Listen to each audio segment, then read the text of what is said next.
Welcome to the very first day of the Exsto Athena series on this very fine Friday evening. I'm Admios, and joining me today is Portugal. How are you doing, Portugal?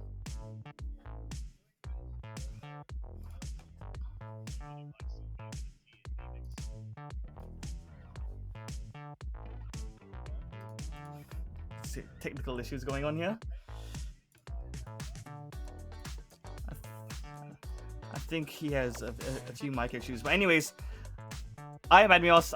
We're here on this lovely evening to watch the playoffs, basically. It's very exciting times.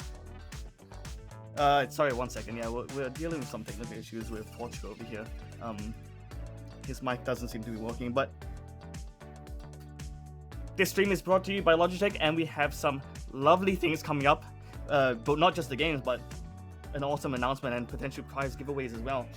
So hopefully, when we get Portugal back, we can get started with things.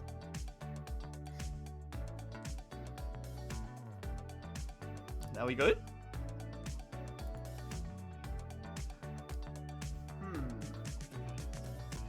Hello?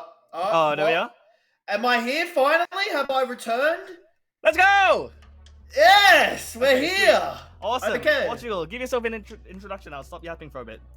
Yeah. Well, hello guys. I mean, what a scuff start to the stream. But my mic apparently wasn't working after it was working for a long time there in pre-production. So apologies for that. But yeah, we are here for. What I was gonna say to you is welcome to the first day of the playoffs of the Athena series. Obviously casted last week and the week before, I want to say. So that was that was a lot of fun. Casted Group A, Group B. And yeah, we've got playoffs on today. First batch of games, which is the quarterfinals. So it's going to be very fun to see these teams that made it out of the group stage and see how they battle out.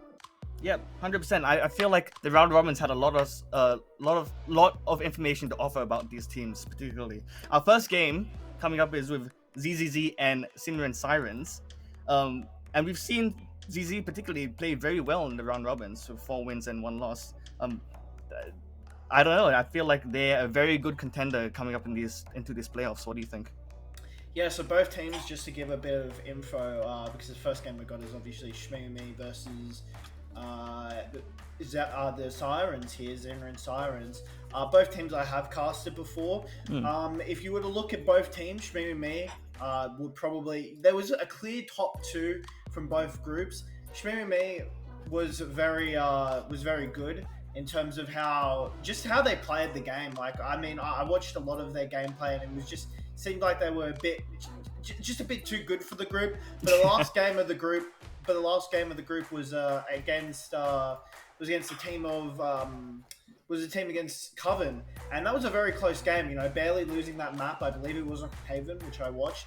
You know, I believe lost 13-10. You can fact check me on that, but this Shmimi team is a very good team. They looked out of this world in the games I casted them, and you know, for Sirens, I think some things, obviously that Group B was elated a bit of controversy, we'll say at the best, but for them, you know, they won one off of forfeit, another game against, I believe it was the Goobers, silly Goobers. But I mean, there's nothing to be taken against when you look at against Eve, right? They lost 13-11.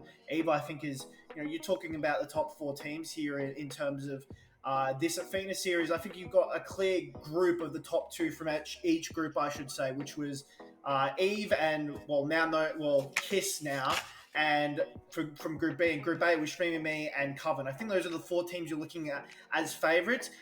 I think the Sirens team definitely, if everything can go right, can take a map off of Shmimi, and who knows, can win the game. You know, I think, or win the series, I should say. You know, pushing that Eve team to a 13-11, that's very impressive for them, and you know, they'll be looking for more.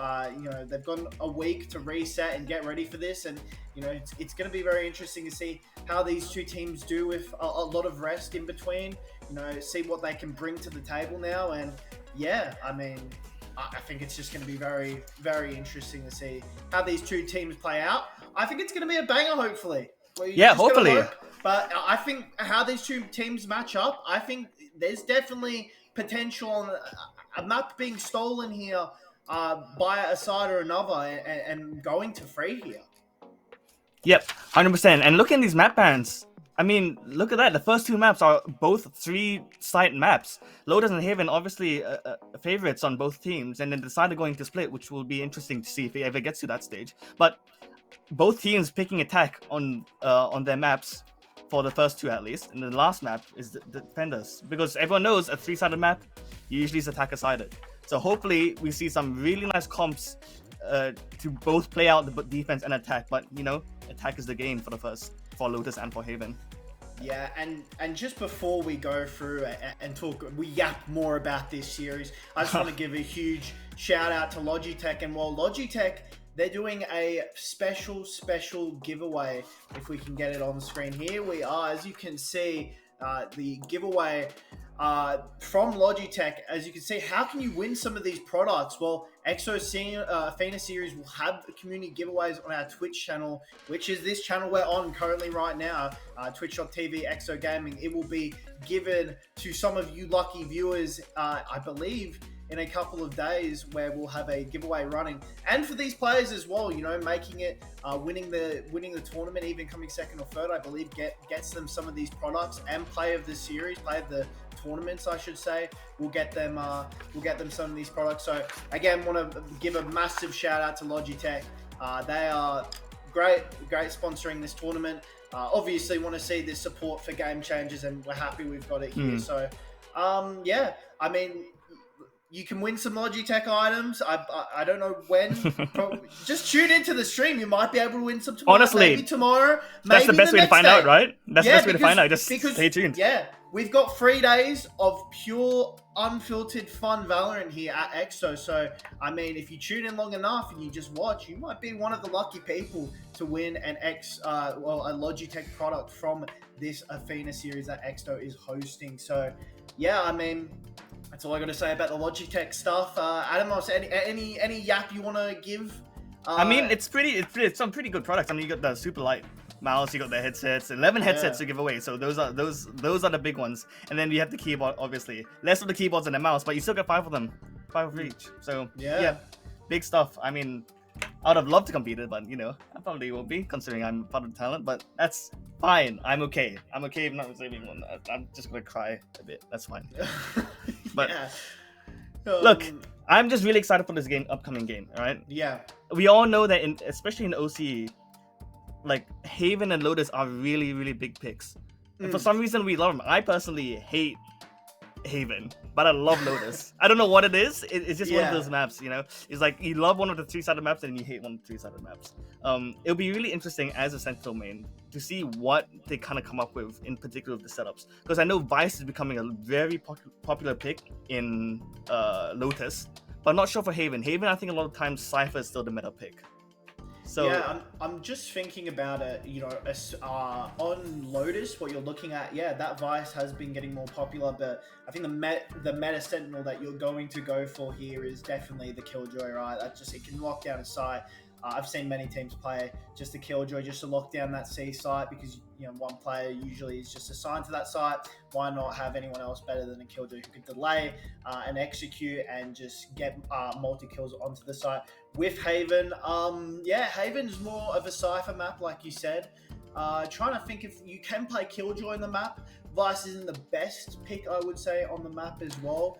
Although, I mean, I'm trying to think of any other agents. The maps we've gotten, as you can see here, Split is another map that we've gotten as well. So looking at Split, that's again probably Cypher. Yeah. So I mean, the only thing that I will say is that for me personally, and it's not going to happen. Don't even think of it. No, it's not going to happen. Listen, I've used Sage on Lotus and Split, and it is viable. Now, will a team use it? Will a team use it? Probably not. Definitely on Split is the most likeliest chance we will see a Sage this entire tournament, I would say. Yeah. But very unlikely. We haven't seen one yet. Fun fact about this, I believe, looking at it, my two favorite things in the world. Sage has not been picked this tournament at all, and Icebox has not been picked this tournament at all. Even on the other stream, it got banned, I believe. So Icebox is not really a huge...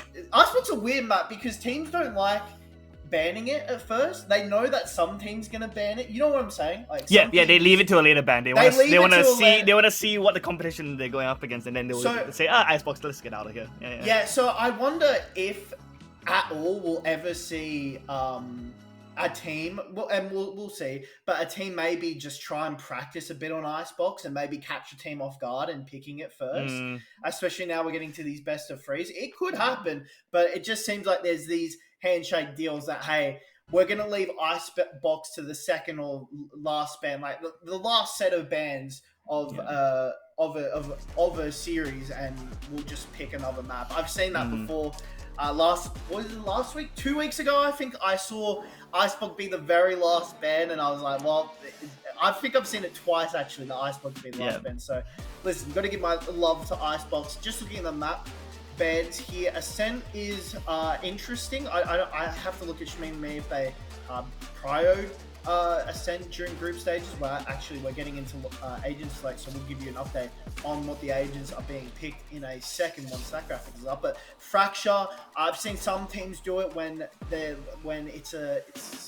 Fracture's a weird pick, right? You know, that can happen. So maybe Shmee just wanted that off the map. Off the vetoes, because, you know, Fracture can be kind of if you're not prepared for it, you're in trouble type of thing. I've seen a team pick Fracture and go down 10-2 at the half, and then I think lose 13-3 or something like that. So you have to be very prepared on Fracture. If you're not, you're going to get walloped. Yeah, 100%. Lotus Haven. So I'm not sure about the Fracture ban. Pearl. Yeah, Pearl's interesting. I think both of these teams could have selected it. I think the free maps. I think the free maps you're seeing in the meta, or the 4 maps you're seeing in the meta so far, is Lotus and Haven as the free maps, kind of the free-sided sites kind of maps to pick. I've seen a lot of teams be very willing to play that, and then on the 2 sites maps, it's mostly the Ascent that's come back, right? Because I mean, everyone loves Ascent, and Pearl as well. Actually, I've seen be a favorite of some teams and be kind of their first pick, but not in this matchup. So, you know, it's gonna be interesting. I've been yapping for a while here, but I think the map picks are just very interesting. That we get to Lotus, we get to Haven, so kind of similar gameplay in terms of that. You know, those 3 sites, and then Split is very different, because Split, to me, out of all these maps, Split is the most mid control. Like, you need to have mid control as the defender or an attacker, right? Yeah, you need to have it. So interesting that we kind of got these picks, I would say, but I'm not shocked. Like, I think they're very, very, very meta in terms of it, and 100%. I agree. Particularly with Fracture and Icebox. Fracture and Icebox are both very particularly, like, there's a lot of map theory to both of those maps, right? If you misplace something, the other team can capitalize very easily. Whereas Ascent and Pearl I feel like it's very comfy picks. It's not as complicated. It's more so, I'm not going to say solved, but a lot of teams know how to play and flex a little bit better with those 2 maps. And here are the bans with Lotus coming out here. Taeho, a very popular pick. Yeah, we see the Waylay and the Taeho coming out on Shmee, and with the Astra as well, which is very interesting. We see a more default pick coming out by Sinra and Sirens with Killjoy, Taeho, Omen, and the Breach. And Raze, obviously, very popular pick, so they're going with the stock standard composition. But Shmee going a little bit crazy with the Deadlock as well, which isn't a terrible pick. Look, I will play Deadlock in a Lotus game as well, but I feel like you still have better picks when it comes to a 3-sided map. Yeah, I mean, personally, I'd have to go back and see if a Deadlock was picked before. I've never casted, nor have I seen in this tournament or any other tournament I've been in, a Waylay being picked here. So that's the most interesting pick for me, right? Yeah. The Waylay being that duelist. Listen, I've always wanted to say this because I've always wanted Waylay to be played, but there was a clip I remember of 10 saying, the way to play the Waylay is just using the abilities in the first 10 seconds and then just going gun mode after that. Waylay, you can play Waylay like that, or you can play it more conservatively, use the abilities in a different way. But I mean, this composition, I think, from the Sirens is very meta, like you said. Shmee Me, that's a very interesting comp. I think obviously Taeho and Breach, I mean, that's the best duo in the game right now in terms of utility, in my opinion. So yeah, no shock about that, especially on a map like Lotus where it is very meta. But you see the different aspects of what's being chosen here. Astra's interesting, but definitely can work on Lotus, so nothing I'm gonna be going against. Waylay, I've not seen, so that this is gonna be very, very interesting on Lotus. And Deadlock, I've really not, out of all the Sentinels, I really did not expect Deadlock to be picked, but she is good at this. She is viable. She is viable. Yeah, she is viable, but it is interesting that we go a Deadlock more than a Killjoy, which like we saw even a Cypher. But I mean, Deadlock definitely can work on this map. I've seen it before, but in very limited times. But I mean, we'll see. I think StreamMe's comp is very interesting, and that gives us a great game to cast. As you can see, we're on live, and we'll take away Admiral. I think ZZZ very off the bat. Right at the start, you see that both teams are trying to take control of C control, and ZZZ getting the opening pick. Rare off the bat being dropped makes it a little bit harder to kind of control the map, especially without his mollies. And now 5v4. Oh, and Crit getting the kill onto T-Pod as well. Now taking to 5v3 on the side of ZZZ. Again, and now they have all this A control. They've taken up A control, they're scaling up, and they're pretty much ready to take side. Yeah, they're ready to take site here. As you can just see, they've already taken site. Kiat gets that third K. That's the free K for Kiat, so could even look for the ace here if they wish to at all. But you can just see Waylay using that recall ability. I mean, if there's the strongest part of Waylay's kit, I have to say, it's that recall ability. Just because you're invulnerable and how fast you go back, I mean, there's really, it is her best ability in the game. You can see, well, Az trying to get a kill there. Jakali is dead. Radiant Rise don't get one. And Orlino is looking for another, but Kiat gets the 4K.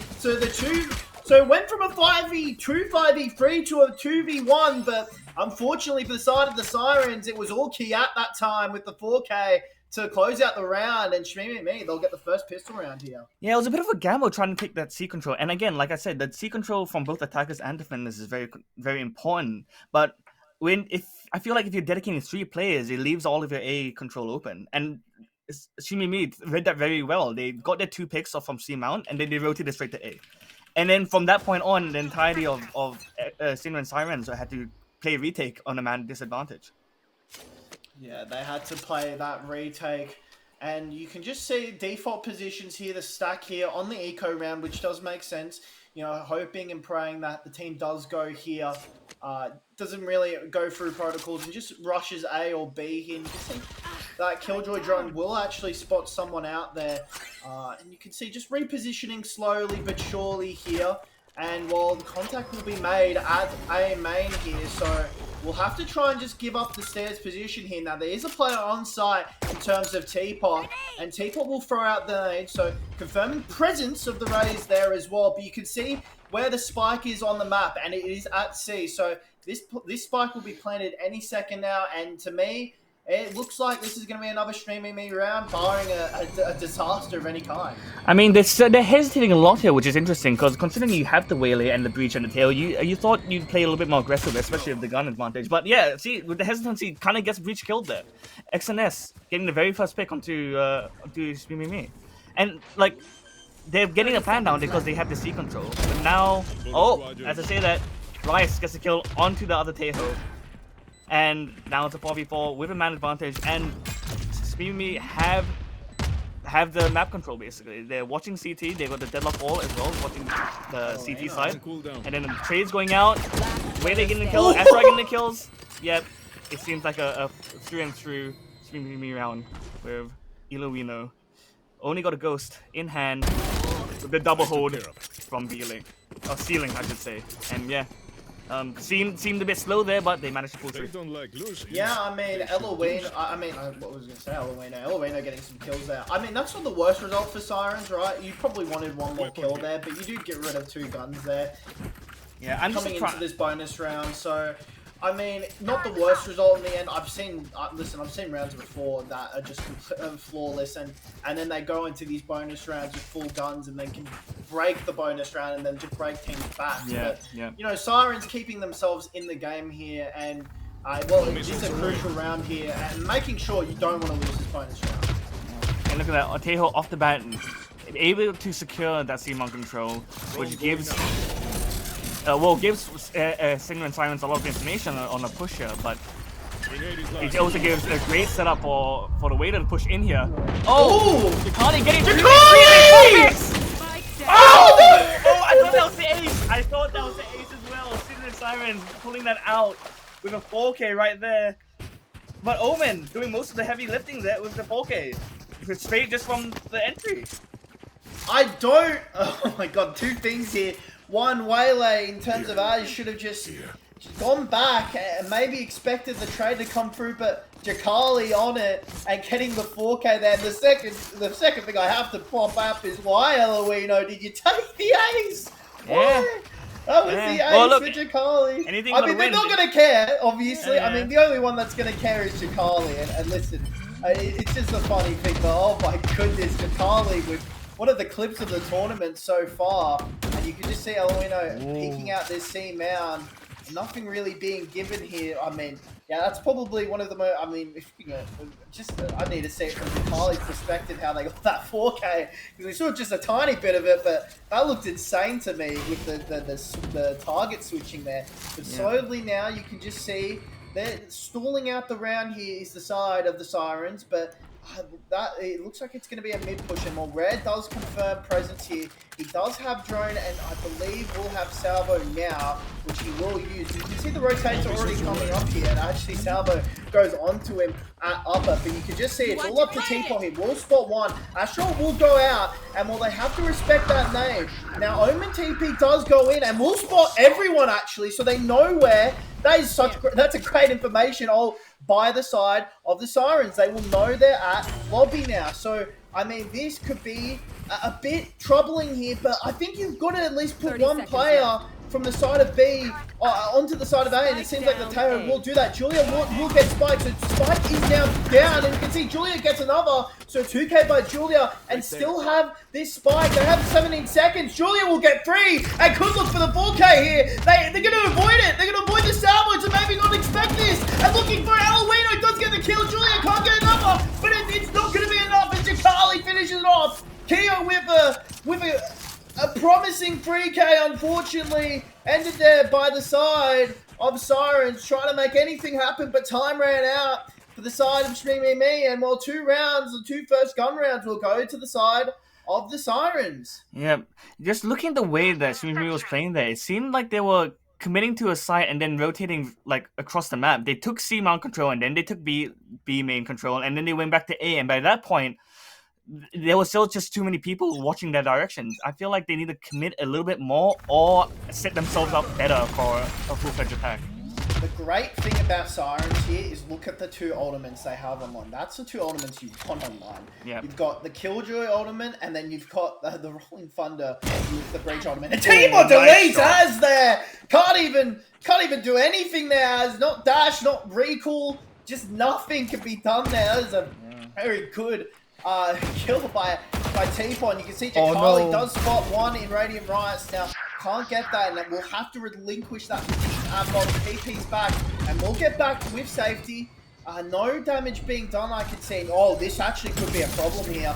Going with the flash, which will delay the push a bit more. The smoke is still down, so nothing will be found here. Jakali actually going for it, and well, Radiant Rice the only one checking, and they're very lucky. Well, this economy round, is actually looking good for the side of Streaming Me. They found the two players, the Sentinel of Killjoy and the Smoke of Omen, and well, the retake here.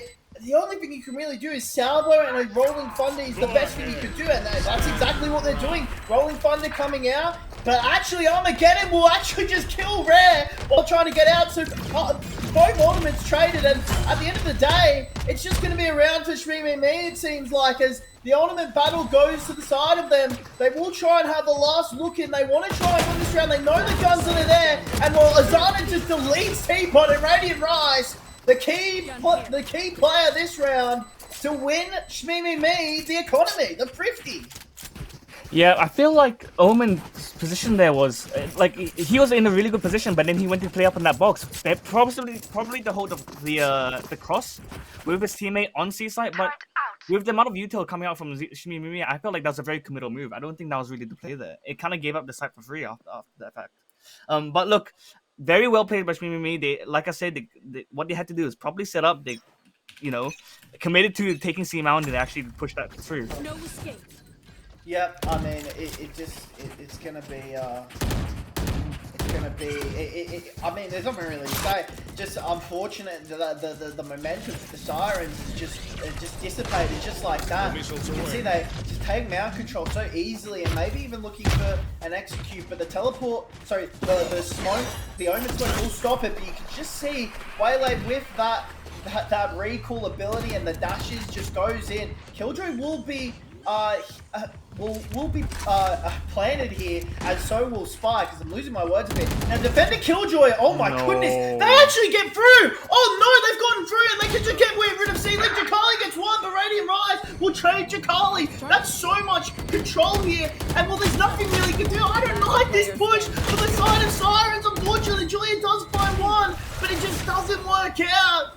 Forehead gameplay by Shmee, the Killjoy ultimate I think was correct in using it, but Shmee playing that perfectly into gravel and then holding up Mound, and unfortunately the side of Sirens can't do anything there.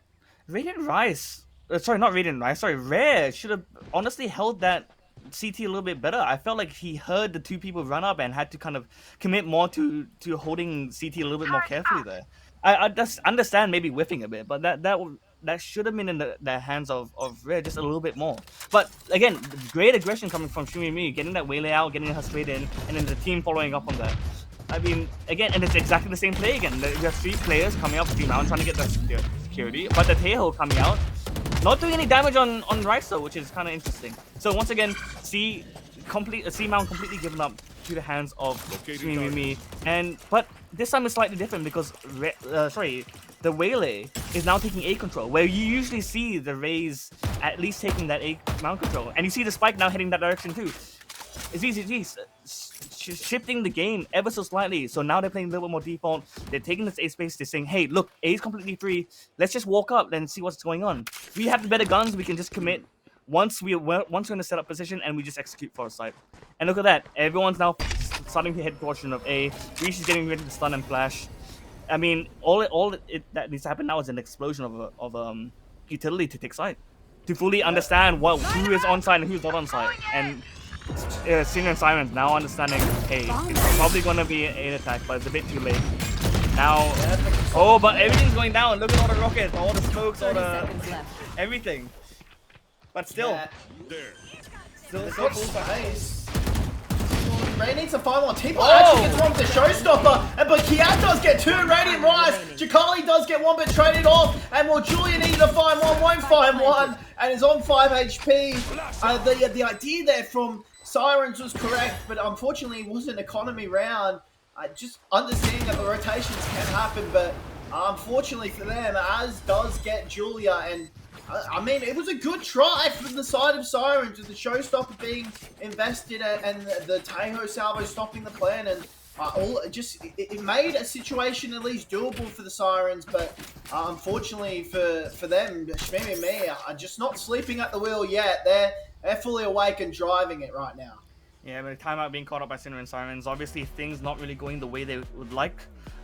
They're not, despite having the KJ and you have the smokes as well, it just doesn't seem like it's enough going against what Shmee has been cooking up recently. Especially the last 3 rounds, they've won their attacks, and not all of them have been like full gun rounds. They've won on Thrifties as well, and that is signaling a significant and fundamental error in the way they're either holding the side or retaking side or reading the rotations. It just seems like it's not really working out. And this is not to discredit Shmee have done a very good job in kind of juking and kind of sussing out where the players are and what utils on where, which means that ultimately planting in the position where they have the advantage a lot of the times. Yeah, I think the main game plan of Shmee that we're seeing right now is just taking mound control early. So I think the response here from Sirens is understanding that's happening every round and taking that rubble control in as a kind of press, kind of as a response. I was going to say press. Yeah. I can't even say the word, but as a response, because the only thing you can do is you just have to give up mound. I mean, the only thing you can do is contest it, and that's just so hard. I mean, all 5 players are just going there. You can see they're doing exactly that. I would like the side of Teapot to just stay at rubble. And you can see that as well. So correct spin here, but unfortunately for them, well, good actually Killjoy utility timing there, but they will go on side no matter what with that rolling thunder. So it's going to be a retake situation. It's going to be 5-on-5. And so just abandoned side, which again, I do agree with. You have to abandon side there. Red does get one. Eluino does get one as well. So fights are going on. Jakali and well, Deadlock catches out Rare. Now Jakali coming in, and it's only on one player, and they know exactly where Azana is. And Azana trying to save Rare. He's Teapot, but Teapot gets Azana, but Azana does claim the life of Rare at the very end, but a very, very well executed retake there by the side of Sirens, especially when you consider Shmee used 2 ultimates that round. I 100% agree. That retake was a lot better. I mean, they seemed like they were a lot more communicated in what they wanted to do. They were a little bit more assertive with the retake, which is very nice to see. My question is, why aren't they going for the flank? Because, like you said, they have this A rubble control, but they know the other team doesn't really have a fantastic flank watch agent, other maybe than the Deadlock. But even so, not really a great flank watch in my opinion. So the question is, why not use the rubble control to kind of get a little bit of space into their own spawn once you know that they're committing to a C-take hit? Well, that was a bit of a blunder, unfortunately, for the side of Omen, and Jakali just took a lot of damage from, I believe, teleporting accidentally into the salvos. So a lot of damage done there by Jakali. But, I mean, the mission is done, right? You get that rubble control which you want. Eluino does need to be careful here in terms of peeking, and then that actually will give presence. So if you just leave, it seems like, yeah, won't contest the side at all. We'll con that while C-side is just completely taken over. So, I mean, oh no! Deadlock wall isn't the best. It's a weird wall, right? It's a really bad wall because it now allows them to walk through waterfall, and it restricts their own control of the site. Now they've kind of reserved it a little bit. They've kind of opened up some space on their end, but that wall really doesn't do anything other than maybe prevent Rays from saturating. Yeah, I mean, the best thing here is you've got default plant, which is such an overpowered position. They can just retreat to mound if they wish to. I think going and staying on site could be a problem here. Zana may be looking for another. Eluino and Rare, so 4v3 situation here. Now they do have that mount control on the plan, and you can see Teapot needs to stick for as long as they can. Half is good! They could get it all here! Teapot sticking, and the smoke works out perfectly!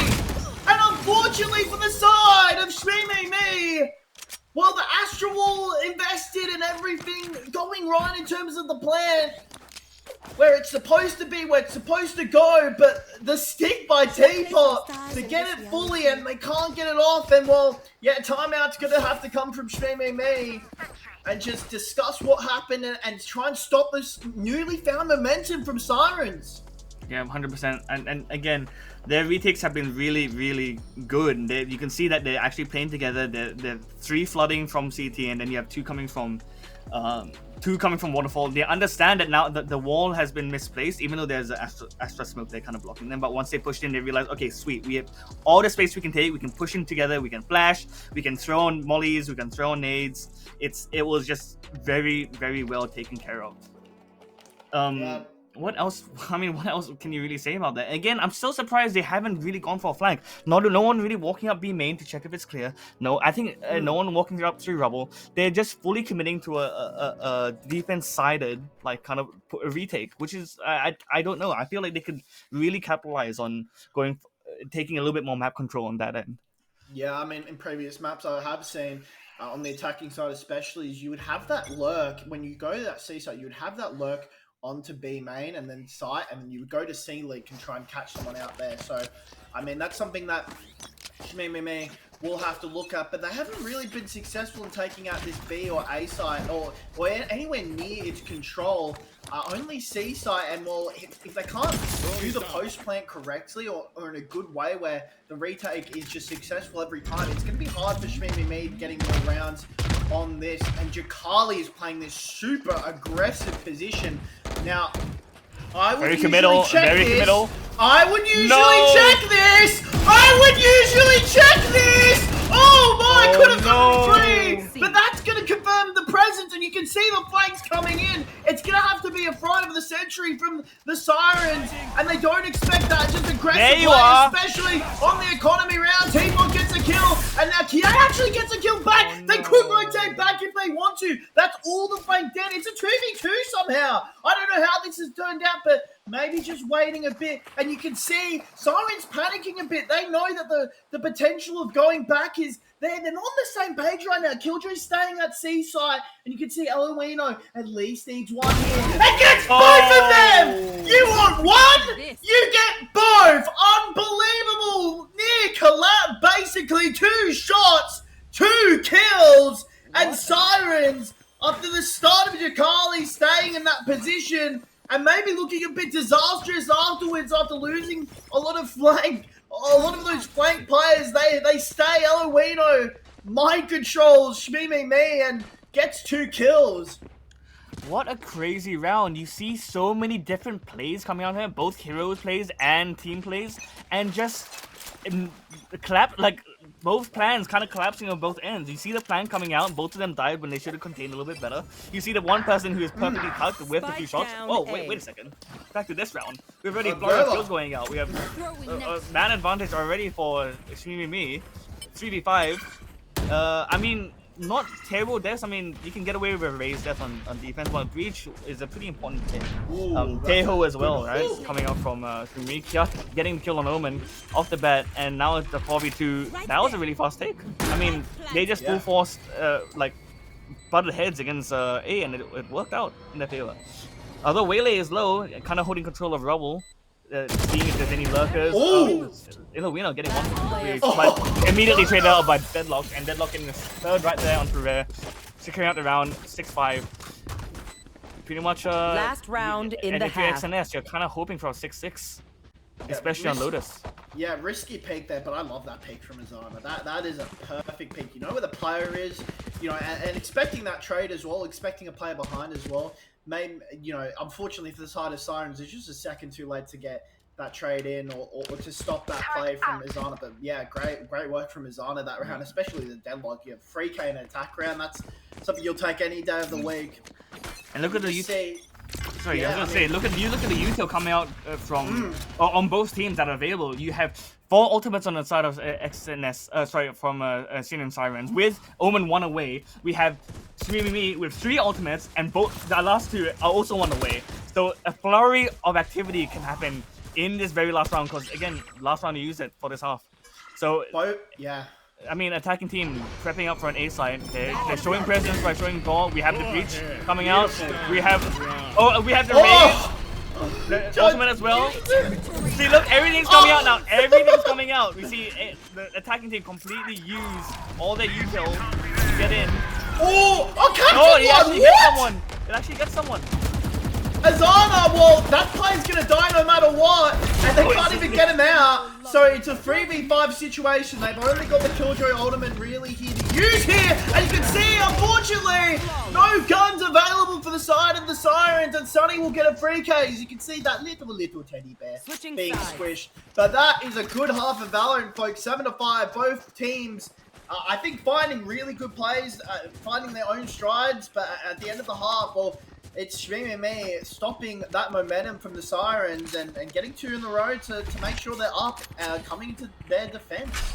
Yeah, look, in total honesty, I think Syrian Sirens really won that first half, because getting 5 rounds on defense is a huge ask, and especially with such an aggressive team, like you have the Deadlock, the Breach, the Waylay, and the Teho.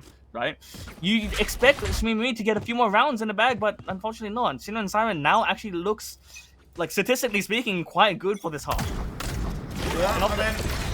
Yeah, this is the Sirens' half. sorry, half. This is the Sirens' map, and it could be their half as well. So they want to at least win this map. You know, this is a pretty big map. You don't want to go 1-0 down on your own map pick here. You can just see getting all that rubble control. That Taeho drone is so overpowered. It's strong. It's very strong. It's giving I used to play Siege, so we always compare it to the Rainbow Six Siege like drones that come out, and it's just so important for giving you information. Although there's a bit of fog of war on this, yeah, it's just very strong on taking space. And speaking of taking space, again, the attacking side favoring the C take here. They know they have all the side, but now it all depends on how they're gonna play this post plan, right? And we have all the flanks. Yeah, completely but opposite. It might be too much. Az getting the kill there. It might be a bit too much. It's a 3v4 situation. Now, they should know that all of them are coming flank now. And you can just see, look, the footsteps on Water. Rare does get the kill of Sunny. Then now someone is sticking the defuse, and it is Radiant Rise. They need to kill this player. They're not going to be able to kill the player. They're not going to be able to actually win the round. It's the side of Stream Me, even though 2 players from Siren stay up. And the stick on the views works on the side. It's kind of me. It's shocking because as soon as I saw them plan, you can tell that they were kind of scrabbling to find post-plan positions. All 5 players don't have to be on site for a plan, even though it's pistol round. And then you see the Me capitalize on that with having everyone flank and then just not being totally prepared for it. The way they retook it as well, and post-plan positions on and Sirens, they weren't prepared for someone to just stick to the fuse. It wasn't really planned for them after they killed the remaining 2 people on Me. But look, again, and Sirens trying to go for that aggressive C take with lesser guns, but Athena! Yes, perfect utility for the Astra. That is perfect utility from the side of Stream Me with Cat and Athena picking up that kill in particular. You can see just this flank, it's just too much. They've got a plan on how to approach this flank, and Az gets a kill. I mean, the only consolation is that the spike is just going to be planted, but it's a flawless round for the side of Stream Me. And that is the benefits of winning that first round. Not only do you put a round, put a round into your favor, you've got the economy for the next round that outmatches the other team's economy, and you can just put two in and extend this lead by 4 now for the side of Stream Me. Yeah, look, Izana already 2 away from getting her ultimate as well. Like, she really putting up a strong fight when it comes to defending sides and playing off really strong utility. We have that Astra stuff ready for the concuss. She completely swung off that, and it just gave her a free kill basically. And although they relinquished the side control, they basically purchased it with a death. So like, you can take the side, we just gotta kill you first, and that's exactly what they did. Off the bat here, we have the X and S now kind of still favoring C side, and very much like Stream Me. Oh, sorry, like the other side. We have Breach and Waylay kind of taking A rubble control, but making good use of it, actually walking up. But we have KJ lurking, capitalize, and gets the kill onto Radiant Rise. But both Breach and Waylay are also still flanking them.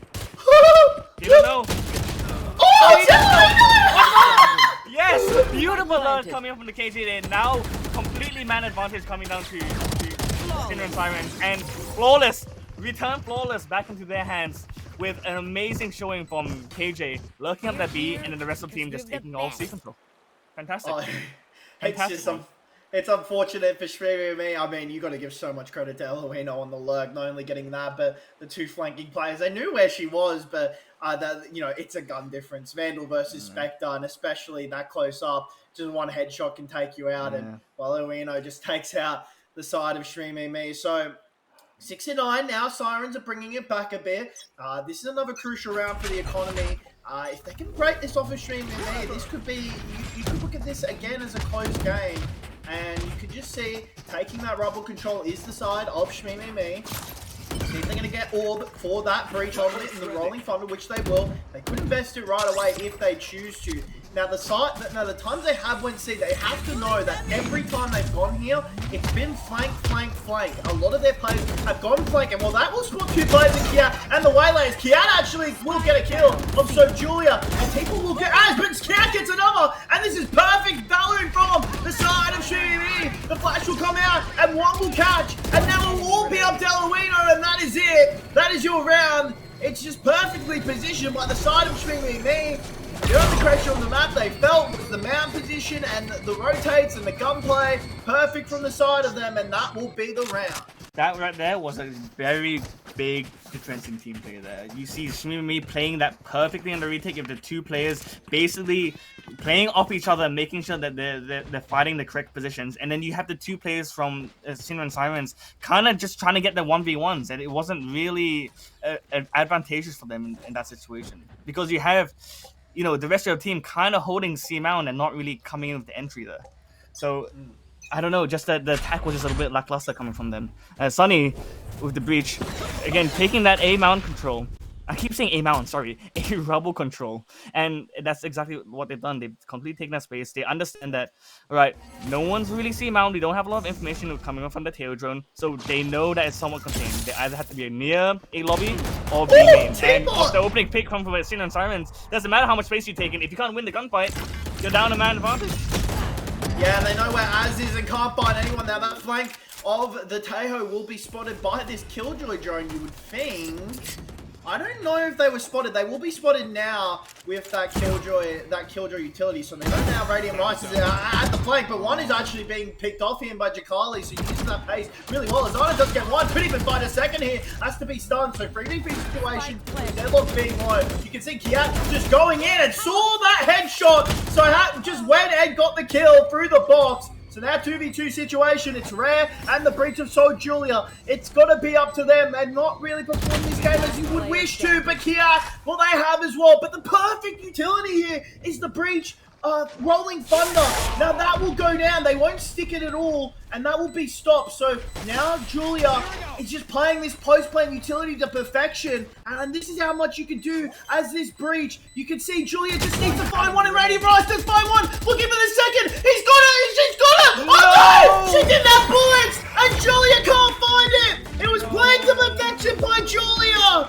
But unfortunately for her, she just ran out of bullets, and she couldn't get the kill. That's so unfortunate. So unfortunate for Julia there. Did everything correctly, but just not enough bullets. You can't fault her for losing that round. Oh, that's so unfortunate. And look, that's a heartbreak, and the mental there is kind of, I hope not too bad, because that's the round they would have liked to won, you know. Although it was a 2v1, it was definitely winnable. But I mean, look, unfortunately, that's just how it goes. I'm surprised that the flank got they capitalized so much from the flank.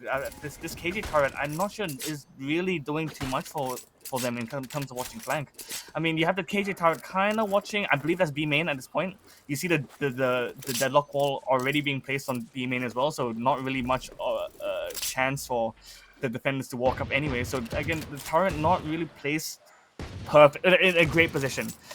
And Sinner and Sirens now very hesitant. Now they're coming into a round where they don't have very good guns. You see the Phantom on breach, but that's really all you have. There's sheriffs and everyone else. I like this rotate to B. Just go for it. You haven't gone for it at all. With only the Astra there, so nothing really they can actually do here. Spike will be planted, barring any utility, and yeah, will go down, and that will clear out off the resource. So they've got a lot of control here, but again, they don't have a lot of guns. Astra is invested here, and well, they can't get the Killjoy utility there. And Tipa, Jakali! I don't know what happened there, but Jakali through the smoke gets one, and you can see Radiant Rice.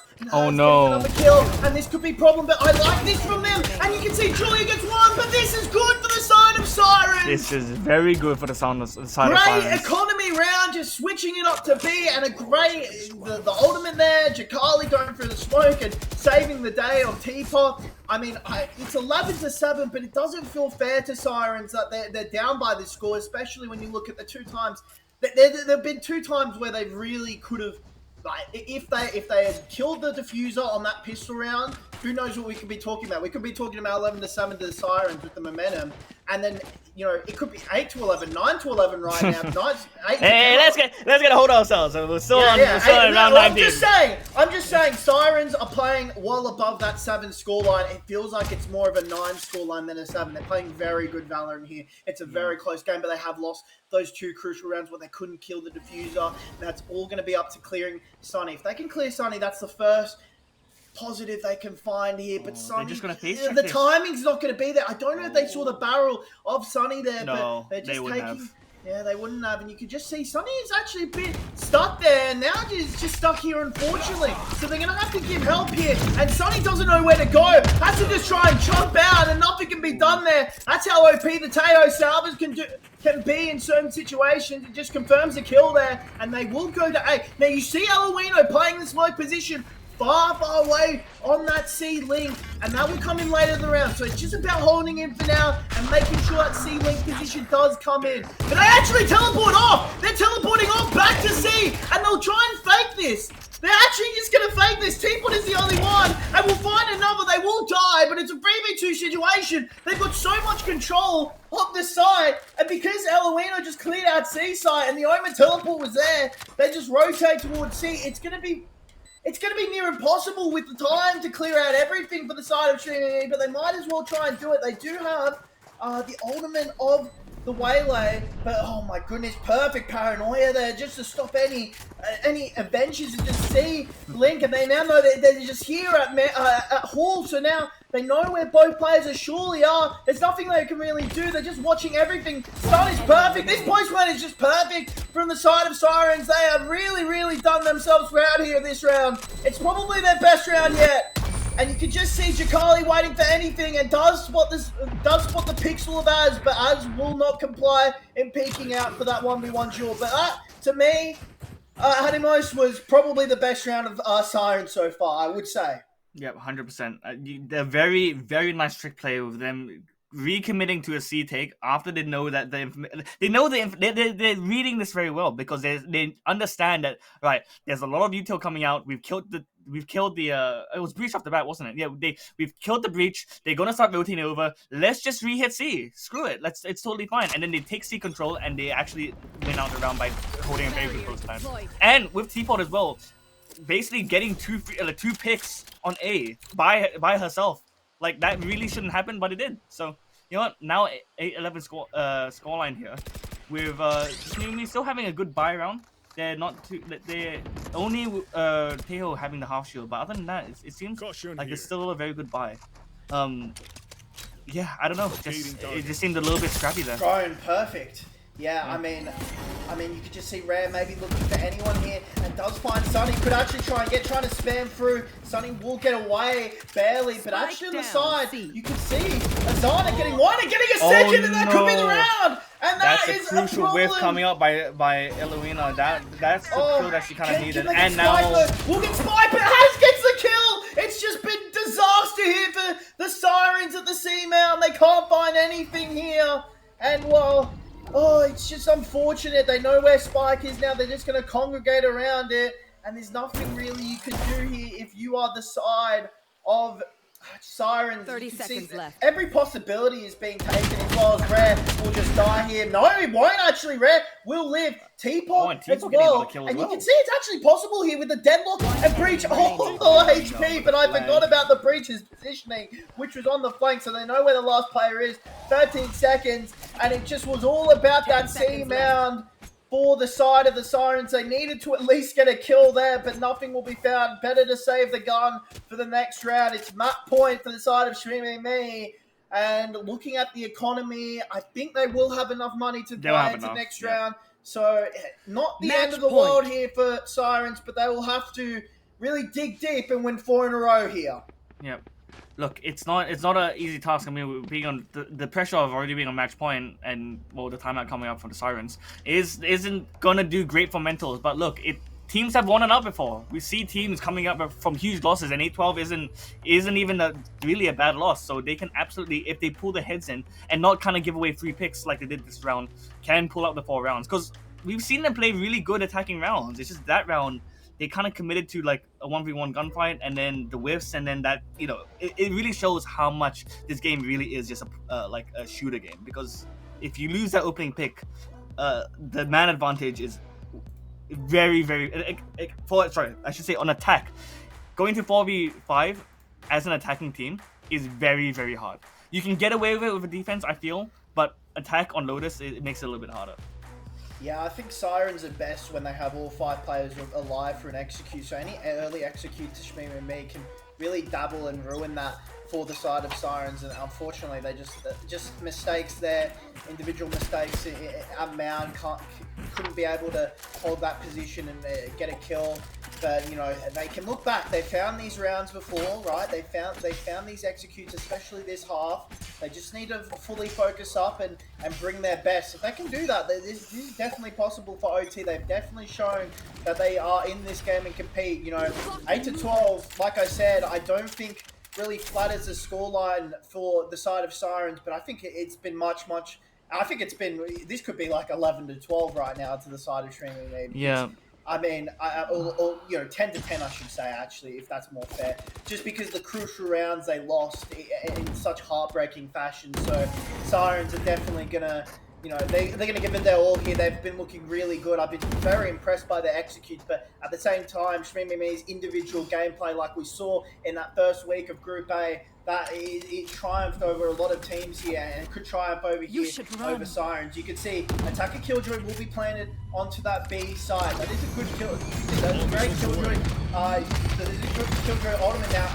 Tayo Salvage will go out. That won't actually confirm anything. That can be able to use to break the Killjoy ultimate here, but nothing will be found, and there's Alwino and Teapot do get a kill, so that is now a 3v5 situation. So Executors come out perfectly here for the side of the Sirens, 30 and seconds it's all left. up to Kiat. The deadlock of Izana and Az, not a lot of HP, but they now know 2 is flag. Armageddon ult will come out here. You Whoa! oh my goodness, every ultimate is coming out. Waylay ult will come out. Kiat does get 1, does get 2, so the Waylay ult does work out. It's a 2v2 situation here. It's all going to come down to this. A-Link and the perfect smoke here. The Tayo Salvage will go down. Has to stick to half, but can't even get that. But Kiat finds 1, but Teapot plays the position perfectly. And the map is not over yet. As Sirens will stay alive, 9-12. And the Tayo Salvo's coming out, and the trade by Teapot will save the round after almost a 3v5 clutch there by the side of Shmee. Yeah, very resilient from Sirens. I don't know how to explain it, but they saw the wall, the deluxe wall come down C main, and the smoke as well, and they still kind of stayed in that position up until that KJ ult went down, and that only happened like halfway through the round. So it's very interesting that they're holding their position and then exploding out in the very last second, when it hasn't always worked every single time. Yeah. And these mollies coming from Taeho. Oh, and just catching up the Taeho there. Like the Waylay. That up angle doesn't really help when you have all of a rubber control as an attacker. So I don't know. It just seems that now they're playing look. Sirens have the gun advantage easily. Oh, what's going on here? I mean, oh no, ran out of bullets and Jakali gets 2! Oh, Jakali found all 3 players and might even try and look for the A's. Jakali ran, peeking out a bit, and only pistols left. I don't know how Jakali got those, but you could just see slowly going out of steps. Red could be caught here with timing. No, won't be found with timing. You can see actually both players go out and Red catches them both. It was like perfect timing, right? Yeah. Yeah, perfect timing for Sirens in both situations. Just somehow the omen of Jakali getting out with their life and getting 2 players onto the side, and then oh my goodness, then Red getting those 2 kills as well. I mean, dude, this is only game 1. We've got a best of 3 on our hands. This is game 1, and this is going down to the wire. I'm surprised that we haven't closed this out. There's a few opportunities. I mean, look, again, that round was a bit hard for them to win, but that person playing backside of A should have at least killed Jakali there. I'm not sure why he faltered a little bit, but no, you know, again, just like sometimes just gunplay is all that matters in this game. But with the Raze all coming out from the side from Teapot, trying to take a lot of good space. Izana now again retreating to that backside, and now doesn't actually use it. I think she was just too late. Yeah, didn't use it. Oh no! Has to find this one. Teapot does find 1, but Kiat finds 2, and Kiat could find a third, but Teapot gets it. Now Armageddon does come out. It's a 3v3 situation, so he does get 1 as well. So now They know there's one flank. It's a hard situation to play from. They're in such a really hard situation. I don't know what's going on. I'm waiting for the plan, and that will confirm maybe some presence here, but they will fake this actually. Oh, that's perfect. They can just get out. Sonny gets it, and it's a 1v3 situation for Jakali, but might not expect the player. It's a 2v1 now. It's all up to Jakali. Jakali needs to find one at least. Has to find Radiant Rise. It's all up to this. 90 HP. It's all up to this. Can just run away. Run away to the next side. And maybe even, what do they do here? What do you do if you're Jakali? Do you go back? No. Oh, look at Jakali playing this really safe. They know Jakali's now out of the side and maybe looking for C, but they're actually playing so disciplined here, waiting for anyone to come B. If it was to Jakali, they've actually got a faster retake round here, and you can just see Jakali going down. Well, probably should just plan it in a position where it's possible. Smokes out. We'll just plan it, and this could be disaster. It could be disaster. It won't be disaster. Find Radiant Rise. It's all up to heaven. It's all up to it. As it's Jakali. Spots the last player, so nobody's coming heaven now. Jakali trying to find us. It's going to be up to go through the smoke. Oh my goodness, this could come down to timing. It could all come down to timing here. For the side of Jakali, go through the smoke. It's going to come down to this. Does it see? Does it see? Timing favors the bold, and the side of Shmee will win map 1 off an incredible final round where Jakali almost made the 3v1 work, but timing not in the favor of her, and unfortunately the Silence will drop their map pick in Lotus, but GG's all around. A great game of Valorant. I mean, that was a really, really close last round. Again, like I said, it was all about timing there, and it was just unfortunately that Wele winning that gunfight at the end, managing to catch out that Omen. But crazy score, 10-13 as our very first map, going on to what's our next map? Haven. Yeah, going to Haven next map, another 3-site map. I'm just really interested to see how they play and if they play any differently on that map as well. But Hyat, I mean, look at that, 26 and 16, very good scoreline. I mean, 337 ACS, amazing stuff. So, I am very happy with how that map went out. But unfortunately, Sirens not winning out their map pick and losing it to the side of Shmee. Oh my goodness, Shmee, I mean, holy. It's all about crucial rounds, right? This could have ended up 13-10. There was 3 rounds. 2 rounds were stuck defuse. And this round where if Jakali looks the right way, it could go to the side of Sirens. Yep. And listen, I'm saying this, I don't think it should be taken another way. I'm not saying that to discredit the side of Shmee. I'm saying, how clutch are they as a team to get those rounds on a map pick of their enemy? Shmee can be so proud of that.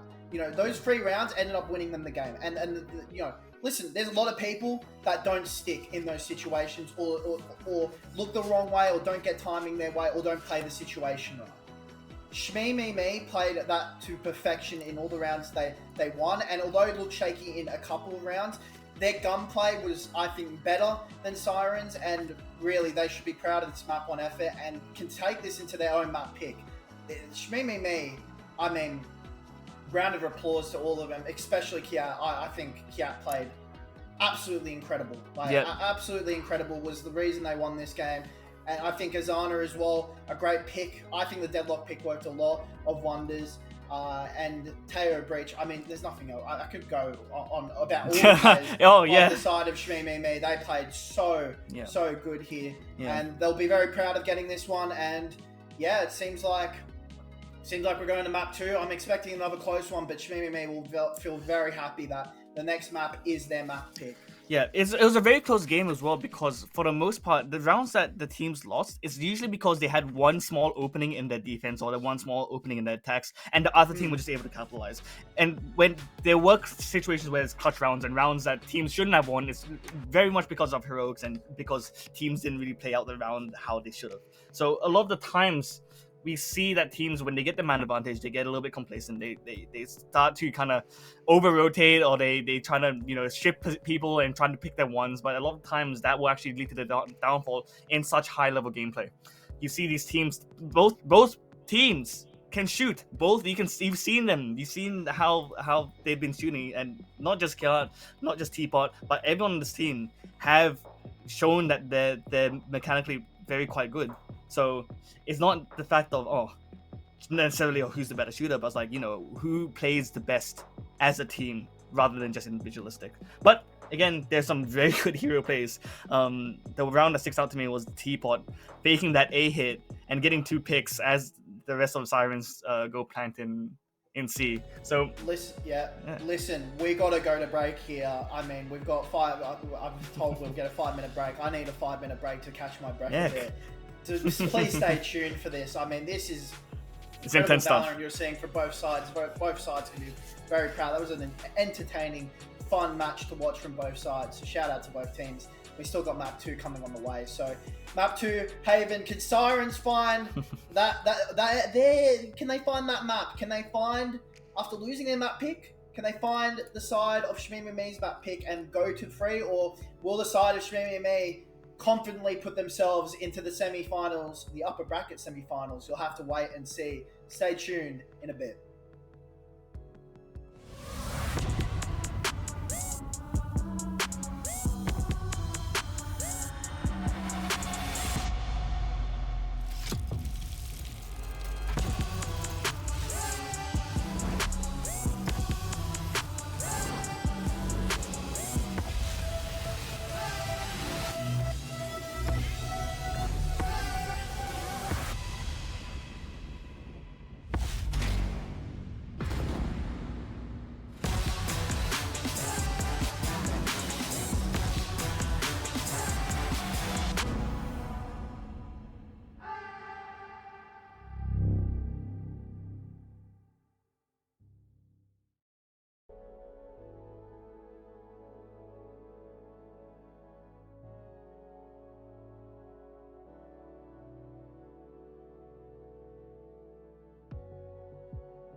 Welcome back, everyone.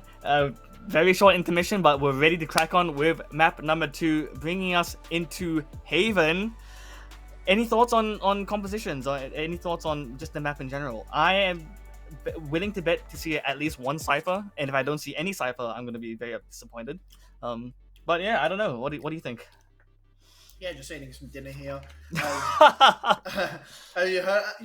I don't know if the viewers could hear this, but I was eating my chips last round. You know, classes have got a very unfortunate time eating schedule for us both, so I'm just finishing up my dinner while we're in the intermission while we get into the second game, so I can provide you my lovely voice and getting ready for this game on Haven. Yeah, I mean, the first map was great, right? I think we could talk about Haven a bit, but I just want to go on the first map one more bit. Very happy.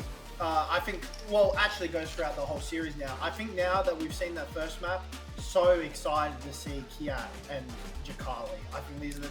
Now that we've seen a map, I think we've now spotted the two major players of both teams that will contribute a lot. So Haven, I mean, yeah, you can go away and tell us, what is this map about? I mean, Haven is, again, another 3-sided map. You have pretty much... I mean, it's been in the map. It's in the map pool forever. It's been taken out a few times, but I mean, it's a very popular pick within OC because I feel like a lot of teams play very aggressively off the bat and then have to find out a way to either retake the side or rotate to a different side. I think, like I said, I think Cypher is a very good pick. I'm gonna say this because I'm a Sentinel main. I mean, KJ used to be the pick on this map in my opinion, but when her range was reduced, she became not the best flank watch. So I think now Cypher is a very good pick, as well as... Let me think. No, I think I'd always default to Cypher in my opinion. You can argue for KJ, but I feel like I think Cypher is a better pick. I mean, and then you have the classic, you know, Teho Breach combo, which is again very popular on this map. It's really realistically very popular on many maps, but particularly Haven, especially for taking like long lines of side control, up C main with the Breach, up A main, you know, clearing out backside positions with the Teho, and then you have your smokes that obviously cut off key points line of sight in between C, cutting off garage, and then you have, you know, your lurker, your sentinel usually, you know, walking up mid. So the defense has a lot of responsibilities and a lot of checklists to tick off when it comes to holding the site properly, making sure you have a decent amount of setup, you have people watching out for lurks, and then you have the ability to call whether you need to rotate out or not. Because again, with a 3-side map, you have a lot of time to decide on the side as an attacker and execute it out. Yeah, well, finally finished my dinner. Thank you for that. Oh, no problem. I hope it was tasty. Listen, perfect timing because we're in Agent Select now, so we can actually talk about this. Just looking both Sovers, you got a Cypher. Now, what do you think of the Sirens going with a Killjoy? Eloino, obviously. Do you think that's more comfort based? That Eloino is pretty good on the Killjoy, and maybe switching off to a Cypher might result in, you know, less performance for them and for the team. I mean, that's more comfort based for them. The I feel like if they've stratted with KJ, then that's what they're gonna go with. And I feel like that might be a comfort pick, but it's hard to speculate, right? If they practice this composition with KJ, then that's obviously what they're gonna pick. My interesting point of both Yoru and ISO, we have the double duelist instead of the Teho Breach Classic, which actually none of these teams have the Teho Breach, which is interesting. But back to that point in hand, ISO is also a very good duelist on this map, particularly because you have that shield that you can again push up A main and push up C main with these with that moving shield, and then you have to Yoru with very irritating flash and TPs. And you know, with the TPs, it's good because then you can instant rotate when necessary. And then Sova, again, also extremely like an S tier pick on this map, so can't really complain about composition far too much. Yeah, I mean, just looking by the way, Jakali switching up from that Omen to the Yoru, so that's an interesting pick. So I'm struggling to get my words out. But I mean, Kia with the Clove pick. Now, I will say this: I have played I've played a lot of games on Haven. I've seen a lot of games where Clove has just carried on Haven, whether that be Smokes, whether that be because of their utilities, obviously getting rid of health bars and just reviving after you die, and then reviving, and then blah blah blah. You know, that is scary on here, I would say, as kind of a fragging smoke play. And you can just see here already, we are already going up as Athena trying to find anyone here, but we'll find nobody, and you can just see making sure that nobody is here. Timing is actually on the side of Eluino, so unfortunate for the side of Athena, and you can see he's not doing the best. Yeah, does get one, but it's all falling apart as we go back to that C side. It's a 3v1 situation. One player in terms of Teapot is low, but it's going to be such a hard clutch to find, even for the player of Cat, who has shown so much ability, and will find the headshot of Teapot, but nothing will be found more as Rare peeks out, and that will be the first round for the Sirens. Look, really good opening setup by the Sirens here. Like, you have, like I said, the ISO shield coming up. The reason I feel like they dropped the Yoru is to get rid of these pesky Cypher trips. And as soon as that kind of happened, you can see Cypher go, all right, I'm out. I'm leaving side. Which begs the question: why is Jet trying to solo fight side by himself if the Cypher's falling off? That was kind of the opening cracks to a failed retake on the side of community. But again, looks like a very similar setup coming off the other side with 4 players congregating around the C main, pushing through, the clone going out, going to get that trip again. Yep, see that happen again, and then look, the rest of the team just sliding onto site. And then KJ lurking around with that flank watch on the alarm bot from A main, knows that the sound's coming from A lobby at least, but still kind of hanging back, trying to contain them as much as they can. I mean, I like the position. You can just see Sova is trying to look on the minimap, and well, Eluino does get his honor, so that will be it. Jakali will just get 2 as well, so now it's a 5v2 situation. It just needs to find Sunny here, gets the first 3k, and Eluino, the only player going down to the same man we always hear, Kiat, but traded out in the end, and that will be the round for the Sirens. So, I mean, I believe the first, right, in Lotus, they didn't win a pistol or at all, Sirens. So, first time winning a pistol, and then first time winning the economy round, and now maybe looking for their bonus round to go up trumps and see what they can find here. Yeah, and we didn't give Jakali enough credit, I feel like, last game. Last game, she actually played very, very well on that Omen, and it's good to see that her fragging potential is being translated over to the duelist role. So, once again, going back into this round, 3 people kind of playing C main, trying to maybe bait out a rotate on that end, but a little bit less committal when it comes to the other players. You have Omen kind of playing mid, and then you have... oh, you're now playing A main with that TP. So... a lot more default in this situation, but you can see Shmimi a little bit confused on what's going on. They've left A, they come back to A, and now I think they're just trying to take a bit of mid control with not Jakali anymore. With Rare now playing this little ratty position outside garage. Yeah, just looking for any aggression here coming out garage, but won't find it as of now. People might spot Radiant Rise, depends, won't spot, so but that jump up probably heard by Rare, so they know there was one in garage. And he said this looks like a big hit here. Whoa! We'll get the fake out, the fake Yoru teleport. Then just has to relinquish sight, so sight is all theirs. You can just see Omen as well. Deleted from garage, so that could be huge coming in later into the round, but Eluino does find out, so 4v3 situation, and it will turn to a 4v2 as Rice is gone as well. Bonus is looking really good, so Carly does find his honor as well, so it's all up to Sunny with their 20 HP, and unfortunately for them, it looks like the bonus round will go to the side of Sirens, and Sirens, after losing map 1 in a heartbreaking fashion, look to have come out strong here and win all 3 rounds, and now they're looking for a 4th. Yeah, someone set off a fire call. The Sirens are here. My goodness, 3 rounds off the bat. Eluino really popping off with like, again, 3 away from an ult right now. So, look, Jakali and Eluino really pulling it out with all the important kills, in my opinion. Yeah, I felt like Jet is kind of headstrong when it comes to retaking the side. She was almost caught out by herself on B, but then she dashed out. So I feel like they need to play a little bit more as a team when it comes to this situation. Yeah, Jakali gets Radiant Rush. Now they know where the last player is. They actually know there is another player. Well, Teapot gets 1, and Julia the aggressive push there into lobby, into long, just does not work out for the side of Shmee. And although they do get Jakali, nothing else will be found. They lose all their free players there, and it just seems like it's going to be a rotate back to default positions here for the side of Sirens. It's a 4v2 situation. You only have Stinger and Sheriff, so it looks like this will just be an easy plan as they will just rotate onto A, get free real estate, and unfortunately for Shmee, that eco kind of aggression push into C1 doesn't work out. And like I said, although they do get the main player in Jakali, they can't find anyone else as Eloino finds Kiat. Didn't expect the player mid there. Last player here is Sunny, like the last round. Smoke will go up for the for Shmee with that clove smoke. You can just see going in close. I don't know what you would do if you are Sunny. Maybe look for exits. You could even go into sight. I mean, you're not going to get the defuse down unless you make the greatest player of all time, and she's not going to do that. So Julia ends the round.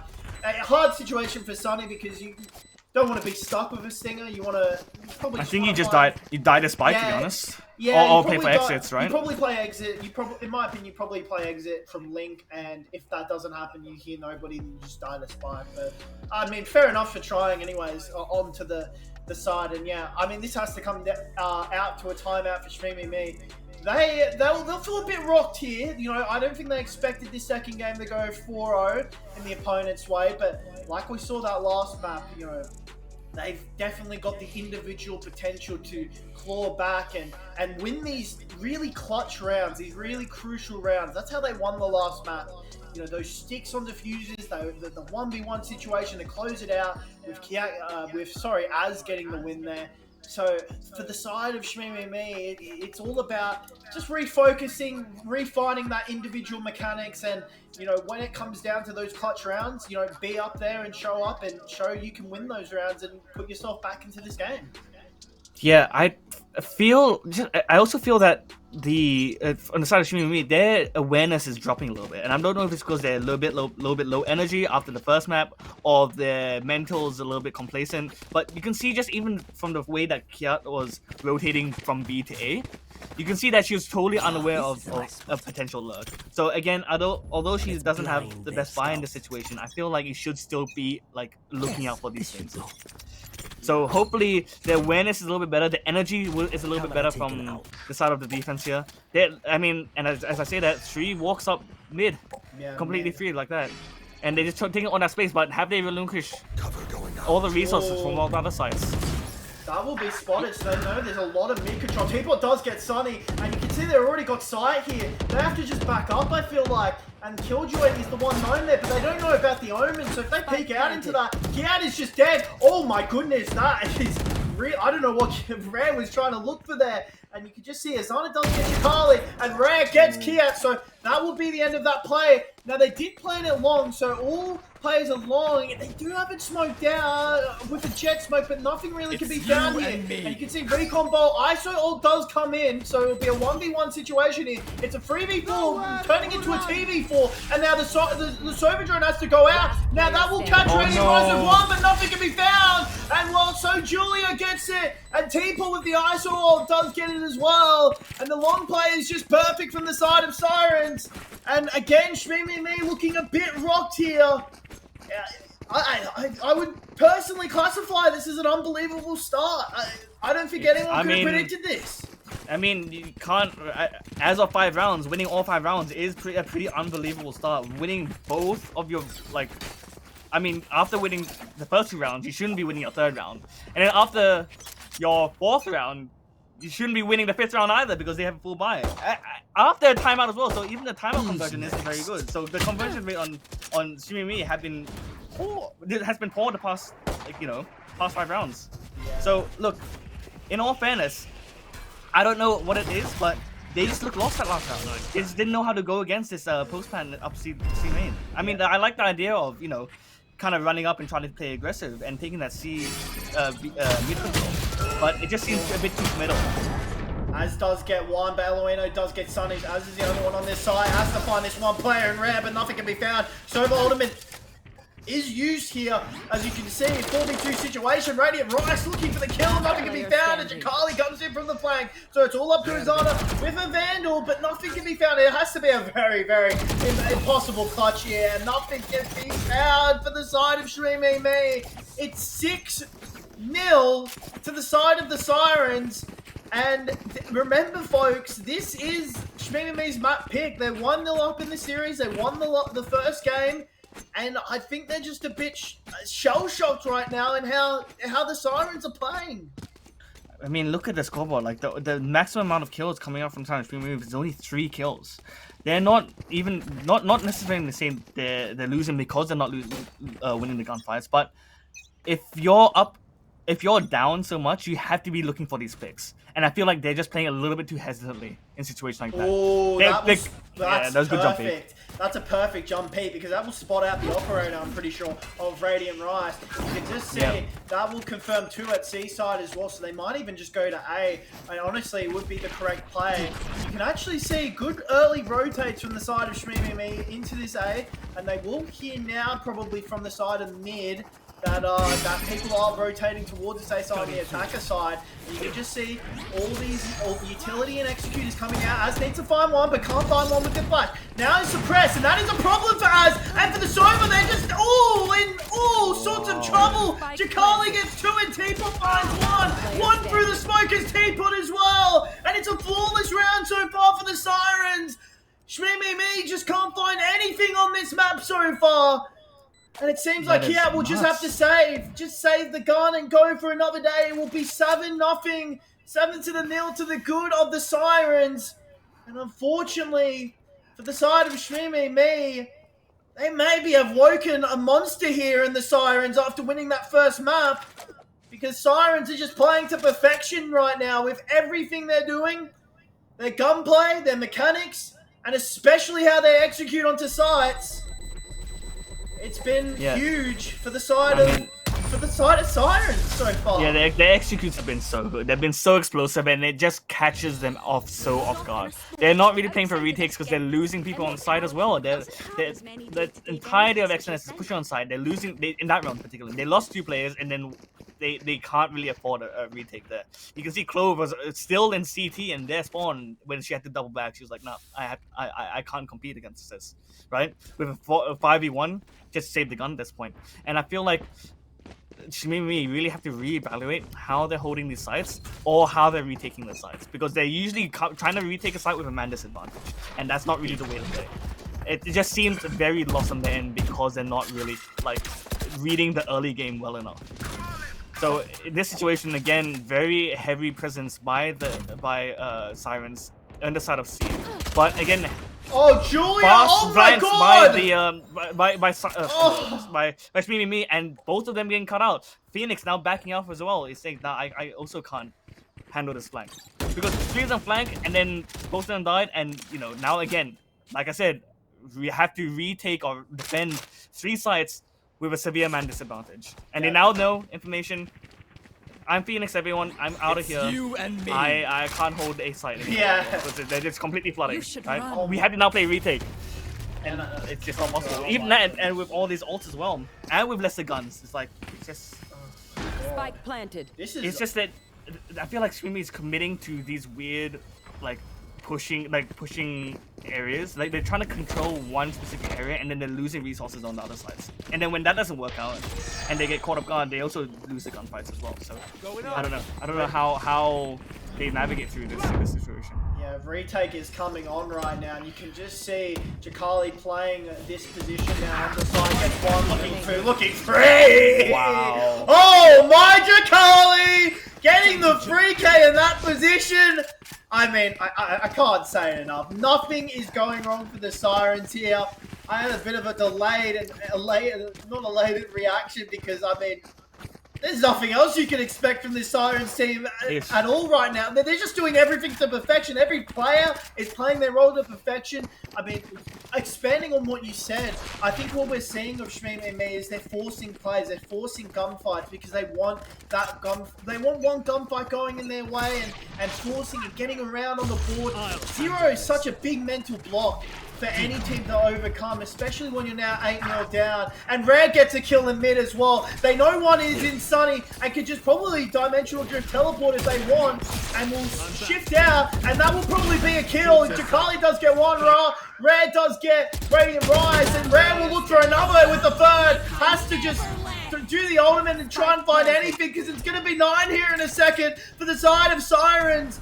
This is a different Sirens team than what we saw in the first map, and maybe a different Me team we saw as Kea can't find anyone in time. Azana killed. It's a near flawless round. 9-0 to XNS. They're looking for map 3, and we said they might be looking for map 3 in this map pick by Me, but I mean, I don't think we expected it this way, Animos.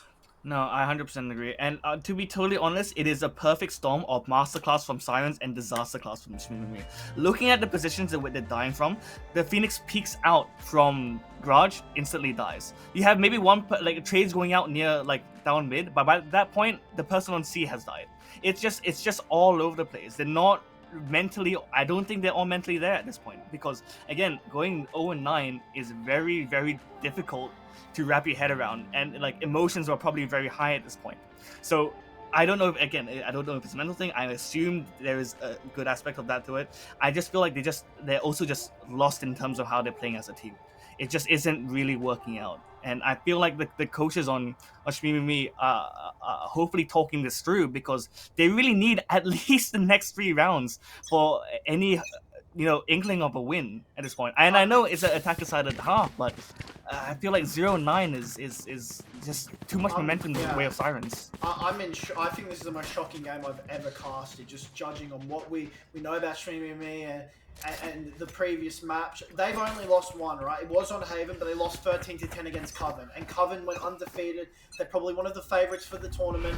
9-0 down. This is inconceivable for the side of Shmee. They need to find something here. He's shot down, so that will gain a bit of information, and they just have to hope anything. But Sober Dice will just spot everyone out, and that will be 3 of them spotted out. So they're just going to rotate to A. They know to stack on C, and it's not going to be. They're thinking about it. Maybe rotate's coming in now, but it's not. It's going to be too late. It's going to be too late for the side of Shmee, and it's so hard when you have this. Trap Eye is activated, so that will be known now. They need to get going here, is the side of Sirens, and Halloween just says goodbye. Look at the confidence. I'm genuinely, I'm casting right now, dude. I'm genuinely in shock in what I'm watching. Rare just kills Radiant Rice, and one comes in flank him Az, and this is probably the winning condition, is Az needs to find at least 1 or 2, but Jakali is watching it like perfection. Just everything is going perfect. Jakali gets another, looking for the third, and Jakali gets a 3K. It's 10-0 for the side of the Sirens. I think you can hear it in my voice. I am in genuine shock of what I'm casting right now. This is the most shocking thing I've ever seen in any game I've ever casted. I don't know what's going on right now. You can see the confidence in Siren. They're just so aggressive, and they know, hey, even if we lose the next 3 rounds, it doesn't matter. They're just playing with such confidence. They're pushing. They know that there's people see. They immediately rotate back to A. You see the KJ just take the 1v1 fight with the Cypher on as A-Link, and just instantly gets a headshot. Like, in all cases it counts, Cypher should not be taking that fight there. But I mean, you have to try to find picks at this point. So it's so late into the half, you know? Yeah, they've got guns now. I mean, they've got guns now at least, so, you know, they're looking for something. Radiant Rice did hear that. I wonder if she was going to fire a shot. The flash will go down Rare. That will confirm presence needed to kill on Rare. Does Az, and maybe in another world, Az does get that kill, but not today. Now, Radiant Rice does get Jakali, so that's the major player of XNS gone. So this round at least looking a bit better for the side of Shmee. Yeah, but look, I would much rather a Yoru be picked off than a Clove. Clove is such. I mean, although she put smokes off when dead, But yeah, I don't. Killjoy could get pressured here. It depends on the timing of what we're going to see here. Now, the Cypher is going to be the big play of the round. Radiant Rice will get there, and you could just see, has to get there now or never. Sunny is blinded. Radiant Rice does find the kill, as is killed on mid. So it's all up to this control, and they will actually go for it. So Julia gets one. So it's now a 2v2 situation here. They need to go, and it's all up to Julia. It could be perfection here for Radiant Rice, and Radiant Rice will get one. They are defusing because they know the one's coming mid. They know where they are, and it's all going to come up to here. And the defuse finally goes down, and it's all thanks to Radiant Rice's off. Well, finally, for the side of Shmimi, they will get the first round. And in chat, the question mark being positioned there by the side of Shmimi. Observe a question mark, but I mean, who cares? That was incredible by Shmimi and Radiant Rice finally getting one on the round, and maybe the key position or the key player here that we've been talking about with the Jet and with that operator is Radiant Rice, and well, the 4K is going to do that. I feel like the op play was definitely well worth it. I mean, but is it too late? I mean, you're already only really playing the op on round 11, and if I don't know, I feel like the buy just they could have tried to like make the buy such that the Jet gets the op a little bit earlier into the game. But I mean, like if they're getting around now, I guess it's not entirely too late. But double ult from the Silver off the bat here. Oh, look at that! Just so good on the mechanical, and then just getting so scrappy with the way they're trying to play. Yeah, so, I don't know. Yeah, it's going to be 11-1, and talking about the Science and Kaya will get one, but they will just rotate to A, so that's just going to probably come around. So we'll just talk and yap a bit as Kia maybe tries to find something here, a miracle in a way. But I mean, Sirens understood, right? I will say to this, that Radiant Rice did buy an operator earlier, and it didn't really work out. You can just see Rare finishes off the round. It's 11-1 to Sirens. Shocking scenes here, but like I was gonna say, switching sides. with the side of Siren, with the side of Shmimi, they tried to get that AWP onto Radiant Rice, and I forget what happened, but I think it was a C take, and she couldn't get activated onto that round. Yeah. That round was more of like positioning was incredible, and was able to just win the round, and the lurk from Eloino was good. It got a kill, but it left someone stranded on site, and the committal to A may have been too much. For Sirens on that round, understand where the player is, that she is linked, that she is on C, just using the Hunter's Fury, using all the utility, going for the execute, and locking her out of the round with a plant. Because you can't really do anything post-plant wise with an operator when it comes to a, when it is post-planted. So, I mean, this is going to be the round for Shmimi. They have to find something here. This is it. This is really all the marbles here for Shmimi. They need to find something. Dart will go and find nobody, as nobody plays that default position. But it does get the oh, it does get the trip. If there was a trip, that shock dart is there to kind of get rid of the trip flank. Yeah, so yeah. It's interesting to see that no one's actually going for the flank in this case. But Cypher playing work. Oh, Jakali gets Sunny, so it's a 4v5 situation. Now they do have plant down. That would suck. Eloino does know where one of the players is behind that box, but they are now stuck. So one position is noted by the team of Shmimi. So now it's gonna come down to when do they want to take this. And you can see Eloino trying to get someone here, but nothing can be found. This could be around the side of Shmimi. They're playing this to perfection, and they are playing it to perfection. This could be the first round of the half. Jesus, I'm losing my breath here. As Shmimi, well, they get the second round on the board, and the very, very first step to 1,000 stairs of making a comeback. Yeah, I mean, this is the round they needed, right? They absolutely needed this round to stay in the game for at least this half, for this series, so this map, not even the series. I mean, that was really well played by Shmimi. Hopefully, they've completely mentally reset from the last half, and they're now ready to push forward into this attacking half. But look, again, it's a very long way before they get even close to coming back. So, they just have to kind of play a little bit more stock standard. Hopefully they play things right, play as a team. Jet not really checking for any util, and just completely taking side. Flash could be huge here from Jakali. With the stinger as well. Even go for it, but now the position is going to be revealed, and Jakali just has to get out there. Oh, Jakali's in so much problems here as Red does get Sunny, but as with the Vandal does get a kill. So it's a 4v2 situation here, and it looks like Streaming Me will put the third round onto the board, barring anything catastrophic here. It's just about climbing Mount Everest. You know, at this point of the game, or as you can see, they're just trying to clear Garage here, and Lady Rice and Azana do get it, so third round of the game. The mentality you've got to have for Shmee is not even think about winning the game. And I know that sounds weird, but like... No, I'm with you. When you're 2-10 down, or 1-11 down at the half, you don't think about that. You just think about having fun. You think about playing to your best of abilities, but you don't think about overall winning the game. You don't think of anything. You're just like, all right, guys, you know, really bad half. Let's just have fun. Let's do our best here. Yeah. And, you know, teams will start, you know, a team like this will start believing when they get 7, 8 on board, but for now they should just be thinking, hey, you know, let's just have fun. Let's you know, we messed it up, but who cares? You know, we're just gonna have fun here. Zaz does get the kill, and Radiant Rice does get T-Pole on this bonus round. So life is coming from Shmee all of a sudden. This is great to see from Shmee. Just reset mentally, maybe not just thinking about the game too much, the tournament at all, just having fun, having this game of Valorant and just trying to do your best and win these rounds one by one. As Athena does get caught out by Julia. They do have that spike down as Red does get that kill. That flank by Sunny might be too much. It might be too much. Kiat does get Eloina. It's a 2v2 situation. And Julia gets Radiant Rice. So 2v2 and this flank has just come to... They're aware though. They're aware. Look at them. Their guns pointed towards that area. They know because of the previous round. And although Sunny does get 1-2, it's all up to 1v1, but Rare finds it. And 12-3. And I don't know. Oh, it's unfortunate for the side of Shmee. They thought they had the bonus round, that they will have money to buy up this round. It is map point for the Sirens here.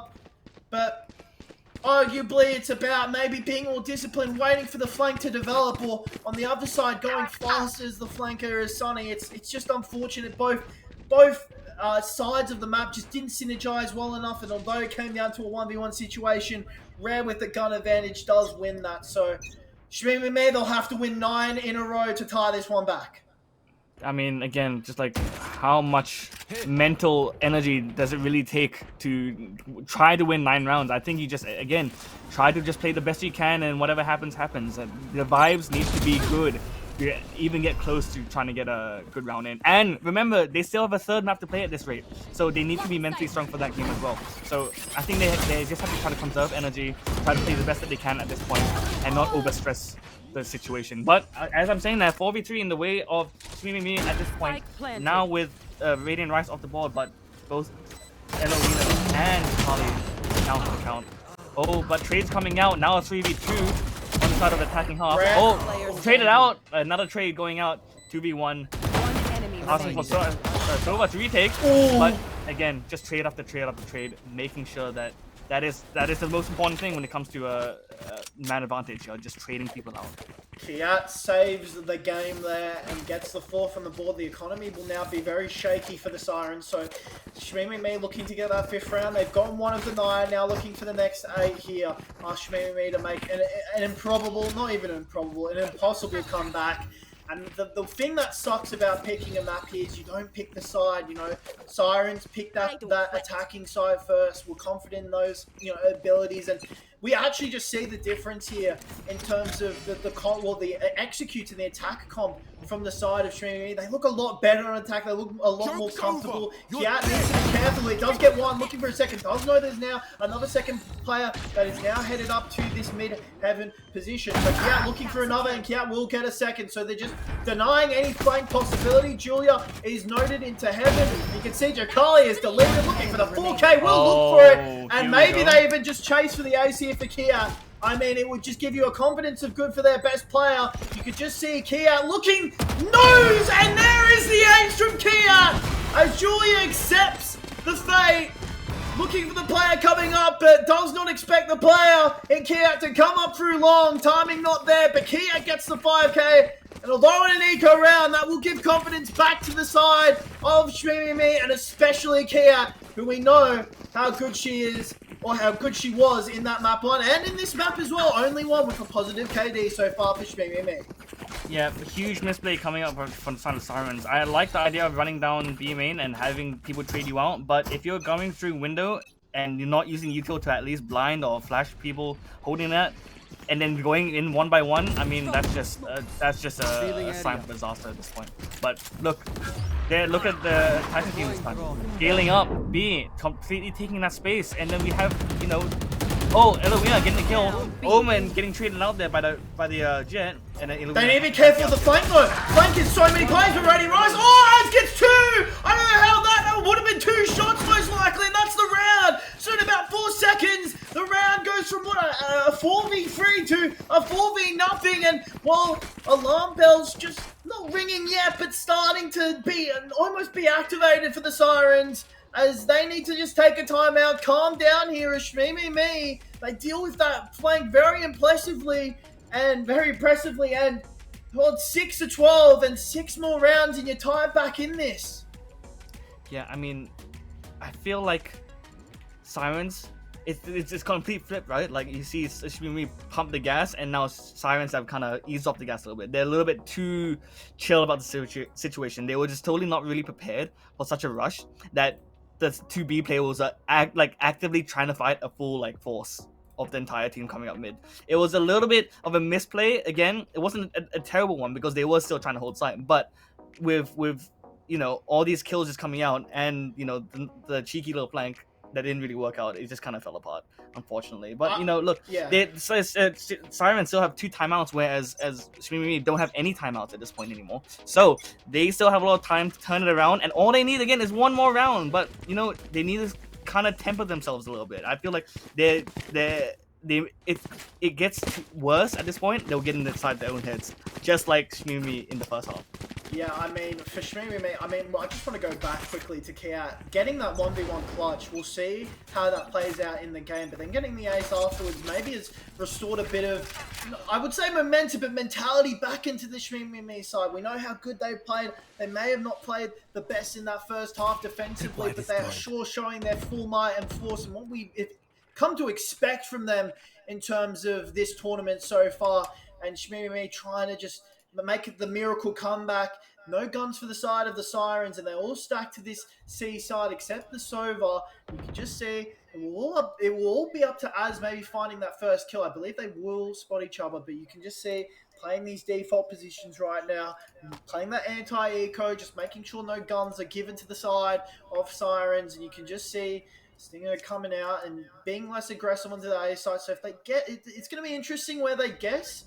They could get, I would more guess they go A right now because of the control they have in sewers and long, and nobody being seen in heaven and under heaven right now, and it looks like this will be the play or not. You can see what they're doing. They're trying to fake out this A with Az, so they need to find at least 1 kill there as, or at least try and sell it as much as they can here. The and you can just see Sight is just free for the taking. Az does get 1, looking for the second there. Az does find Julia, as you can see on the minimap, it's all up to T-Pon. T-Pon will get 1. So they know 1 is in garage, but now T-Pon in trouble here, and maybe doesn't expect Az, but Az will get killed there by T-Pon. Ready, Rice, they need to be careful. Ooh, nice dash. Be disciplined here, but Kia, well, saves the day, and that should surely close up any clutch attempt that Sirens will have. Teapot will be obliged to try. It does have ultimate, but will not use it. That will be too much time wasting. Kiat with just the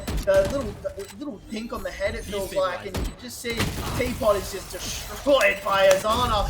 7-12, Shmimi can now start believing that a comeback is real, especially if they win this next round, which is a full gun buy round for the Sirens. So, I mean, crucial round coming up for both sides because, I mean, if you lose this next one as Sirens, then and only then do the alarm bells really start ringing out. Yeah, straight after that timeout, you can tell that Shmimi kind of changed the way they played. They played a lot more default, a little bit more map control, trying to find intel. He said Phoenix kind of making noise once he gets close to A, and then trying to pull people off C. But, you know, a good idea from the Sirens to kind of not fully rotate and commit, but they still kind of lost control of C a little bit. And it's unfortunate that that Phoenix managed to walk all the way around to that A link area and get 2 picks there, which is a bit of a shame because it really, at least the trade should have happened there. But Sirens is not privy to that flank, I guess. It's just coming but- down. Yeah. I mean, look at this. Three people up C main now. I mean, they're ready for an execute with your Cypher and your Phoenix kind of maybe going garage. So they're going split C. They're taking control of C. You haven't fully cleared Sight, and then ISO going out. Julia will get Athena. It takes one hero play for Sirens to win, and T-Ball does get ads, and you can just see trying to stay here, and they can't really find anything. It's a 2v4 situation all of a sudden, and nothing is being found. It's all going to be up to Sunny on a low HP Kia. They're Savior, they're Clutch Meister, but there's nothing really going to do there, and it's all up to Julia.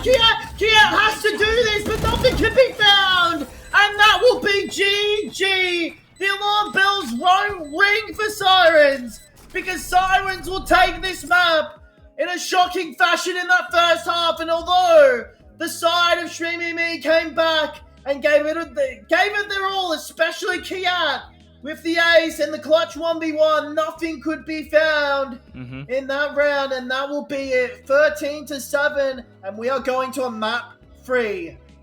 Wow, I mean, look at that. Look at the scoreboard. I mean, 7 and 13 was closer than we expected, to be totally honest. Everyone expected, well, I'm not going to say everyone, but at least I know that I expected the score line to be a little bit more like a 3-13, maybe 4-13, just off the back of the first half.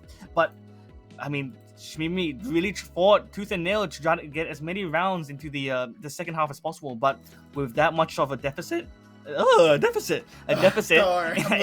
much of a deficit in the first half, it's just too hard, too much to ask. But I really do appreciate that they do try to pull out all the stops in that second half. But I mean, look at Rare, look at Teapot going 18 and 8, 17 and 11.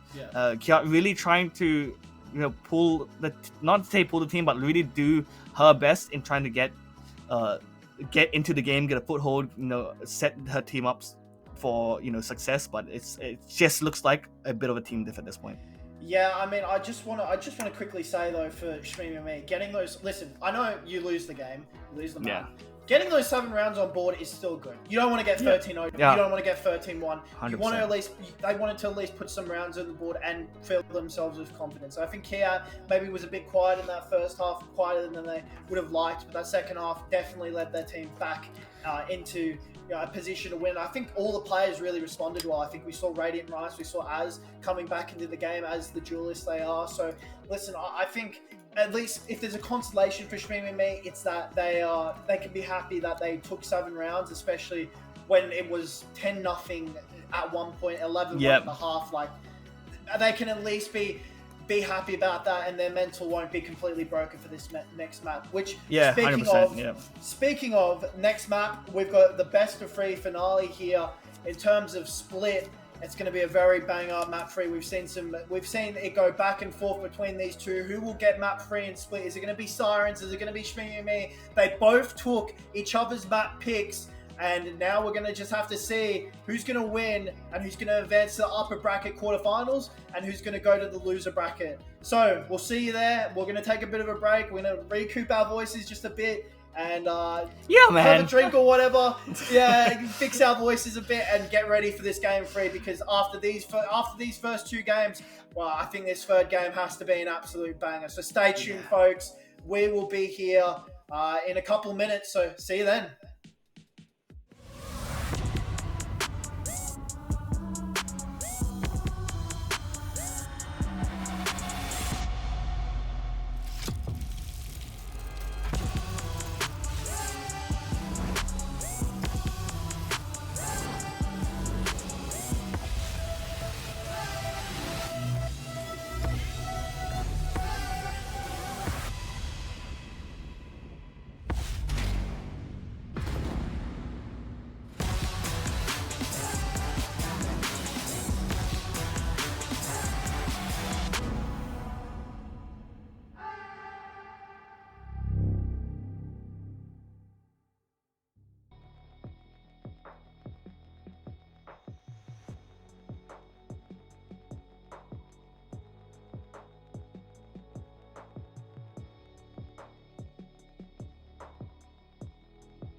Welcome back to the third map of this series with Shmimimi against Sirens. The last two maps were absolutely crazy games. One a little bit closer than another, and the second map just going back and forth like big time. So it'll be interesting to see how it plays out in the third map here on Split. Any thoughts on both previous rounds and what's upcoming? Yeah, first map was very close. I think it was a paper edges fin. I don't know, paper razor. I don't know what the saying is, but it was really. I don't know what you're saying, buddy. I don't know. It was okay. Razor's edge. Razor's edge. Yes, it was like there this close between both two teams. Yeah. And that you can see the amount of time we saw.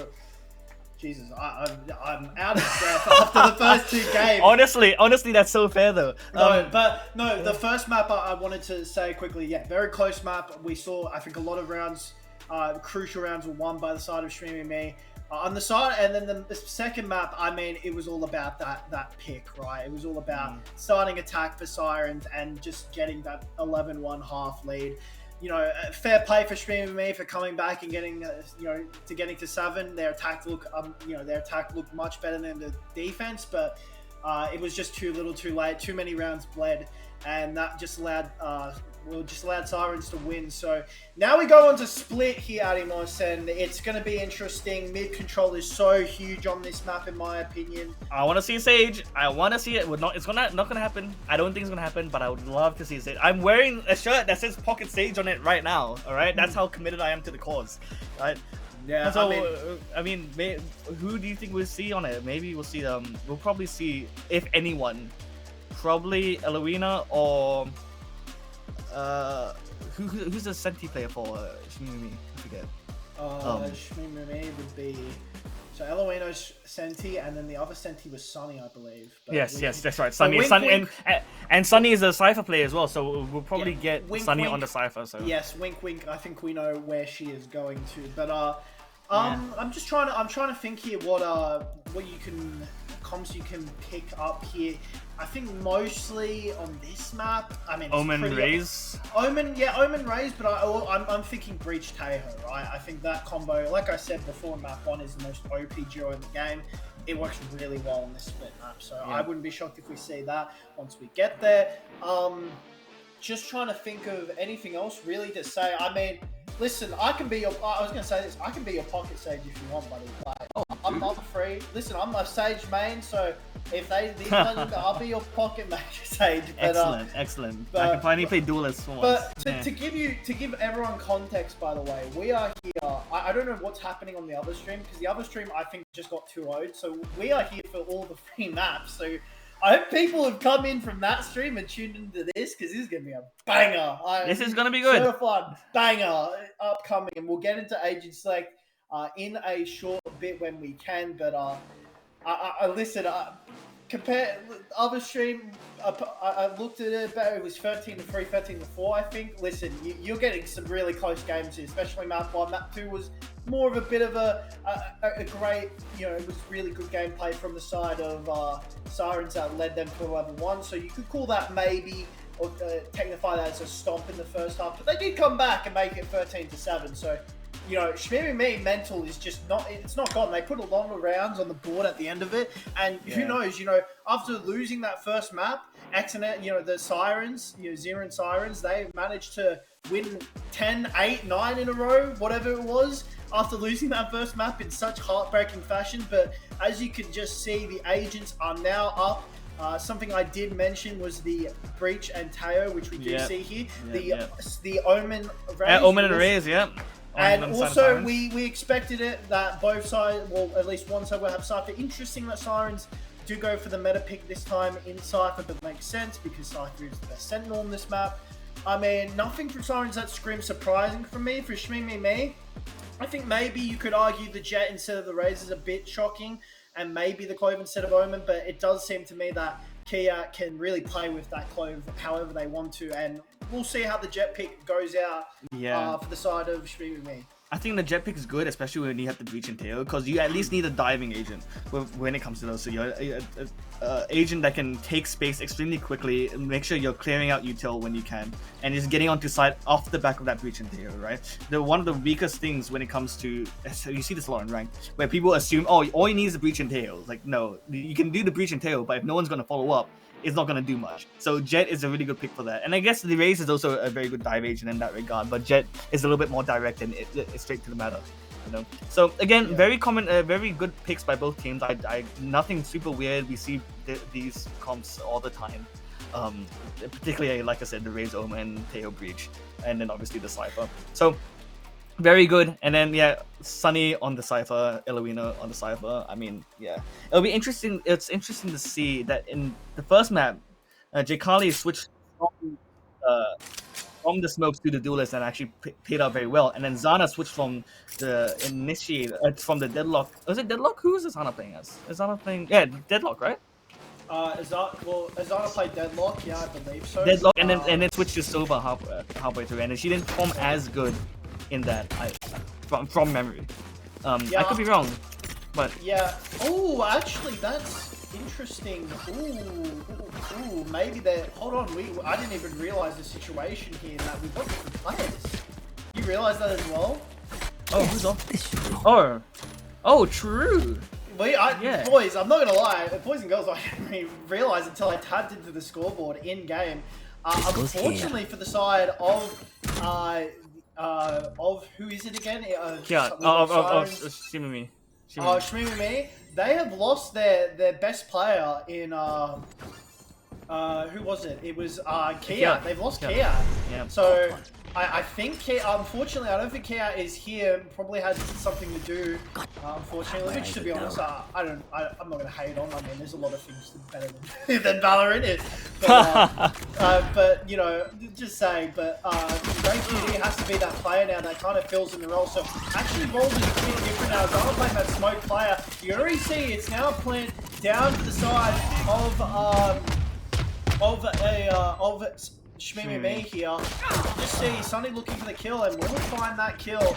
So now up to Ray QD and we'll be a bit stuck here. And well, it's perfect utility as T-Bot now knows another. Jkali knows another as well. T-Bot gets another. And Sirens have just cleaned up. It went from, I believe, a 4v4 to a 4v nothing. And well, Sirens will clear out the first round as yeah, that will be your first round for the Sirens. Yeah, and I don't want to hop on this too much, but just because it's the start of the game, having a sub in your game rather than a core really does typically and statistically shows to have a disadvantage in general because you're not playing with your core team. They may not be as well versed in the strats as other people. So I think Sirens coming off the first round win as well might be looking a little bit better than for where. I mean, I'm not to say that RayQT is a bad player or anything, but if you're replacing someone like Kyat, who was definitely a fragger when he was on the team, if RayQT can't fill those shoes, I think Shmimi might have a harder time in terms of playing out these rounds. I'm looking and. ZZZ getting a sub. Yeah, I'm just looking up in the chat, folks. Sorry, they couldn't. Yeah, unfortunately, substitution for Shmimi. I mean, this would be legendary though, right? If Shmimi may win with a substitute, right? Again, probably their best player at least so far in the series with Kia. It would be everything in the world, but our Sirens are just finding people now, and you can just see free on this eco round for the side of Sirens. Nothing really to report here. So far in the game, RayQT and Azana maybe just trying to find something, maybe find a plan. I mean, RayQT is just better to get that bomb and try and find a plan just for the extra 300, maybe find a peak or two if you can. Nothing really can be found here for the side of Shmimi, and again, like I said, for Azana, they have to kind of they have to refigure their gameplay a bit, right? Being the Deadlock, then the Sova. Now they're playing the Clove, which Cat previously played. Radiant Rice also now playing the Tato. Remember, they were duelist last time. I believe they were the Jet as well. So as switching from the Phoenix to the Jet, I mean, it just shows you how flexible this Sirens team sorry, not Science, the Shmee team is, and while Teapot and Alawino will get the kills, they do get the plant, that's the only good thing from it, but Sirens looking to start this game 2-0 nothing up, and well 2-0 up I should say, and they've done just that, and they're looking pretty good after that second map win, and yeah, time for the bonus. Yeah, I mean, pretty stock standard there at the end. I mean, them trying to get the plant down is really all they can ask for at that point, and like, you just have to kind of bank on the fact that you get the plant down and no one's actually on that side anymore. You had a few trips to get in the way of, but you know, nothing that was too crazy in terms of taking the side. But again, you're basically playing like a serious man advantage with only pistols. So, with the go, not go. Oh my god, the classic. Yeah, I mean, aggressive play is coming up by yeah, sorry. Yeah, just taking this B main control. I just want to say I saw this in chat. Will be a bit of a delay before this gets through. Someone said, "Can I get a Riot gun buddy?" Listen, if Exto had Riot gun buddies, I'd be begging for one. But I don't think we've got any gun buddies, so unfortunate on that. We don't have that much power here at Athena series. You know, we're just having fun, having some great sponsors on the time, as you can hopefully see the stream now on Logitech Gaming. Or Logitech G, I should say. But you could just see Spike is planted on the bonus round. You see no kills really going down. Shmee Sirens are very laxful about going for these retakes, and Alawino just finds that peek from behind on Red QT. You can actually see the flank of the Cypher and Teo coming up, and well, unfortunately for the side of the Teapot and Rare, they get rid of it. So now it's all up to Radiant Rice trying to find anything, and it's just not going to be enough. The utility is too much, and the round is just over like that. It's 3-0, bonus round lost for the side of Shmee. It's looking very much like a load, it's very looking close to a Haven game. Right, they're just not really all quite there in terms of their positioning, the way they're taking the gunfights together, the way they're really trying to like retake the site. I'm just gonna say this out front: the way that XNS took A site was too easy. Well, there was no fight back by the defending team. Oh, sorry, no, other way around. Sorry, the way that but still, the way that Shmee took the site was a bit too easy. There was no fight back, but then the retake by the defense was just overwhelming. So I got confused in my head. It honestly looked like XNS was attacking just the way that they're defending off the back of that retake, right? It just doesn't seem like they were holding positions very well as from the perspective of Shmee. Yeah, Sirens are just really confident about leaving this A side open and just going for the retake. It is very interesting, right? They will get another plant down again, but it will be down to seeing this push now. Alawino might not expect the mid presence here, and Sunny and Teo are coming up without any trumps, so this could be a problem here, especially as we say goodbye to Alawino, but Jakali will get the trade straight away, but Radiant Rice finds it. So 3v3 situation, and they know that player is now somewhere in tower, somewhere in vent. So now you've got one right below the rafters as well. I'm watching main, so they need to be careful with control here, and Julia just goes down and gets the kill of Az. So 3v2 situation turns into a 3v1. It will go down to Rolling Thunder. Rolling Thunder will find it, but that will just delay it just for a second. They have to peek, and Rare is just holding this peek. You can just see Julia as well. Nothing can be done here by the side of Shmee. And like game 2, we've seen this. Sirens coming out to a commanding start. Yeah, it could have been winnable. You saw that the person playing Heaven kind of mistimed that peak a little bit, but at the end of the day, it's still a 3v1 advantage the way of Sirens, and it seemed like a lot of effort to try to get that plan going, that diffuser being killed. So, and then timeout coming up for Shmee. It's very similar again to the Haven game where they lost the first four rounds. They need to win out this round if they want to at least see a 4-1 or 4-2. Because if they lose this next round, it's more than likely going to be a 6-0.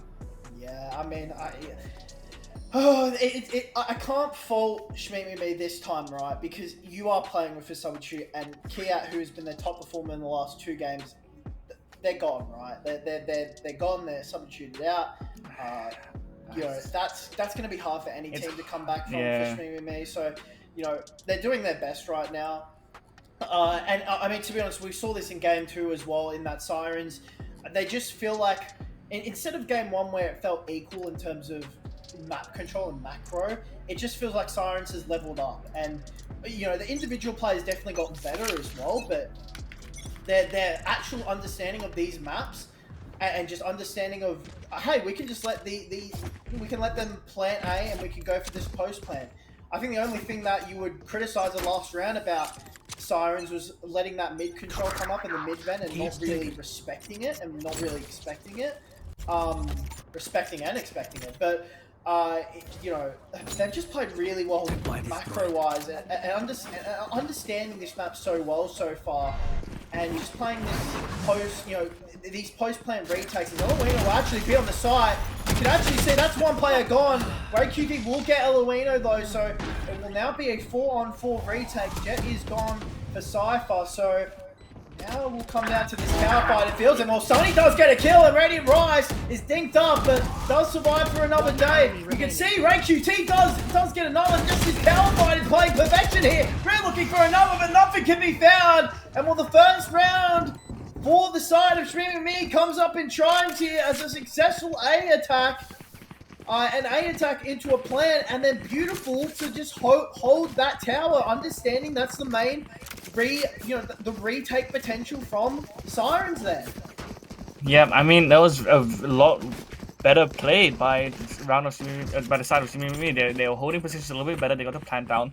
They were holding for I can't even speak. Heaven control, because when you're planning that position, you gotta make sure that you have Heaven completely clear, right? So they're just holding that position, not making sure that Sirens don't really just take that free reign and not overextending as well. So good kills coming out by the teams, by both teams, but Streaming Me coming out on top.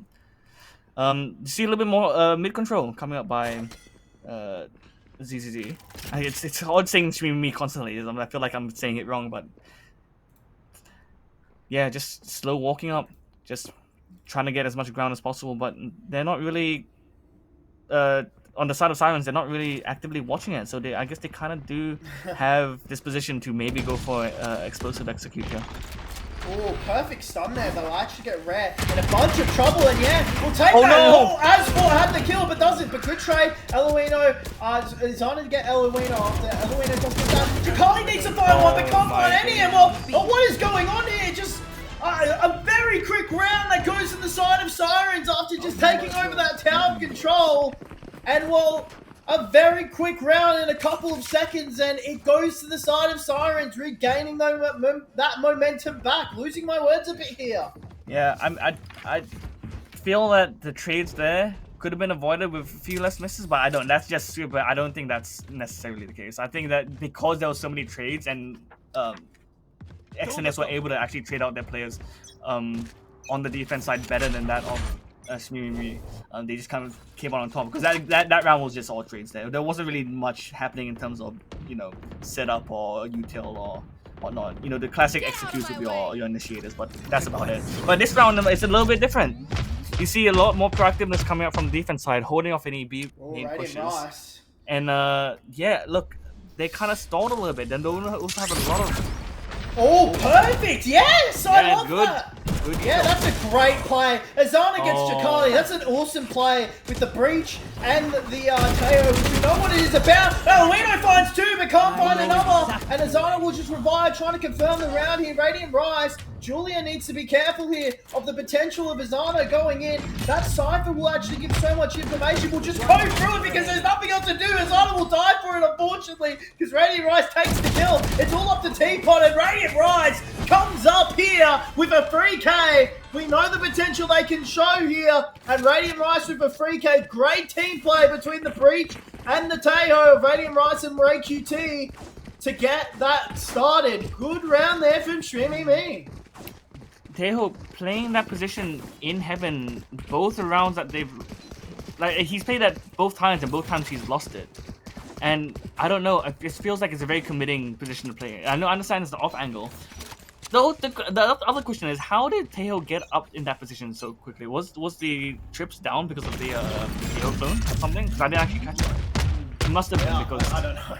It must have been, because for him to get that much space in that position is kind of crazy. You can just see Az getting that kill onto Rare, and it's about that first peak is really good for them. 30 HP though, but can just now go into this execute. It's all about Teapot, and we got the breach of. So Julia, I was blanking for a second, holding this mid-control. Eleno won't expect it. The timing is unfortunate for Eleno, and they'll just rotate towards B here. It will all be up to you guys who know who it is. I messed it up, but it's Jakali. Jakali has to try and find something here. Jakali actually playing the perfect position here. 9 by 2. Oh no, he whiffs it. Oh, that could have been a multi-kill for the ages for Jakali. But that will ruin the round for the side of Sirens. And that will surely be 5-3 for the side of Shmee Me. Jakali play that to absolute perfection in terms of positioning, but the whiff was just very unfortunate.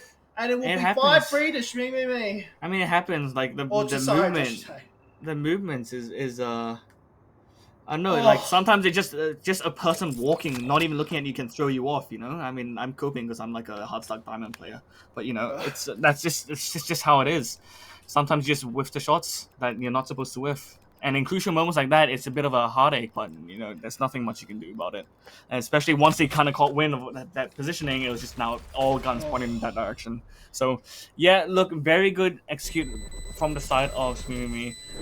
XNS, I'm thinking a timeout is coming up somewhat soon, especially if they don't miss that. Because right now it doesn't seem like they're playing as they should be, especially for our defense side of the team. Yeah, defense side of the map, I should say.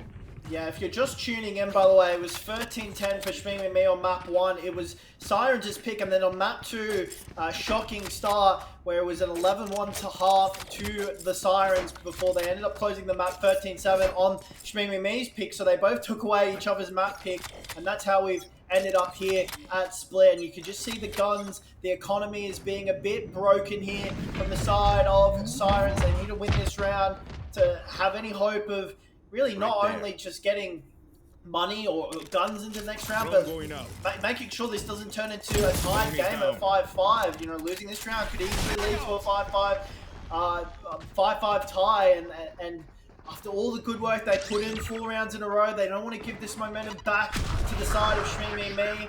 I mean, this is so impressive by Shmee Me so far. Just going down 4-0, it can really break you down as a team, especially when you have a substitute, but they have responded in such a great way, and you can see Rare is going to have to try and get the kill here onto Az. Does get one, but Radiant Rice does get the kill back, and now Jakali is spotted out with that Guardian. I'm trying to see if anything will be done here. Radiant Rice does have the Armageddon and Rolling Thunder on the side of Radiant Rice, of Sirens if they wish to use it. And you can see it is actually used here, so it is used. Teapot does get a kill. Julia will blind one, and that will be a kill. Teapot gets another, and on a window, it unfortunately goes all bad for the side of Shmee Me. Only Radiant Rice's Armageddon can find one, but they are just cleaned up. It's perfect execution on the Rolling Thunder from the breach, and that will be 6. A crucial round there for the Sirens. Excellent. Very well played by the bridge. You had the ult that comes out and then the flash to assist on the retake. The Cypher just absolutely caught with their hands down in that situation. Like, what do you even do? You're completely blind. I guess you try to pre-fire, but that's all you can really ask for, right? And even so, like, the rest of the team basically has to fall back a little bit off the back of the breach stun. Right, so like a flood by the Sirens was a really good play off the back of that breach ult, and hopefully a few more rounds can come out like that, because that was honestly flawed. That was textbook Valorant right then. It was great. Yeah, it was textbook Valorant. Just see playing these default positions. Radiant Rice going in a bit through mid. Teodrome will spot out that aggressive push from Radiant Rice, so has to back up a bit as seeing that Cypher trip now. So it will be all about timing here, and you can actually see the Cypher Nomad going up to this position, and Jakali deletes it and looking for another, and Az is just deleted by Jakali. How big of a game she has played in both of these two games, and this game in particular as well, as Rare kills Radiant Rice, and it's just looking like another lost round here for Shmee Me, trying to get anything going, but The Sirens looking in complete control after winning that last round, that crucial last round with the perfect ultimate of the Rolling Thunder. But it seems to me Shmee might look to save or look for a miracle play here, and it would have to start here at mid, coming in from sewers. And you can see just waiting for that aggressive peak there is, of course, the Tejo of Rare and Teapot, the Rays, and that's Rare getting a 3K on the round. Nothing can be done there. Sirens go up 7-3, and I feel like that could be economy. The economy is not looking good for the side of streaming. It's not broken, but it's not looking good here, Adamos. Yeah, I'm with you in that. And that round, to be honest, wasn't the most exciting round. You can see, like, you know, I understand trying to get your trades, especially in aiming. But if your one player dies and you're not ready for a trade, it's kind of a bit troll to try to re-swing the same angle and expect to get another kill. Like, if you're not ready to trade off the bat, then I feel like it's you're better off trying to re-swing different situations. Because that round was just like, okay, got one pick. Oh, I didn't got the second pick, and then like, and barely anything really happened. No Yuto, no nothing. So hopefully this is they try to rationalize that a little bit more and try to actually come up with more of a attacking plan when it comes to using Yuto to get on site and not just kind of walking out of smokes. Jakali, but as I say that, that's one. Could look for a second. We'll find a second. Surely it will. Yeah, and Red gets Sunny. I don't know where. Red gets Sunny on mid. So now it is a 2v5 situation, and it's just all gone wrong as they don't clear that player up from ramps. Jakali just teleporting in now. Joan will spot out at least one, or sorry, at least get present. I don't know if they even spot out Jakali. And well, there's just nothing they could do here. Radiant Rice is just stuck in a hard rock in a place. Jakali gets one through the smoke, and Radiant Rice and Julia will finish off the round with AZ as whatever you want to call them. 8-3 to the side of Sirens, and they're looking to really show their mark and show other teams to be worried of them if they get through this map like we think they can. Yeah, I mean, it's exactly the same mistake as last time. They're not using a utility to clear out key angles. That Rams wasn't even smoked off. Like, it just allowed Jakali to get another 2 picks off the bat. This is mistakes you can't really do. These are fundamentals in such high lobbies that you can't really be making them. Because, like I said, they're just gonna, like, Simon's just gonna capitalize if you don't do things like that. And off the bat, Teapot just so sharp, just swinging out and immediately getting the one pick. And there's no teammate to really back her up as well.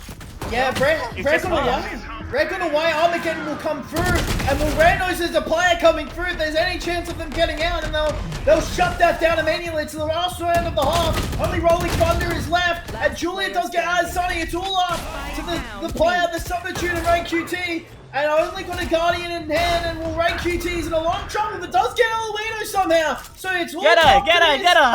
So Ray QT needs to look for something. Doesn't have the spike, so looking for anything. That's not ready.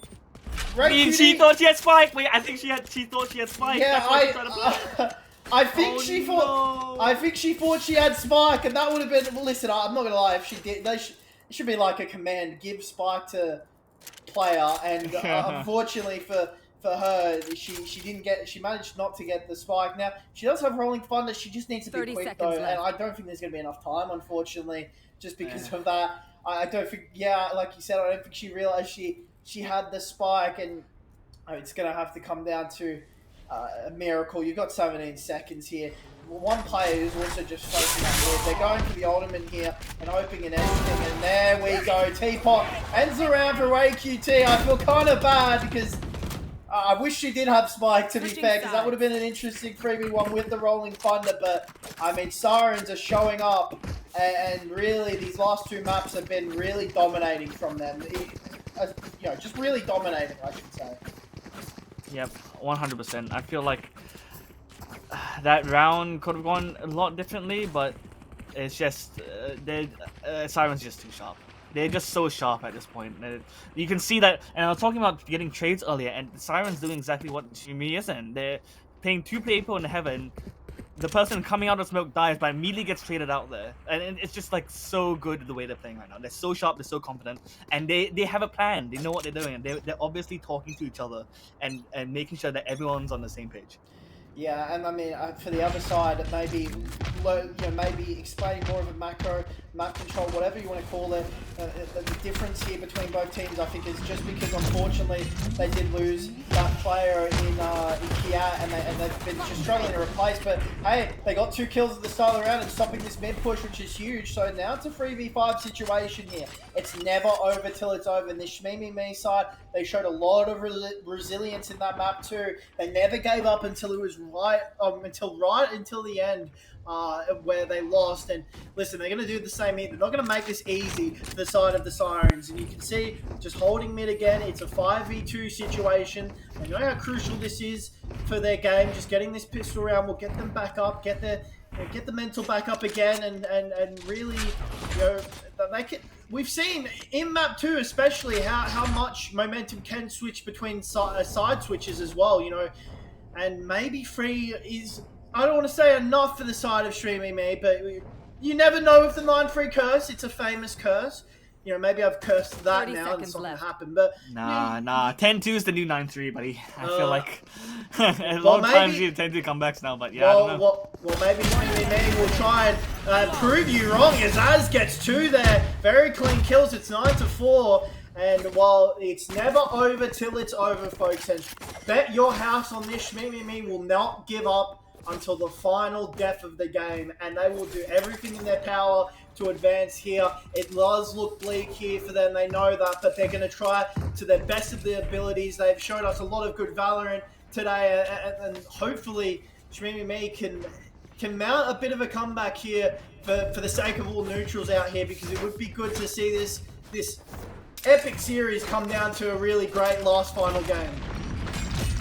Yeah, I mean, off the bat, coming like headstrong, pushing up mid, and they've done this before. And again, the mollies just completely deter them. Yeah, mollies are perfect, and again, with the slows as well. Yeah, second round. I mean, the mollies are perfect there, as you can see, folks. And well, only pistols for the side of Sirens, so. Shmimi have to be careful. You can see the bunker of A with the Cypher of Sunny just holding it down as long as they can. Spike will go down to them, and Spike and Dub will spot that player into A main, so it will go back. Az is just trying to clear out this mid, see if anyone's still there. Now, Sunny does get 2 out of nowhere for that great peek, so Sunny does get 2, and it will be a 5v3 situation. And it's just going to be really hard for the side of Siren to really do anything. Even if they do let up this A side, if they guess correctly, it's just going to be a hard round for them to really win, especially when you look at the gun difference so far. They will go up tower. It will be interesting to see what their next move is. Is it going to be going through mid, or is it going to be going through spawn, or is it going to be going to A itself? They've only got 20 seconds, so they have to go quick. Now, Radium Rise might be picked up by this, and it will. So Jakali with the right click does get it, but they don't have time here, so Sunny could be the major player here. Sunny needs to be careful, but there's one flank, and no, doesn't see it, so a bit of poor timing here from the side of... They won't have the time! They won't have the time! They messed it up! Oh, they messed it up! It's a mess up by Sirens. They do everything to perfection, but unfortunately for them, they just didn't realize how much time there was left. And Shmimi given a lifeline there as they lose 2 players they lose just 2 players. Not needed to be losing those 2 players at all, but Sirens can't capitalize on Shmimi's mistakes, and Shmimi, they'll be 9-5. They'll be 9-5 down now. Yeah, that was a crucial mistake on the side of Sirens there, and just from that, I feel like the mental is dipping just a little bit. They're both the energy and the mental is dipping. They're making silly mistakes. They've lost a few rounds in a row, and they're kind of panicking on how to scramble back. Right? They know they're 4 rounds up, so they have a lot of time to think and kind of play out the rounds and try to figure out what to do. But the rounds are closing in now. They got to start kind of locking in and trying to be a little bit more decisive in what to do. Which is dangerous with the Cypher trips. Jet's low on health. No. Perfect, great execute.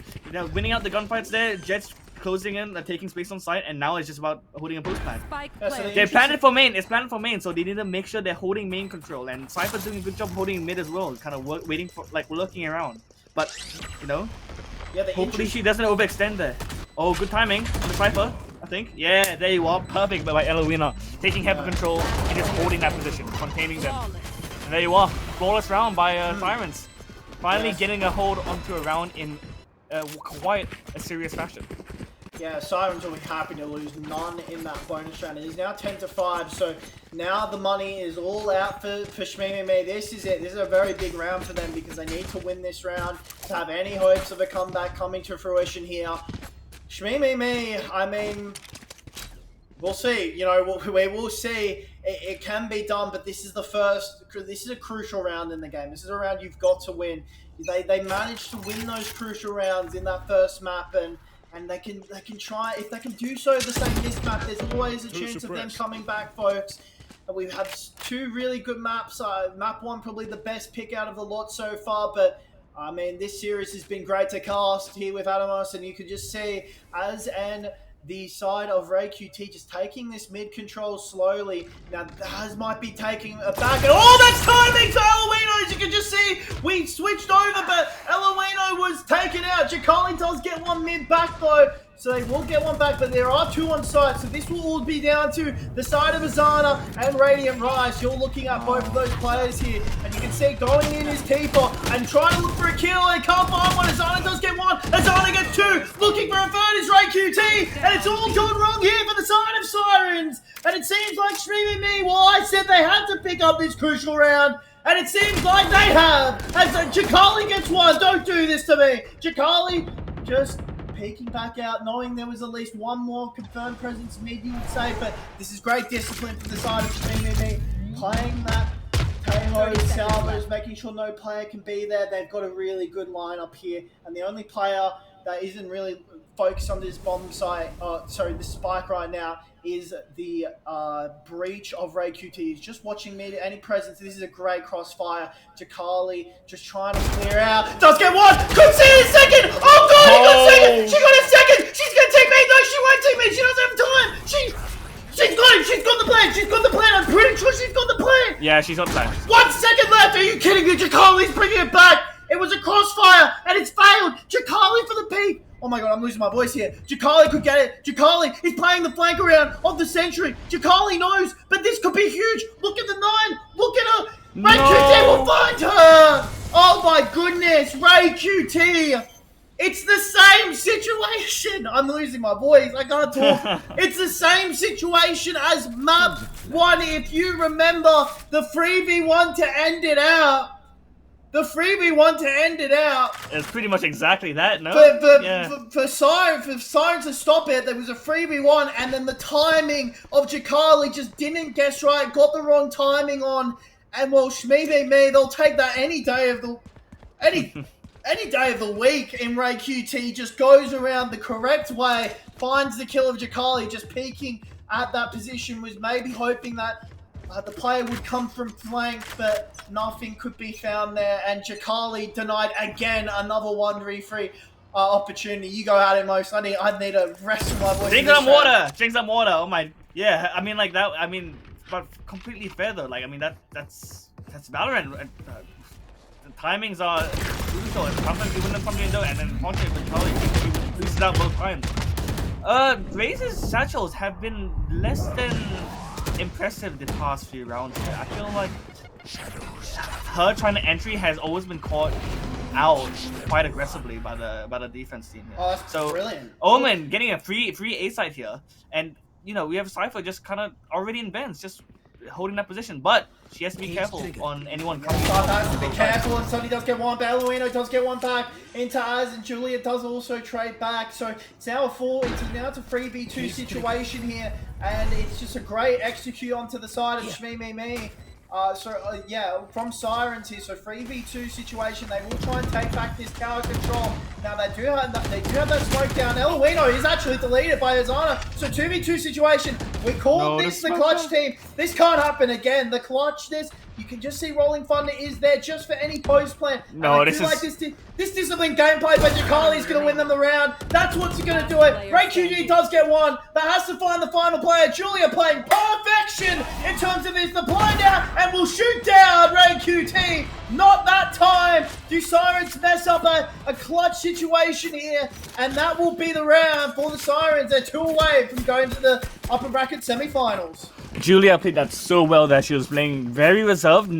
She knew that once these 2 players drop out of Heaven, she has Heaven control again and can hold the plan from there.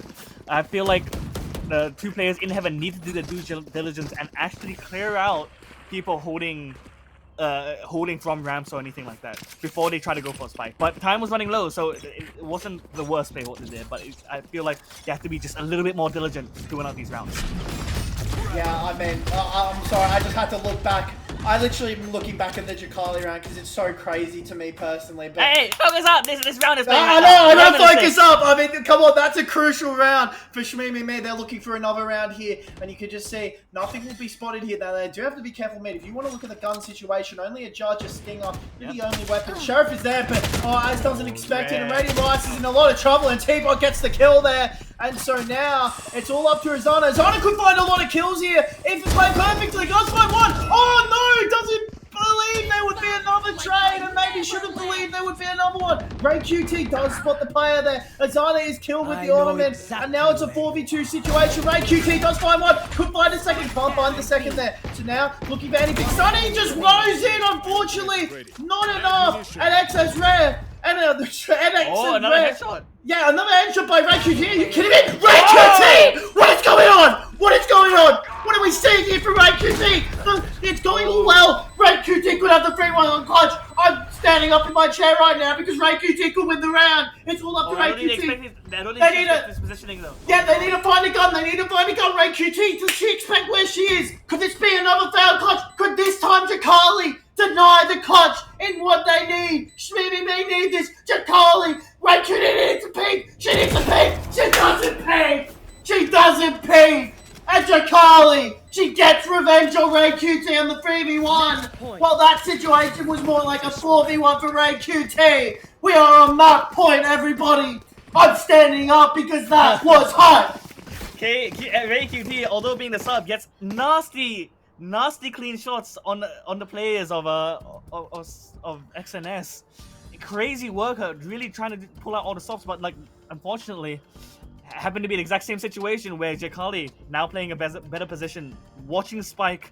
Doesn't really have to watch her back, maybe other than Ali, but she knows he dropped, so all she has to do is sit quietly and wait. It was the onus was now on the breach to find Jakali, and unfortunately that wasn't the case. So Jakali, very well played, almost losable. I will say, I'm gonna put my hands up. I would have liked to see Ray QT win that out, to be totally honest, but the tip still scaled towards XNS there. But yeah, very very close rounds.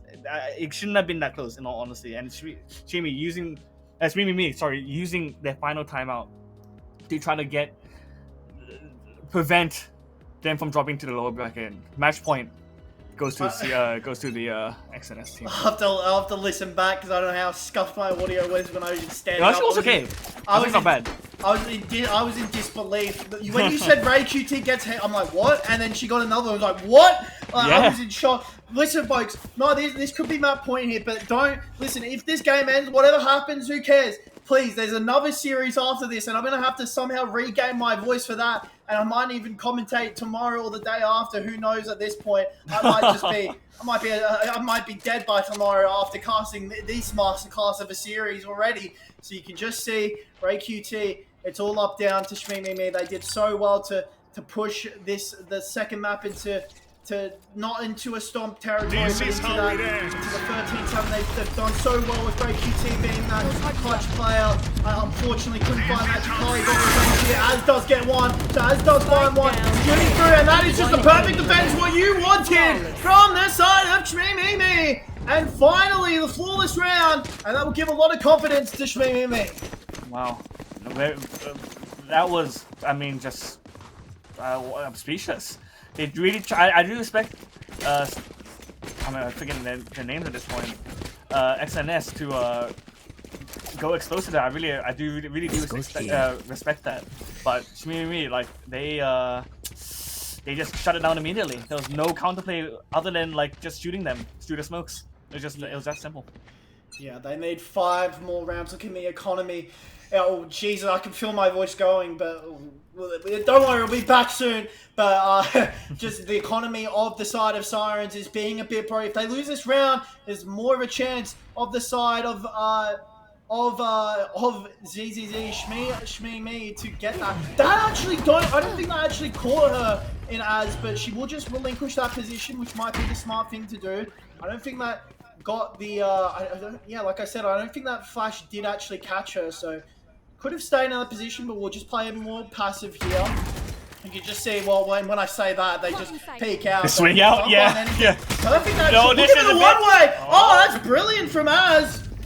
And you can see, crucial round here, and Eluino finds Ray QT. They are on 5 HP, but that will be sight. And Ray QT was the only one there. Athena did spot 1, has to relinquish his position now in the side of mid-mall. So now you're looking, and it's all up to Radiant Rice to hold this tower position. This is how you get the post plan. They need one. Oh, just one shot will kill Eluino. Just one shot will do it, but nothing can be found. And the mid player was found. It's now a 3v4 retake here. And you can just see, brilliant from Jakali. Jakali finds the kill. A brilliant paranoia. 4v2. They've gone also the Rolling Thunder. As does 5-1. So 3v2 situation here. They might be waiting for the tap on the spy to activate that Rolling Thunder, and surely now it has to come out. It will come out, but I don't know what's... Oh, that's so...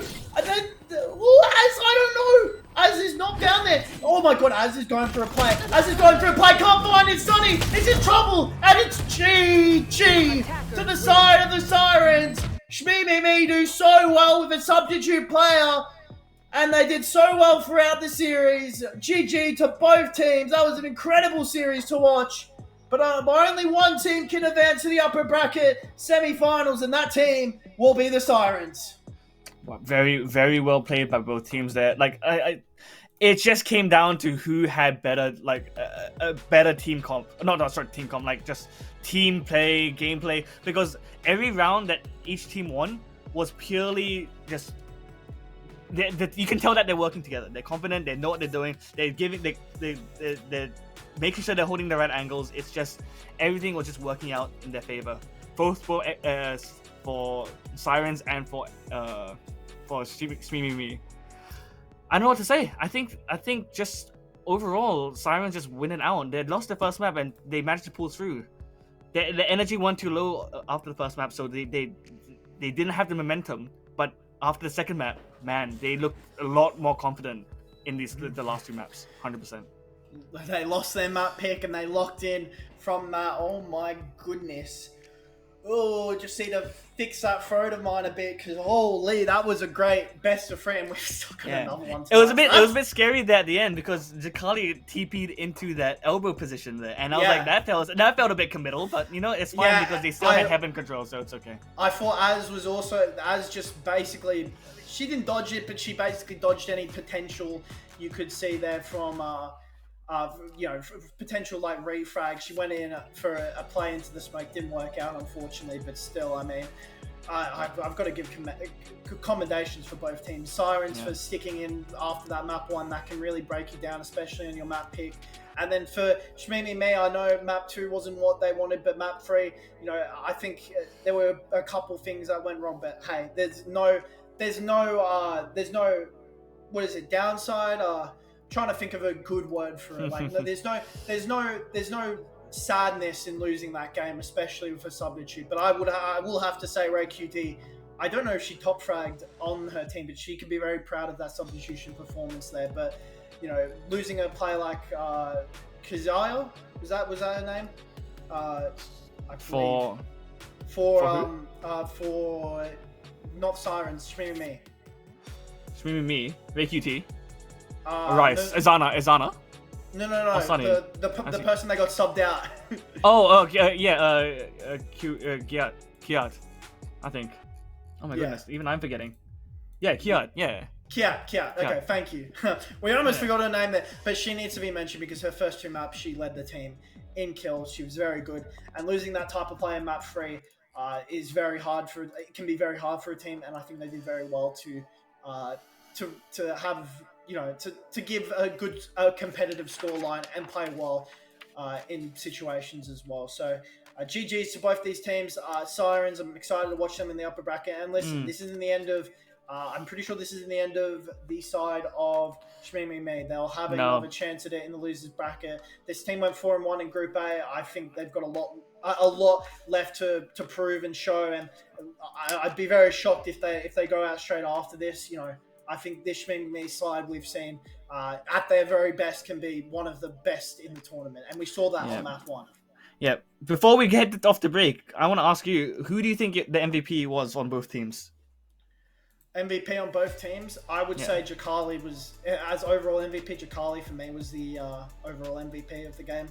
I would say I'm with you with that one. I would say on the other side, if you were to tell me the first 2 maps, it would be Kiat. But for map 3, I actually thought Ray QT did very well on that 3rd map, subbing in and having a very good performance there. We saw that she clutched against Jakali. Jakali almost had that clutch of the century, the 3-1. Then she almost had her own clutch of the century that was denied by Jakali. So listen, she brought everything, and as a substitute, maybe not knowing everything about the team, how it fully works, I would bet she is listed as a substitute. So I bet that she would know some of the game strats and the players. But to come in here and perform as a substitute here in the Athena series, I think she can be very proud of it. So yeah, I think the 3 names, Jakali, MVP for me, Kiat before she had to go for the Shmee side, and I thought Ray QT can have a pat on the back for how she played, because that was very, very good from her, and she can be very proud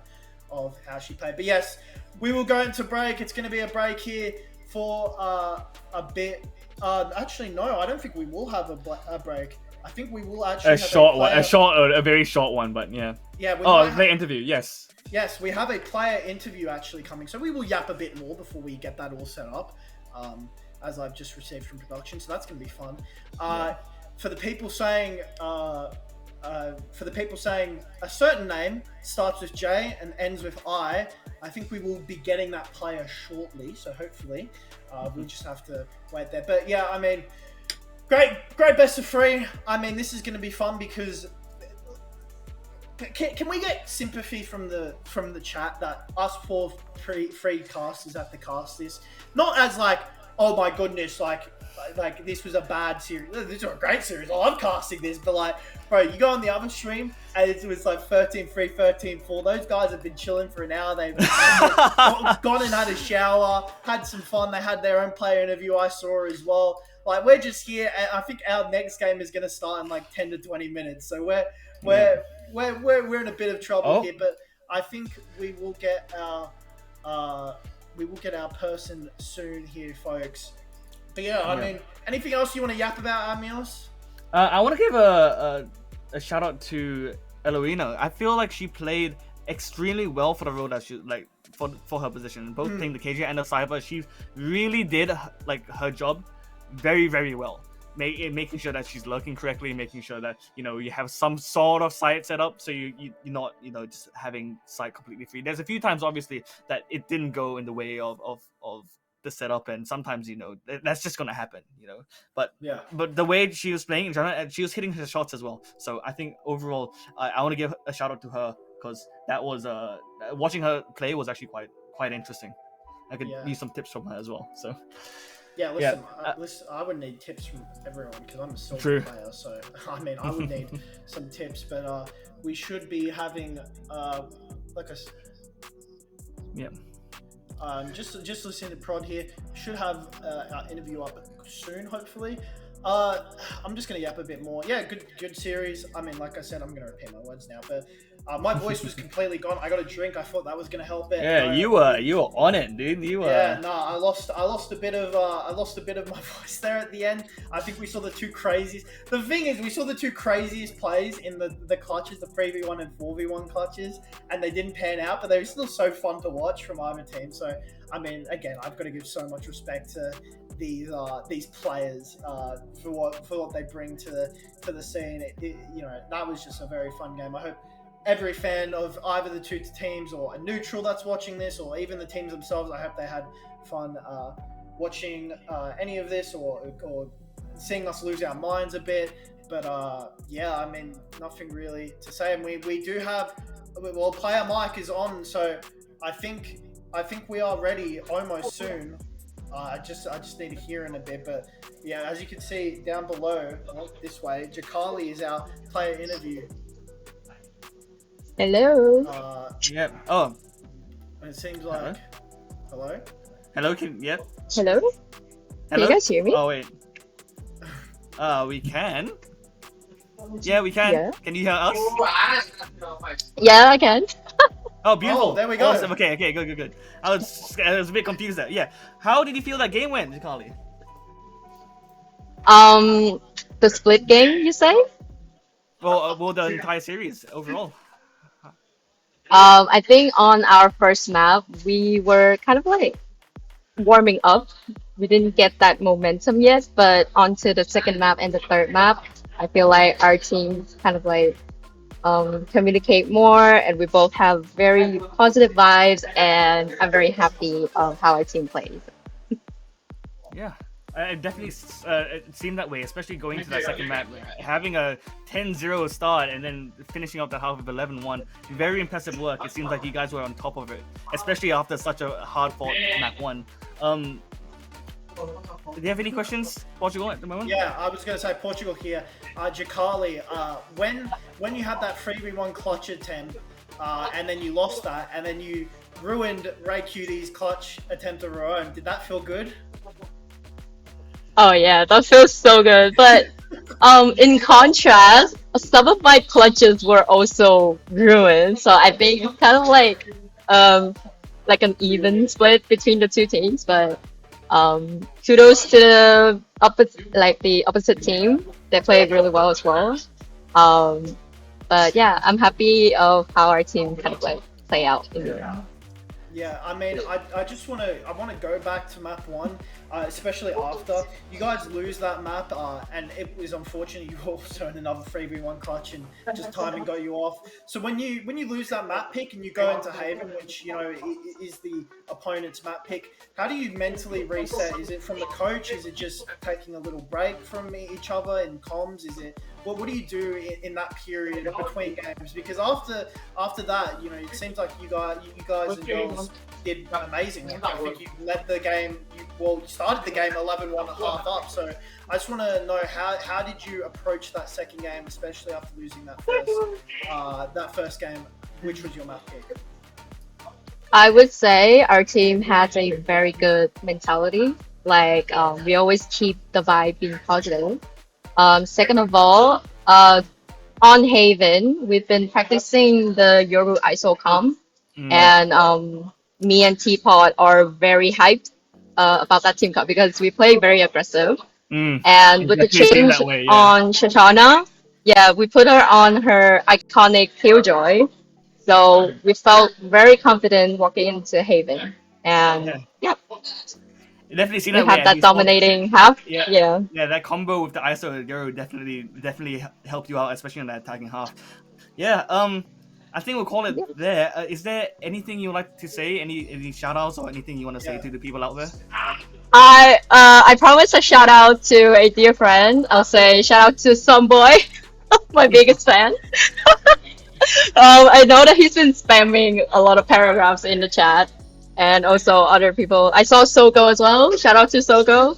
And I would say Tosca. Yeah, I posted a Tosca response on Twitter. Shout out to Tosca as well. I love you guys so much. Thanks for interviewing me. Alrighty, congratulations, Jakali, on making it to the upper bracket semifinals. I hope to get you on an interview again. But congratulations for moving on in a tightly contested series. Yep, thanks. Thank you so much, and thanks for the casting as well. All Thank good. you. Alright, well, folks, that is our player interview with Jakali, the MVP of the game, I would say. Or the series, I should say myself. So congrats to Sirens. That's not it though. That's not our night done with though, Atingos. We've got another one, and listen, I think this one also is going to be. This could go free. We might be in a bit of trouble here with what we've been dealt with here, because it's two teams, Rapid and Kiss. I mean, these two teams are very good. Two teams. Kiss were second in the group, and Rapid, I believe, were third in Group A. So both game changers teams as well in Split 1. Rapid looking to maybe cause a bit of trouble here for Kiss and find a bit of an upset potential here, but Kiss will be looking to dominate their way to the tournament, as they are, in my opinion, the tournament favourites. So it's going to be interesting seeing a David Goliath type of situation here, but I think it's going to be a good set of games. So we will see you then, folks. A great best of three. We'll have a little break, and then we'll be back for our next best of three, which is Rapid versus Kiss. Don't go anywhere. That one also could be going to free and could be a very special series. So see you there.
welcome back to the Athena series.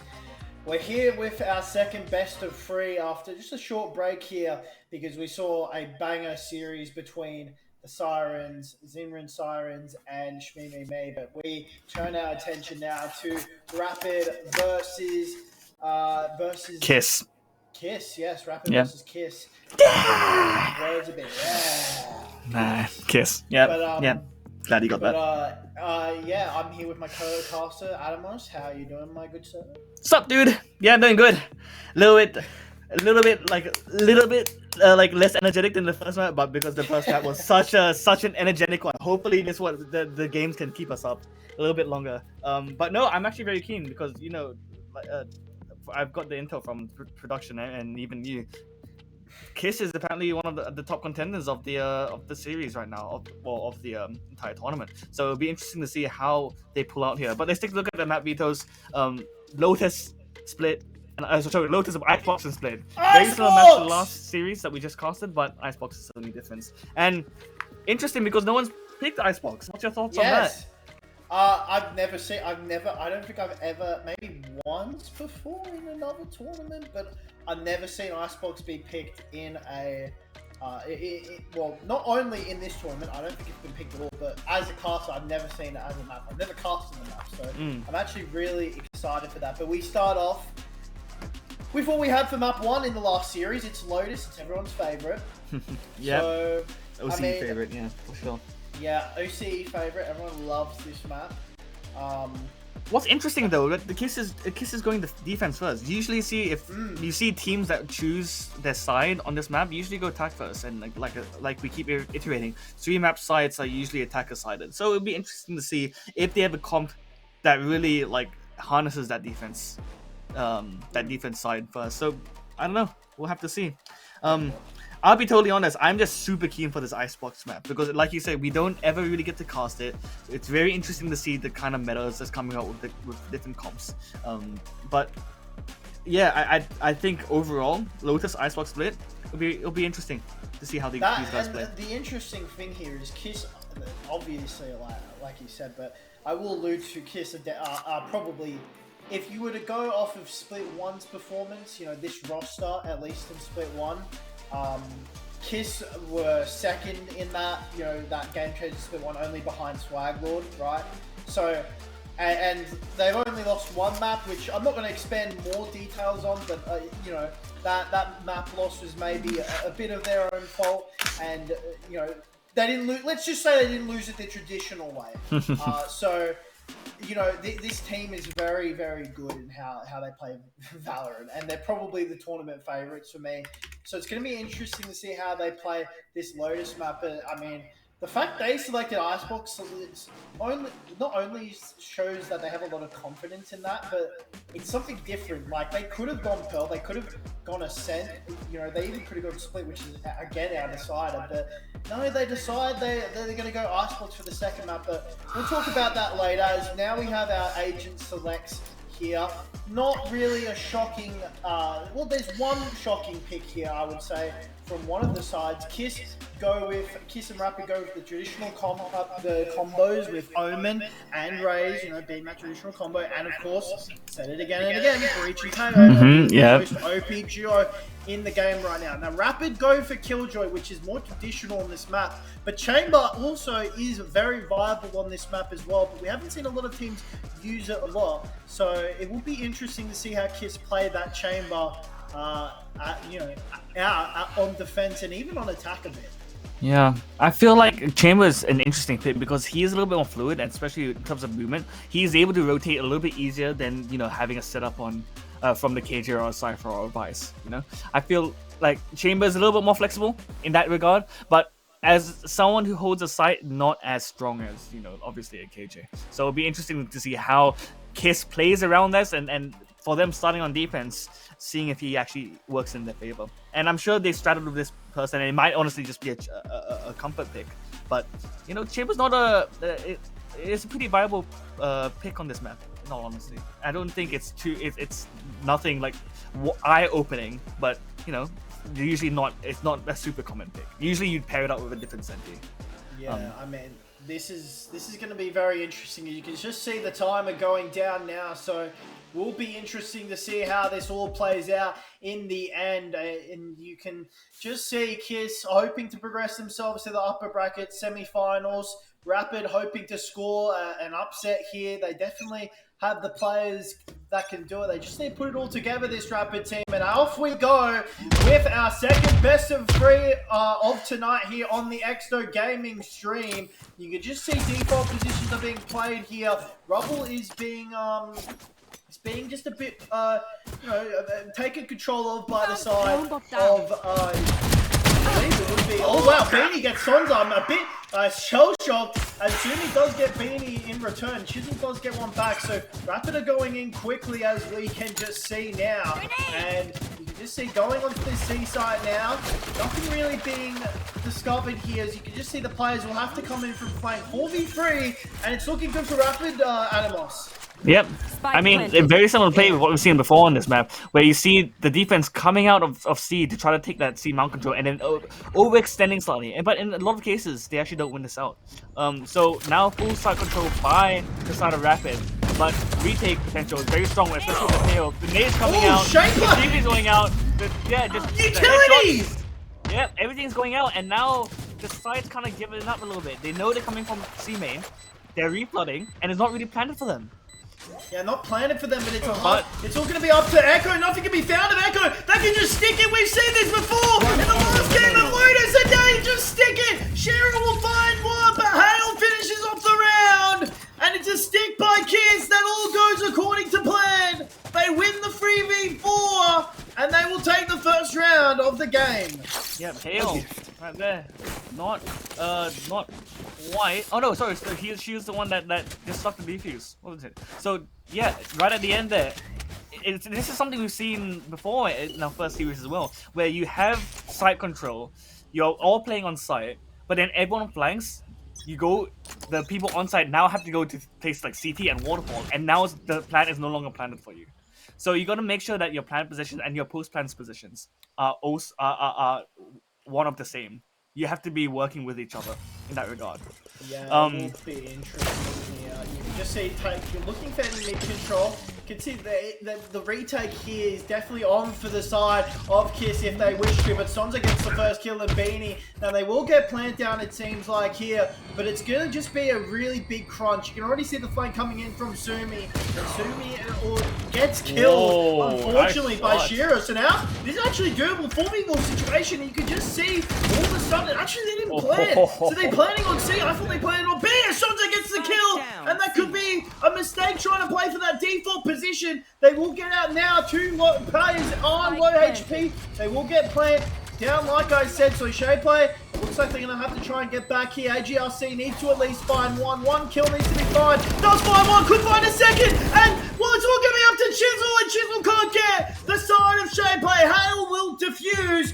And, well, a shaky looking round for Kiss is converted. And, well, like I said, shaky at first, but it seems like they just got over the line. Yep. It seems very well executed by the side of Kiss. They're not really afraid to take these gunfights. They're making sure that they're having util and flashes to at least take an unequal gunfight on their end. So I feel like it's like they also have more like confidence and they have more drive to actually get onto site a little bit more, which is what I think really strong. They're not hesitant at all. They're grouping up. They're playing with each other. They're not afraid. If it doesn't work, they at least they're still committing to a plan. They're not hesitating, which is what we'd love to see when it comes to retakes, especially with util on other teams like Aho and Breach and whatnot. The good thing for the side of Rapid is they do get rid of a lot of guns. Free in fact, so this is more of a, I'd say, it's a tough bonus round for the side of Kiss, and they'll be trying to find anything here. You see Hale taking that first fight into Shira and trying to get away, does get away with her life. So first pick goes to Hale inside of Kiss, and while it's looking good, they will get all well, not yet, but it looks like they will just get all here in terms of Echo. We'll find it, and you can just see here. Just taking the mound control, but nothing else, and you can just see everyone on the map is being disciplined. Yeah, but take a look. Rapid, although a man down, still have the health advantage here because Hale and Sumi are both holding C and they're both lit. But Yeah. there's still breach on that side, which means that now if they start to go for an aggressive attack on A or B, they will have the chamber or the Teo will probably have their pants down. But Teo can probably turn around, look through try to find. Sonza with 2! Oh my! Wow! As I'm talking about health advantage, right then and there, 2 of the players are Rapid get shot down. 30 seconds left. Outlaw difference, right? Those 2 shots. You only have 2 shots, but I mean, Sonza made them down. AGRC doesn't really expect the timing, but does get the low HP player in Hale, so they will just have to go onto site here, but it's a 2v4 situation with AGRC being so low and so little time as well.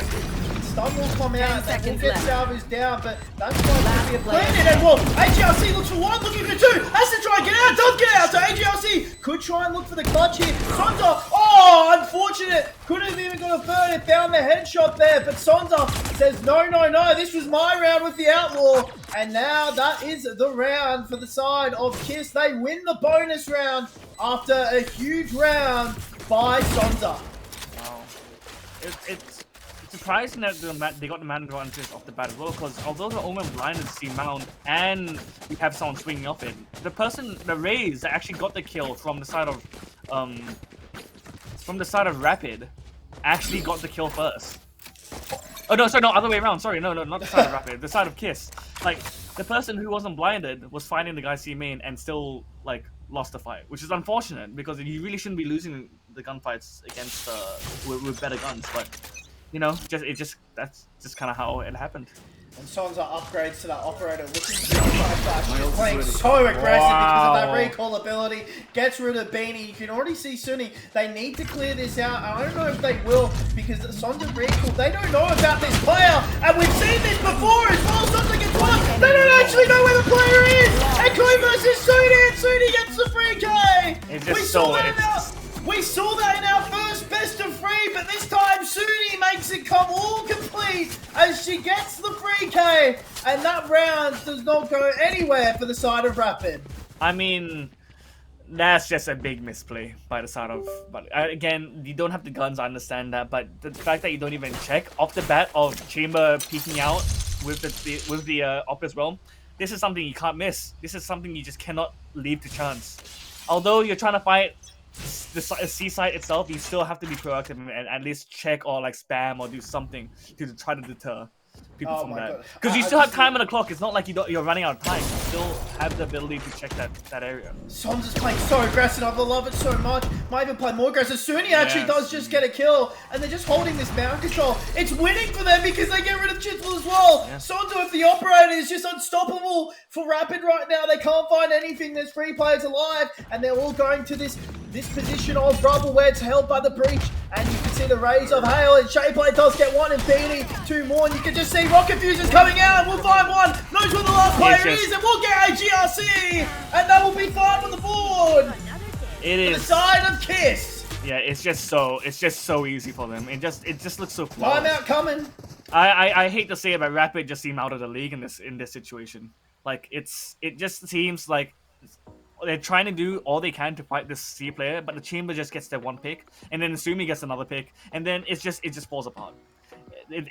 They're scrambling for answers, but they should be really questioning how they're playing rather than trying to like fight for a solution at this point. Because I think they're just trying to force the issue, and that's what I hope Rapid is talking about right now, thinking about how do we change the way we play that it doesn't immediately like lose a round in the first like 30 seconds, because that's essentially what's happening, right? They're just losing like off the bat, which is not what you want to do when you're attacking on this side. Yeah, I mean the Mao control has been so big for the side of KISS, just everything going right, but Sonza just I think we know now why Sonza picked that agent, operator, whatever you want to call them, in Chamber, because you know that you could do that. You could just aggressively peek in and then recall back to a safe situation with the teleport. So it's just it's unfortunate for the side of Rapid. They need to try and find something here. Timeout was called, so hopefully they can find something else here. You look at the ultimates online right now. Rolling Thunder, really the only big ultimate you would say Shayplay has right now. On the other side, you do have Armageddon and the Rocket Fuse, the showstopper of Shira. So it will be interesting to see how Rapid play this. They do have the better ultimates online, but you can already see the amount of control they just take already. They take this rubble control and they understand how important it is to the game plan of the side of KISS. And this is maybe a reason why KISS were very comfortable into just picking the defensive side, because they knew the point of attacks they wanted to choose, and so far it's just been perfect. As you can just see, just playing this default position. They're waiting for this, yeah. You can just see Omen is now in a bit of trouble here and has to go in. Soon he needs to at least find one, but nothing is found, and Shira actually gets the kill. So that's the first real scalp of the game, you would say, for the side of Rapid. It's a good push in, and they'll get all that A main control they ever wanted. And now they'll be looking into tree as well, which they'll find nobody here. So this looks like a plan that will go down. And it looks like it's going to be a 4v5 retake here, and her ornaments crucially expended for the side of Rapid, so they can play post-plan Armageddon, post-plan Showstopper as well. You can actually see, well, Rolling Thunder goes out, and they're in trouble as Hale gets two! Good look for a third! As Oh no! Get a third, but Kalari gets Shira! Shira misses the unfortunate as Losonta! Oh, it's all going wrong! It looks so good for a second as Beanie gets it, but that's going to be the round, folks! It's unfortunate as the side of KISS are proving too much for Rapid. They found the opening pig, they found the side, but unfortunately, the post-plan situation couldn't be any more disastrous for Rapid. And KISS play that to perfection. Sonza is so sharp. You can tell that this player right here, she's on top of it. Like, she knows what she's doing. This is extremely good showing from them. Like, yeah. I mean, what more can you say? I mean, they played the opening well. The Omen did misplay that a little bit from the side of KISS. Maybe not having a gun up in crucial moments, but at the same time, it doesn't really matter when you're still winning out the round, right? Yeah, I mean, it's just been unfortunate for the side. Hey, look at Sonza. Look at it off angle. Yeah, off angle gets the kill. I mean, there's nothing you can do. Sonza's just on fire. Giving her the operator is just, it's just limiting so many options for the side of this Rapid squad, and it's interesting. Look at it, they're contained. Well. They're so contained. Look, there are people already up in A lobby. Yeah, there's like nothing in there. They know they're there. You can see that already. One is going down. They actually do get kills there. So, well, they actually get 2 kills there. So, I mean, the round is on, but they haven't fully rotated. They're rotating, thinking this is going to be an A rotate, but AGRC is actually looking through. They need to call right here, because look, AGRC is getting all this info. All this info is going on the round of AGRC coming back to her team. Hey, Seaside is completely free. This is a free plan here, and I can play this aggressive position into halls. So this is good for the side of Rapid. They've actually made the side of KISS to over-rotate based on the 2 players that played on that lobby position. And yeah, that will be sight. So they could win their first round of the game. They will hear that plant now, and they'll have to go and try and take this on. So now it will be a 3v3 retake. Ultimates online for everyone on the side of Rapid and everyone on the side of KISS except one more, except the Armageddon on the Tejo. You can see AGRC playing this perfection because she's actually coming in back. Now they just need to hold. This is what's going to take. It's just about holding enough so that AGRC can find the flank. If AGRC can find the flank, this could be the game. She needs to go quick though, because now Suni's getting beaten. She needs to go quick, and the flank position is actually unfortunately found there. Armageddon will now go down for the side. 3 players at the team, I didn't even realize this. They're all detained. They're trying to get away. AGRC gets 1. It's all up to Kalari, and Kalari gets 1. Looking for the second, but nothing can be found. And KISS, they will lose after the Killjoy ult. Detains all 3, and AGRC makes that flank work, and they win, I believe, a 50 round to take their first on the board. Very well played there. Very nice map control taken up by Athena as well. I mean, that was crazy. The Omen just walking up on C saying, hey, look, C's free. If you want to come back, that's totally fine. And then she goes and takes all that CT space, all that waterfall space as well. She backs off from CT, she goes back to Waterfall, and completely just wraps them. It was just a good combination of timing and just well-positioned tactics. So now, yeah, I don't know, now starting off starting the round, still with a 6-1 lead going to Kiss, but Yeah, going back they to need their slow kind of play here. I don't know. They need to find consistent rounds here, Rapid. That was a great round for them, but they need to find those consistent rounds because it is hard. Hale with the perfectly timed grenade. Now the flashes will go out, but that's one dead, and that's a second one dead. And looking for the third here, Chisel is just in trouble, and grenade might even catch him out. They'll have to get out of there, but Spike is dropped. And you can see that's just such a bad place for Spike to drop as well. It's the worst place it feels like Spike to drop. So, and then a lot of trouble here. And you can just see Hale looking, and well, that's a problem, mate. Hale does get the showstopper off, and they're playing this more aggressive peak here. As Sonja looking for another with her ultimate. She's not going to let this waste to you. Yeah, Sonja gets 2 on the round, doesn't want that ultimate of that chamber operator. Not giving it no use. She wants to get kills with it. Gets 2. And well, Sonja is showing her way. Hale as well. The 2 players that are really showing up the Kiss right now. I mean, it's also just so, like, the teamwork is just impeccable there as well. Even though you see Hale absolutely popping off with her shots in A main, you see Sonja, even when she's, like, fighting the guys in their spawn, she's still getting the backup from the breach flash and everything. It's just everyone has everyone's backs. It's really, really impressive to see at this high level play. Yeah, it's so impressive to see at this high level play. And you can just see, I mean, this is why we said Kiss are one of the tournament favorites. They played so good, not only in this tournament, but in past as well, in Game Changers Split 1 and other stuff as well. But you can probably look up and tell me how good this team is, but Kiss are showing this roster, at least the core of the roster, is showing how good they can be on their very best day. And you know, I would argue they would think this is not their best day because they let that 1 round go. So, you know, they would want to just stabilize and make sure this is an easy half for them. Kiss here. You just see the game slowing down a bit. I say that Hale gets a GRC, and that's the first kill on the board for Kiss. It's just so so hard. Ray is checking that box there, making sure there's no one there, but gets caught up by the op. It's just so hard when you don't have util to back you up on trying to get picks, which is what Kiss is doing really well, and Rapid not doing as good as I would like. You know, you see them trying to just get their one picks with whilst there's still a breach and a Athena on the board. There you are. Now the util comes out, but Omen being able to TP away.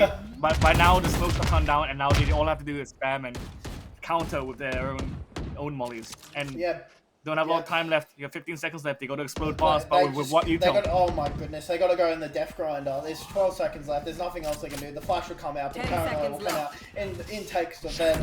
You just see this round is just over. Shape doesn't actually spend the player there. You can see Shape is saved by the bell by Sumi, and that will be the 8th round on the cards here for Kiss. They are showing their dominance so far. They're just showing the dominance, like, I can't say anything more. Yeah, I'm with you on that. I'm sorry, but, like, this is really quite a dominant performance by Kiss. They're trying to, I will say Rapid is trying their best, but it's just, like, they might be trying, but they need to be a little bit more savvy in the way they team play, especially with the utility, because right now they're just taking 1v1s. The Rays should not be like trying to find a random pick on the lurk on C mount there without at least a second person to trade them out there, or to dump util to assist with a push. Oh my goodness, that was actually a collab. I don't know how Shira. I'm literally going to Shira myself. I'm gonna get rid of the observers. It's 4 HP. Tagged to 144. 146, I should say. Got the kill at 146. I mean, what is there to say? I mean, here we go again. Sonja just, how? Sonja just avoids it, and Sonja probably could just get a kill here if they just peek out of this. Sonja's just holding the angle. There's nothing they could do here for the side of Rapid here. They will get planted down, and they just have to play. They have to not even try and plant default because it's just so hard to do, right? It's such a hard position. You can see the retake is coming out here. Chisel is coming in, getting a bit whacked there, and you can just see Kaori gets one and Shira, and it's Sonja gets another. They have to just hope for the best. There's nothing really they can do here. You can just see missed actually, so Echo does get one, but Shapeplay will get the trade back, and nothing you can do when about 2 or 3 people are peeking you. Kiss with the retake, they didn't have enough control of the side, and they couldn't. Rapid didn't have enough control of the side, and it just wasn't enough. 2 seconds left.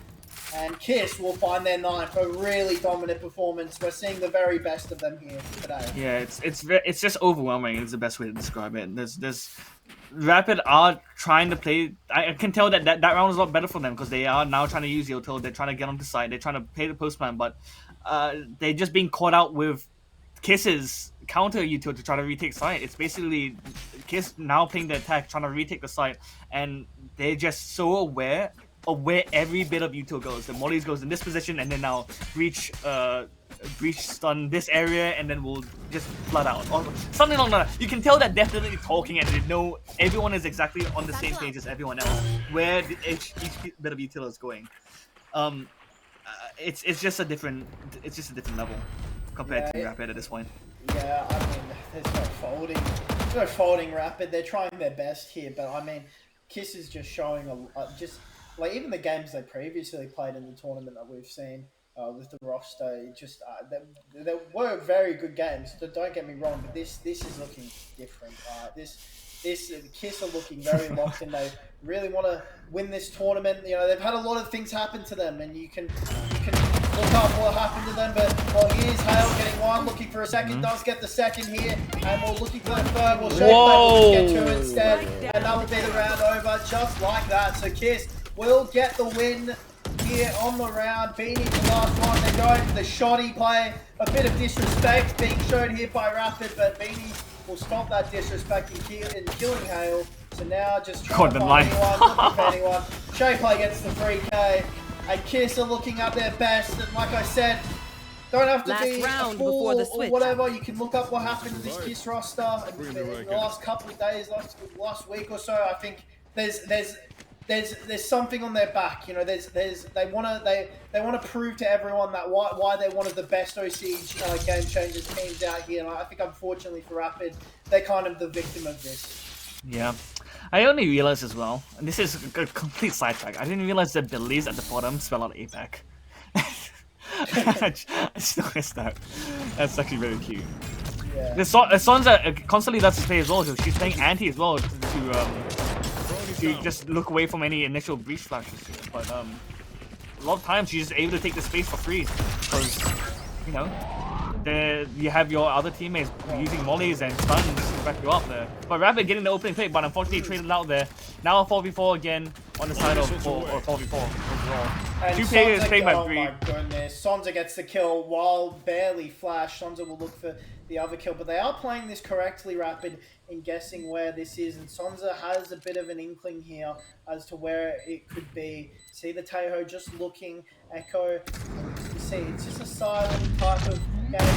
It's all going to come down to that. And looking for, oh my goodness! Oh my days. That I mean, is what else is unreal. there? What else? Honestly, Adios, look, that's a kill. Oh, never mind. Oh, okay. So cast a curse there. But no, what else can Sonza not do? Like, honestly, what else can Sonza actually not do except with that shot at the end? Like, her awareness. like what are we supposed to do? Yeah, we're like hard glazing her, but like it's because she's that good. Like, she gets the pick on that person, immediately pulls out her. The thing is what we're trying to say is. The reason why we're saying this is because what can Rapid or any other team do? Like, honestly, what can they do against that? There's nothing even if you're saying, oh, Rapid's playing bad, or they could play better, or blah, blah, blah. Like, what are you supposed to do there if you're a Rapid player? I don't understand what you're supposed to do there. It mind boggles me. Look, there are mitigating things you can do to obviously, like, help out the situation, but yeah, it's just so hindsight. Like, for them, they're doing the strats and the calls that they've been given, and it just doesn't seem to be working. They can bother review this afterwards and say we should have done this, this, and this. But again, a lot of it is so hindsight that it's like a lot of it is just like team diff or gun diff or whatever. Unfortunately, it's just one of those games where it's you're trying to fight a brick wall and losing. Yeah, I mean, it's unfortunate for the side of Rapid. This has just been a Hey, but this game is a game of two halves. You know, it yeah, it is a game of two halves, but they need to find this first round. So anything needs to be found here. Beanie is just executed by a firing squad. They know where they're all coming as well, and Shira's just in so much trouble and just isolates the player Hale. And now it is a 5v3 situation. One is coming through flank, and you already see there's another dead Chisel looking through, and you can just see goodbye. Sonsa gets the knife kill. No respect being shown, and could look for another knife kill. AGRC looking for another. Could find two, and they'll have to find something special here, but Kaiori shuts it down. And Kiss not even showing respect to Rapid anymore. And Sonza, especially with the knife kill onto Rapid, and that will be the pistol round. We are one round away from seeing this map close out. And remember, folks, this was Rapid's pick, and this is just domination by Kiss. Yeah, it's just insane work by Kiss at this point, and I, as much as I like to credit Rapid for like trying their best, it just seems like a lost cause at this point. And look, they're going into basically a fourth round against that, right? Like, I mean, what more can you say? It just seems like a stomping from Kiss at this point. Yeah, I mean, it's just how they read them. The thing is, it's just they read the map. Like they're reading the map so well. It's actually scary, you know. Oh, it's not even that. Like they're just taking the guns, like the 1v1 gunfights. Like these gunfights, if they're equally matched, like they shouldn't be consistently winning the 1v1s. It's just like they're swinging and they're getting the picks. It's unfortunately just that simple. It's like sometimes people are caught off guard, sometimes people aren't. But either way, a lot of times it's like when shove comes to shove, Kiss are the ones that are knocking Rapid to the ground. Yeah, and you can see it's a 5v4 retake here. They need to find something. It's a lot. If they lose, it's game over, and they'll have to be looking for map 2, and it's going to be really hard with this plant situation, especially what they got. Echo does get one. Shayplay could finish it, but Chisel does get the bucky. So 3v3 situation, they don't get that horse control like last round. So now this is very doable for the side of Rapid. The paranoia is very perfectly timed, but they won't find anything. Shuni does get killed by AGRC. Sonda will get killed as well, and it's unfortunate timing that Kaiori gets the kill onto AGRC because that Sonza just teleported back, unfortunately, and that will be GG. Sonza ends it off. It's 13-1. Nothing to be said of the side of Rapid. They'll just have to look for the next map, but for Kiss, it's just utter and dominant perfection, except one lone round. It is... lost for words in how they played that game. Really lost for words, especially Sonza. I mean, that's why she's the captain, right? I mean, it's funny because usually the captains aren't the one that's top ranking, but she's also playing Sentinel, so they kind of gives her out. I don't know if that's why she played the chamber, because she knew she could frag out and still send and be like backseat a little bit, which is so I don't know. There's really nothing more we can say. This map was an absolute wash, in my opinion. It wasn't a hard fight. The one round they won, it felt like it was just kind of like a few missteps by the side of Kiss, but the missteps were just them being too confident and just overstepping a little bit. Other than that, it was a 13-1 seems like the most representative of this map, because you know some games you can tell like, oh, they only won 7 rounds, but they felt like they won 10. This one felt like a 13-1 in my opinion. And it just shows by the way that Kiss is performing. Yeah, I mean, we see the scoreboard here. AGRC, I feel like the player that can hold their highest, you know, she can hold her head the highest. She played well, 10 kills. I believe was very a big part of winning that only round for them, and played great rounds for the side of Rapid. But I mean, it was just unfortunate for the side of it's just unfortunate. It's just Hale and Sonza just like completely exploded. I mean, Sonza just with the operator and just the operator and just the positions, the aggression she had, and knowing her understanding of what needs to happen in a round from herself, like what she needs to do in the round is actually unbelievable. It's so impressive to see that from a player in Sonza at this level. So I'm super impressed by her. But Yeah, 13-1. I think we will go to break here, and well, first map goes to the side of Kiss here. They win 13-1, but the second map, well, they did pick this map in terms of Icebox, but Rapid will try and forget about this game and try and do something maybe unlikely to a lot, but maybe likely to them. Can they push this to a map 3? Can they upset this Kiss team that we just saw play with absolute perfection on map 2? Well, let's see. They've got to try. We'll see you on map 2, Icebox. It's going to be a great game, and I'm excited to see what Rapid will cook up in response. See you then.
And we're back with Athena series here. We're back with map 2, and it's a map I've never casted before. It is Icebox, and Rapid, they'll need to find a rapid response to getting back into this series. Anything you want to say, Adimos, about map 1, or what do you see in Icebox, or whatever? I'll be honest, I kind of don't want to dwell on the last map. The last map is, we pretty much ran that map dry in terms of what we need to say. I think looking forward to this map is a little bit of an understatement. I've been waiting for someone to play comp Icebox a little bit, like, because nobody really likes Icebox in OCE, so it's surprising that it came out in this kind of situation. And I'm not sure if this is because Kiss is a little bit overconfident, or they're very confident in terms of like who they're up against. But in general, I think like if they're a really good team and they planned out their strats, I think Icebox is a very viable map. It's just a very, again, like I said, a very map theory heavy map. Like A is very hard to. You gotta make sure you're expending your utility appropriately along A, and then B is a little bit more open, so you need to know how to plant denial like a lot better, because that's the name of the game when it comes to the B side. Making sure that the plant doesn't go down easy, because then post plants become a lot harder to. Post plants for the attack is very easy to hold, whereas the defenders have to. The onus now on them to kind of retake that area. But again, there's a lot of things to consider when it comes to Icebox. So it's good that Kiss, allowed us to. Well, I say allow us to cast this map, but that's their choice. But Rapid going defense, I think it is.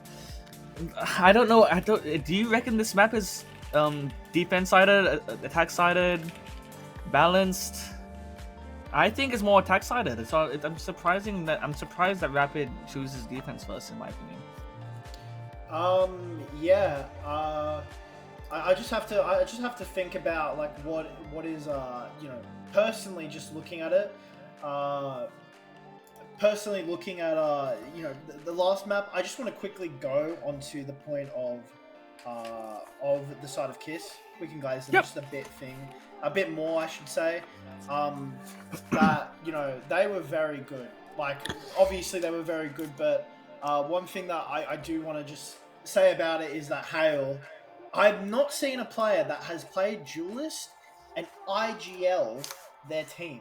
Hale apparently was IGLing, according to chat. Interesting. The players. So they were IGLing last map. So the fact you're IGLing, you're Duelist, and you're entering for your team, and you win the map 13-1. I mean, we talked about how good Sonza was, but I mean, I'll glaze. I thought she was captaining, so I thought she was going to be IGLing. So I think let's give us tiny bit of glaze towards Hale for a great game called, and also just playing her role to perfection. Oh, do you know what the strat was? Hale, go and get your kills, and then once you die, you can spectate everyone, and then you can IGL better.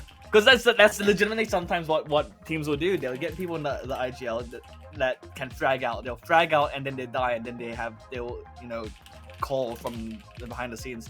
Obviously, not as common. You usually have people like controllers or sentinels kind of being the IGL. But if it works, and if it works, it works. That's all I can say about that, right? Any ideas on what the comp looks like for Icebox? I'm going to expect a KJ, or at least 2 KJs. I have no idea. I mean, with Kiss, I don't know. With Rapid, maybe a KJ. I think Astra is a good pick on this map personally. So I'd say Astra could be an interesting pick. I'm trying to think what you would do. Do you go with meta, like really meta? I don't know how meta. I don't know how. I'm saying meta in terms of agents. Like, do you go with the Breach Taeho on this map? I don't know how good it works. Just the map spaces. Actually, I'll guess one agent. I've never cast this. I've never seen. I don't actually really know the racing comps for Icebox. I'll give you one guess. I think we'll see Omen for sure. So Omen is my guess. No, I think Viper. You think Viper? Oh, Viper even. Viper's the obvious pick. The obvious pick. I think Viper is so strong in cutting up Viper and Omen. Yeah. Viper and Omen is a common thing, because you have the Viper, which is a very, once you place down on walls, you're committing to that wall. But so sometimes people will have the Omen in order to play both to kind of control a duelist role. Because once you've done your job as Omen, you can basically frag out as it is.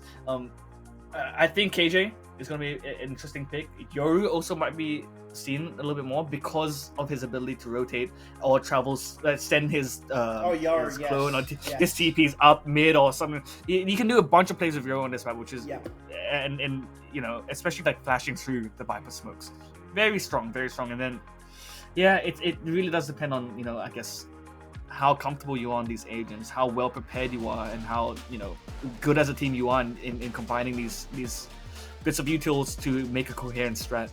It's hard to say, but you know, cracking on, I think this map has a lot to offer. It's not really a solved map, but people are constantly coming up with different strategies, different metas to try to play this map because not a lot of people like it. They don't really know how the other team's gonna play, which means that it's always up in the air whether your strats will work or not.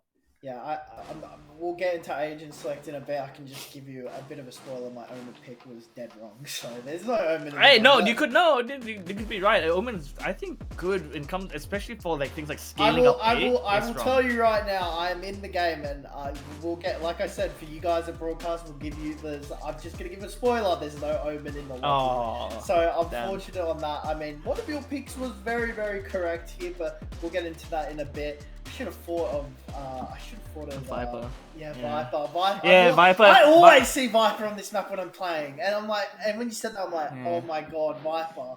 But yeah, Icebox is such an interesting map because, like I said, I've never casted this before, so this is just gonna be a fun time for me. You could just see.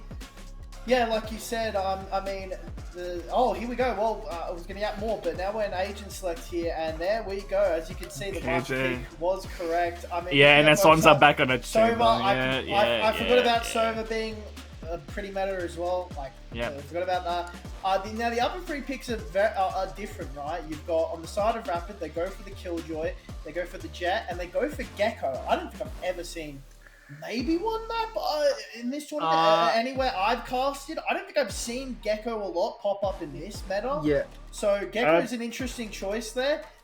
Kiss going with ISO, Reyna, and Chamber. So Chamber for Sonza makes sense. Reyna for Shapeplay, which is interesting. And ISO, like we said, the fragging duelist IGL and Hale getting that pick as well. So I mean, yeah, interesting picks. I mean, your thoughts on Gecko? I know a couple months ago, Gecko was very meta in map picks, especially I would say Lotus and even here in Icebox. But we haven't seen much of him since, especially in OCE. So you could give us a profile on Gecko, I guess. My honest opinion, I don't know if this is objective or not, but this is my subjective opinion on Gecko and Icebox. I despise Gecko and Icebox. I think he's a terrible initiator in my opinion, because I just don't know. Like the fact that you have Wingman sending him into, for example, B is a very common example.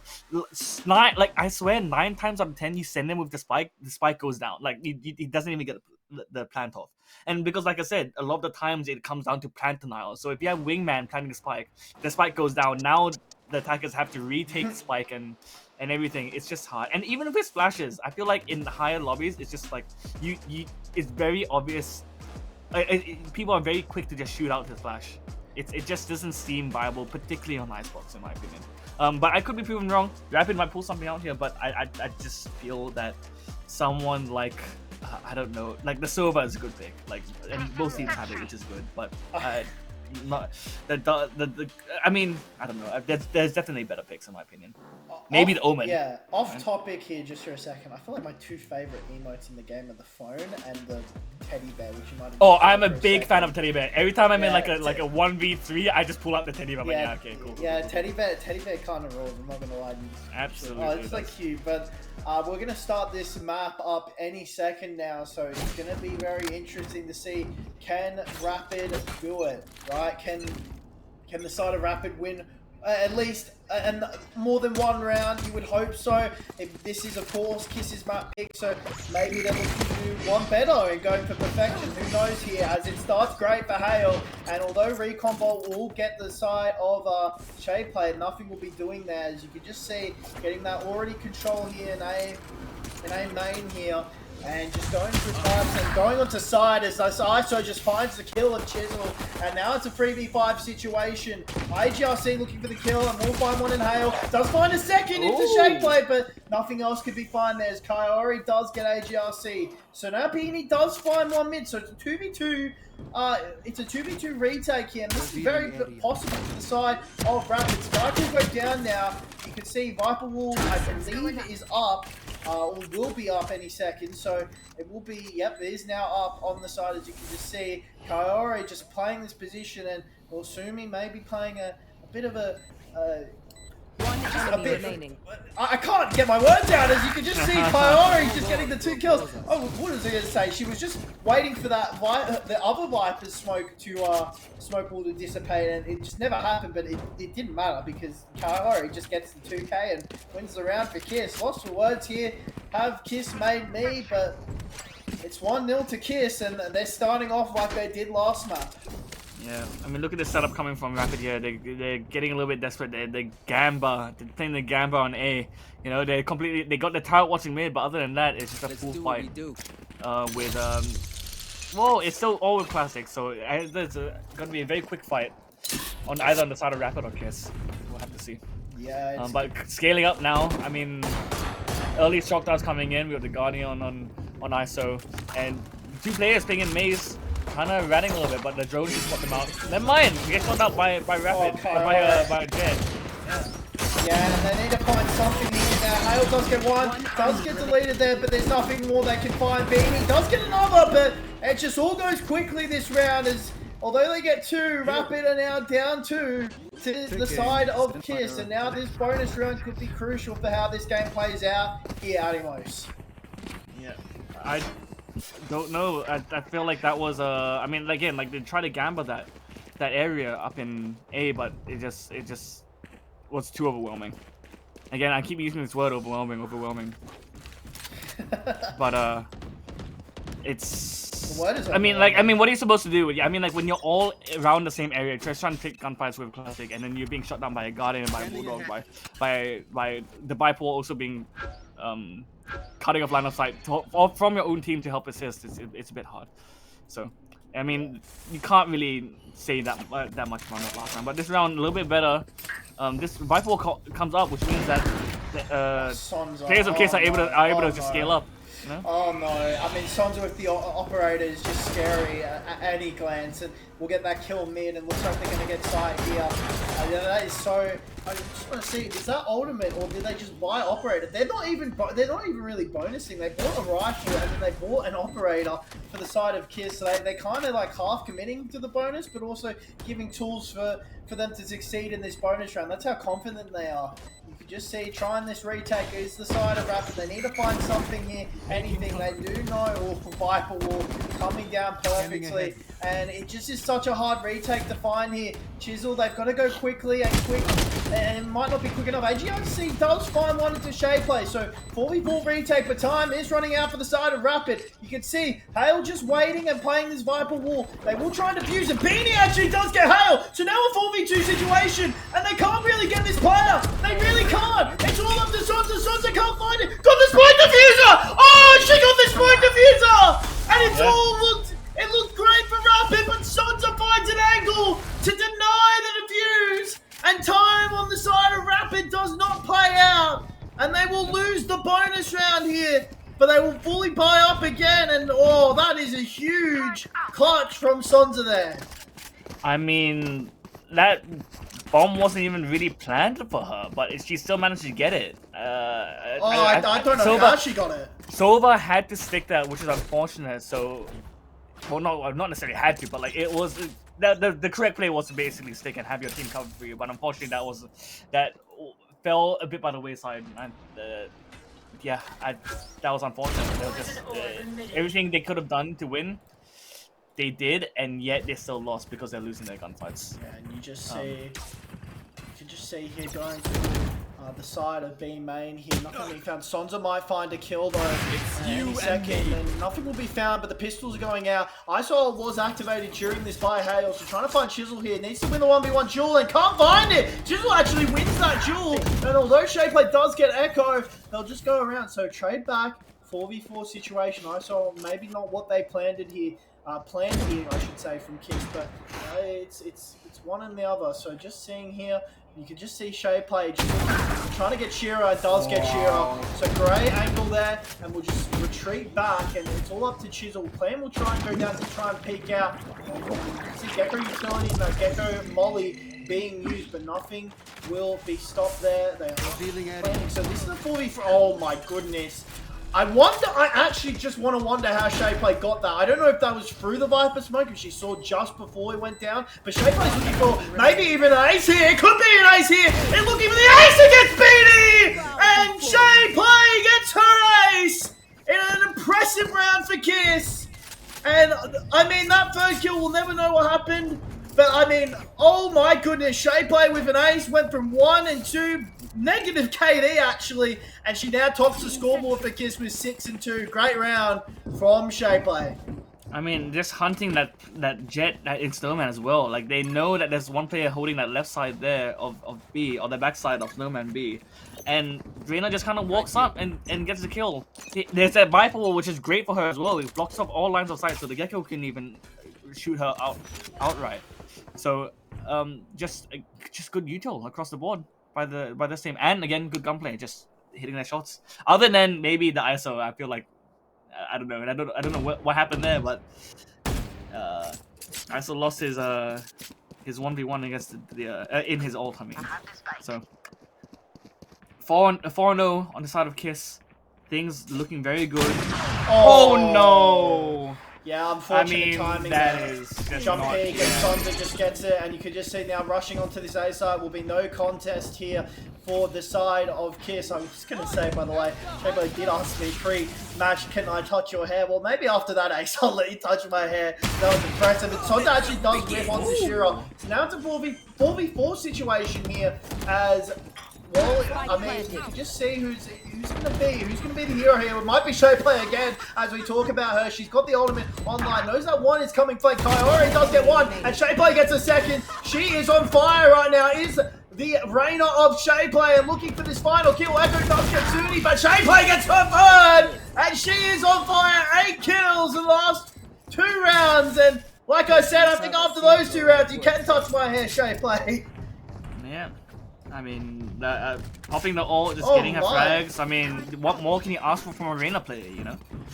She's actually killing people, and just, I mean, a lot of people play Arena and they can't kill people, and it's very frustrating, but Shayla is doing her job. She's getting killed, she's blinding it for people, she's popping the ult at crucial moments, rounds that they need to win. It's just stellar. Stellar gameplay left, right, and center. Yeah, stellar gameplay left, right, and center. They're up to a 5-0 lead. I mean, you know what? I'm gonna say it. They're looking for a 13-0. Say it. Just saying it because I want Rapid to deny. You know, we want Rapid to do well at the end. Or Shira gets one, but Sons and Kaori gets another. So 4v2 situation. Just the attack points from the side of Kiss make them a very dangerous force. And this also, you know, for them, they want to show a dominant showing on this map. They want teams in the future to maybe ban this map, you know, as their first ban. Maybe not leave it to them to be able to pick, because I feel like just how they understand the map already just shows you how much research and scrimmage time they put onto it. Kiss are just looking like a different level right now. Rapid's going to be... they can't get a way into this round. They're probably just going to have to save. They could look last second, but it's probably just best for them to save. Understand that this round is lost, and exactly that is what they're going to do. Now they will look for kills, will the side of Kiss, but nothing will be found here, at least yet. So they will just leave completely, and well, they are just looking, and they might actually get Echo if they throw a bit farther.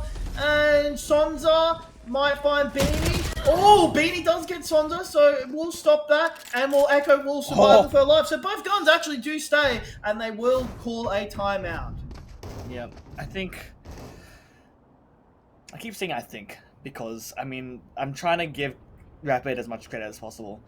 I will say Hale is not fragging as much as she was, but it's still inconsequential, because no matter what happens there, she gets traded out. It's this risk calculation that good teams do. It's like, okay, I can run in there and try to, like, you know, just go crazy with the 1v1 fights, but at least someone else needs to back me up there. Like it's a non-negotiable, you know. You need to make sure that your team has your back when you're just doing these kind of run and gun kind of plays, right? Yeah. I mean, Yeah. it's just so strong. Yeah, Yeah. the timeout is coming out in from Rapid. I I mean, they at least saved 2 guns, so that's a positive. yeah, but like what that's really like best case scenario, right? I don't know. It just feels a little bit disjointed in the way they're playing. Yeah, I mean, it is. It's unfortunate for Rapid because I don't know if they expected Icebox to be picked here, and well, Kiss did pick this map. Remember, it does seem like Kiss has done some extensive work on the map, which again, like we said, we don't see a lot of OCE teams pick this. They usually like handshaking it to last ban, or they'll maybe one team will ban it first, and so maybe a bit scared of it. But yeah, we'll be. I mean, even with the map vetoes, I mean, that's the reason why you have the ban thing. That why you need to spend. Shira does get one. Oh, this is good. Yeah. This is actually really good for the side of Rapid. Rapid here. They make it a 4v3 situation. They win that first gunfight into the B, the B main, B green. So that is the first. That's very good in terms of how they play. As Kiss, you can just see, but taking this a lot of space to A. So it's going to be probably a 4v3 retake here. And you can just see Trademark coming out and Sonza. And it's just going to be a plant down again. Now, looking at the players here, the player I would look most to is probably Kaori, but we've seen Sonza go out, especially with this Outlaw before. I'm very, very scared of that Outlaw.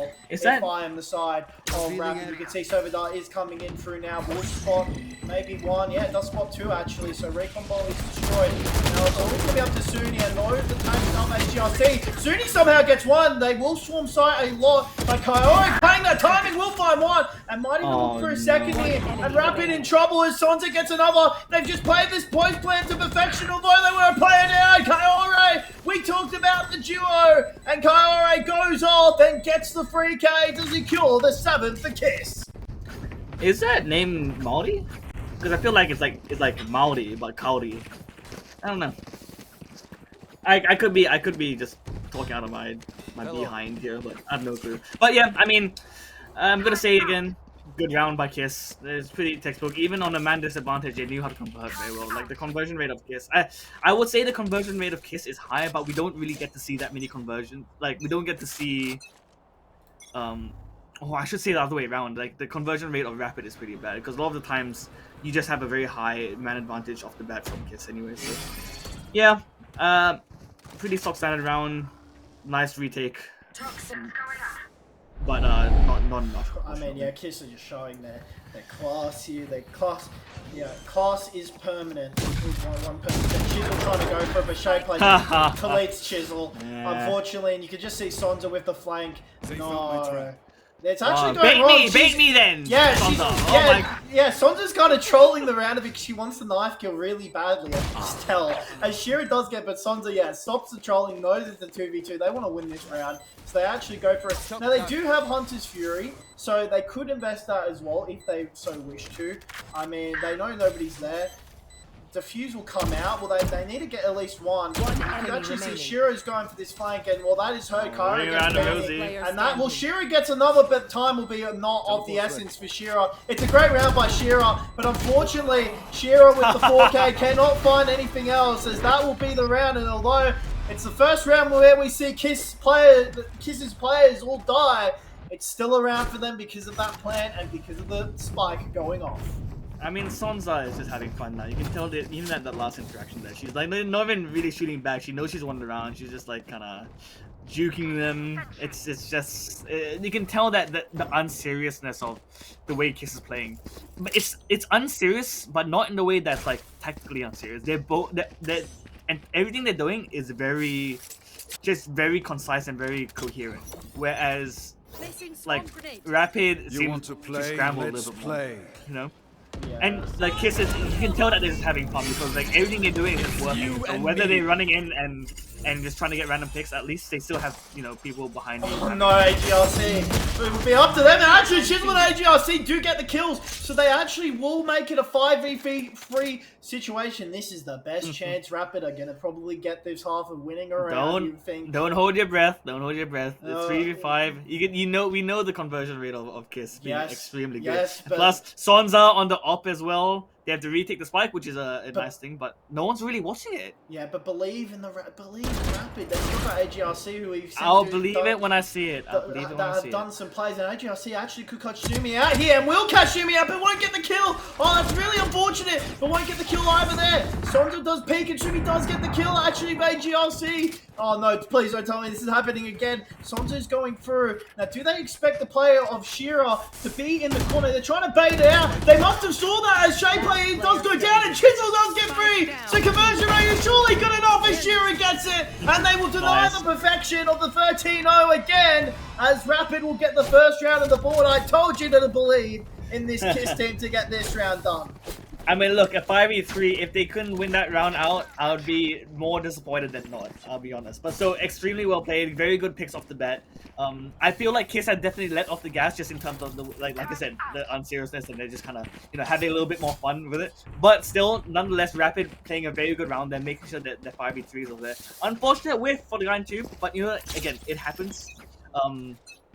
Yeah, Rapid winning out the first round, and it's hopefully maybe the next 3 to keep them in the series.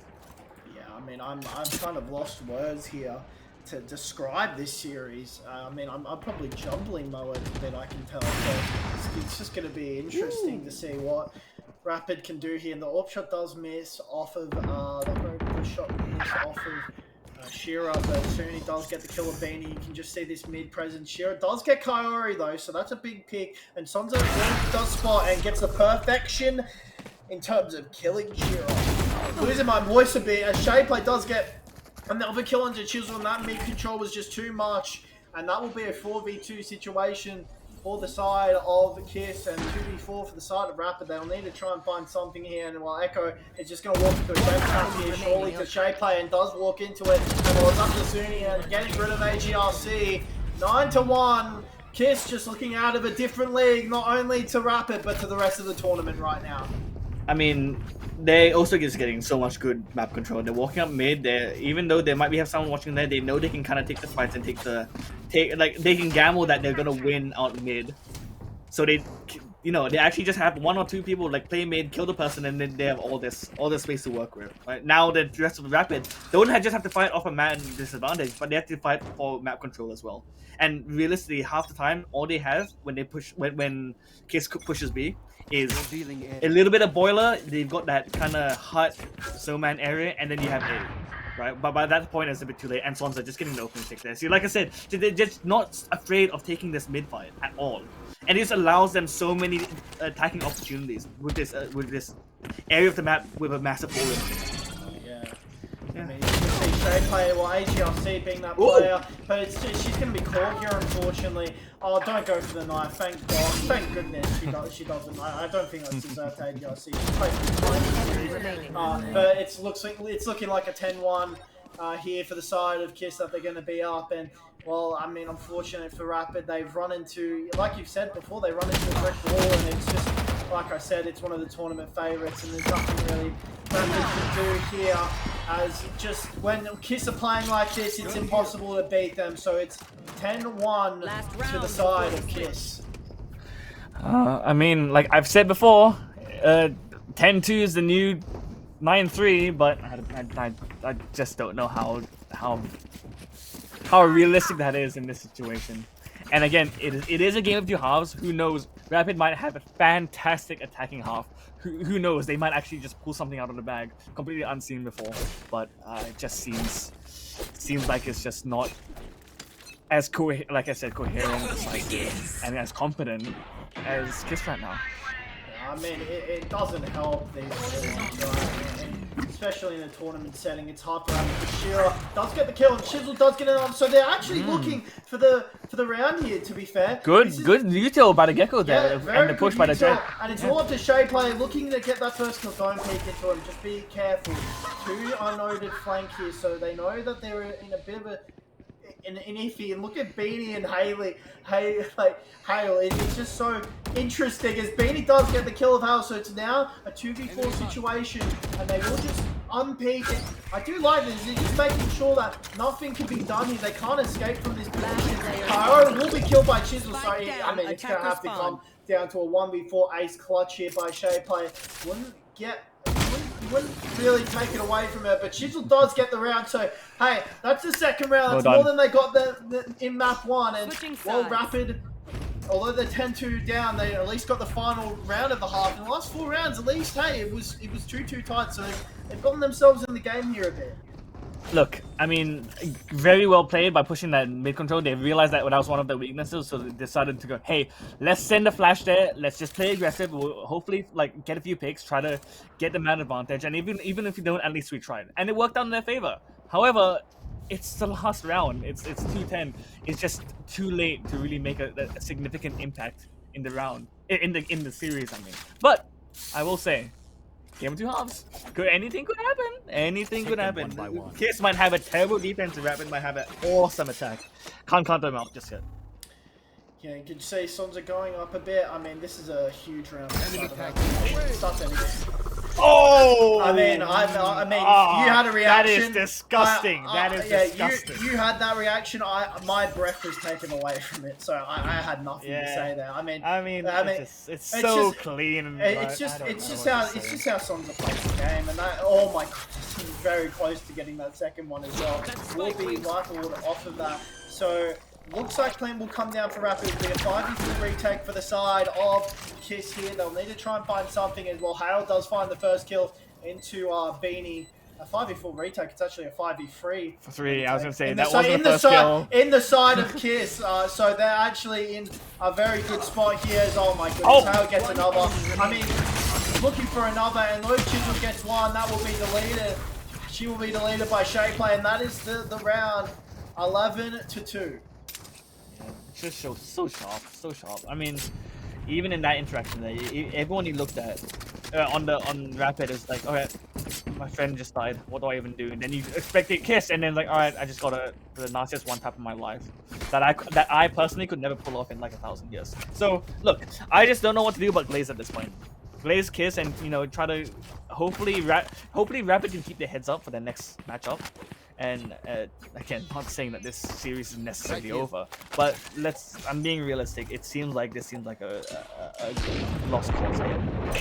And I mean, as I say that, Sponza again with the opening pick, instantly swings, instantly gets the kill. Oh my god, this is the flank of the lifetime. Something they do. Gets free. He's looking for a 4, but Sumi's just gonna wrap up the round, just like that, and Sumi wraps up the round. And Sonza with a 3k, maybe looking for the A's, doesn't get it, but Sumi cleans it up with that flank. Map and series point here for the side of Kiss. Like I've said, only 3 rounds dropped throughout the series. They have been perfect so far. Okay. Do you think Rapid wins out this next round? Considering they're now on oh, they're not even on the bye actually. They would have forced last round. Oh, yeah. I mean, it's gonna have to come down. I don't know. No, I look again. I'm trying to stay in this current round. I'm not gonna say someone's gonna win or not, but I mean, off the back of that, I mean, 5v4, Listen, we have not seen Rapid win a man disadvantage yet. When Sons is feeling herself, you can't bet against her. That's the thing. You can't bet against her any round. So Sons are now looking for this second kill. I'm just scared for Chisel. Please don't peek out. He does peek out, actually gets the kill, and actually whip shots there. And Echo does get the kill onto Sonza. So now this is a round for Rapid all of a sudden. Rapid can find a way in. Hale does get one. The IGL finds one kill and does find a second kill. It's a 3v2. Hale just holding it all and looking for the third, and Hale just is trying to shut him down. The team captain, the leader, Hale finding it all. IGL looking for the GG, and Kyore just finds it instead. Dysol was just a bit too late to find the 4K, but that will be your GG. Kiss go through with dominant faction against Rapid and really showed the rest of the tournament why they should be scared of this kid's squad. I mean, 13-2. I mean, it's just one better than the previous game on the side of Rapid, but it's just you can just tell that it was just so strong from Sheila and Sonza. I mean, like the score doesn't even look that impressive. I mean, like, it's not the score, but like the actual kills. 15-7, 14-8. Yeah, it happens, but the fact that there only 15 rounds played out. Shay Play. I don't even know how to say that name correctly. Apologies, but she got at least one kill every single round. That's very good in terms of like having impact in the game. And Sonza, again, you can just tell, even though she may whiff a few times, she's just still so sharp when she does get those kills. Just so strong on all account. Chisel and Shroud also trying their best. You can see that they're really trying to play together and try to, actually provide some good utility to the game with especially that last round of the first half. But it just seems too strong from the other team. Yeah, I mean, it just was a domination, right? 26 rounds to 3 in the entire series for the side of KISS. You could just see, unfortunate for Rapid. I think they just came up a very good team today. I don't think that takes anything away from them. They tried their best here tonight, and listen, that's not the end of them. They still go to losers bracket. They can just forget about this and work and train hard, scrim hard. This is a loss they shouldn't be disappointed about at all. Like, it's a very hard team to play against, and they did their very best in what they could. So, props to them. I think that they showed some gameplay. They just showed some rounds they could definitely compete with KISS, but KISS's just overall execution is crazy. I mean, fair play to their coach Roman in instilling what in this squad, not only the mechanics but the map control, the map gameplay of this side is just insane. Like, it's hard. I mean, we can say all that we want about how it's a tough game, that KISS is a good team and Rapid just had to face a good team. But if Rapid have any chance of like making it to upper bracket and beating KISS, they need to really like dig deep and trying to really find ways to mitigate their losses, because at this point, if they're going against teams like KISS that are just going to run through everyone, and this is for all teams, by the way, not just Rapid, but if you're in a tournament and you're up against a really, really good team, you can't just go, it's just KISS. You actually have to VOD review, practice, make sure your strats are you're maybe counter stratting as well. There's a lot of things you guys that everyone needs to do to try to beat the best, and the best are.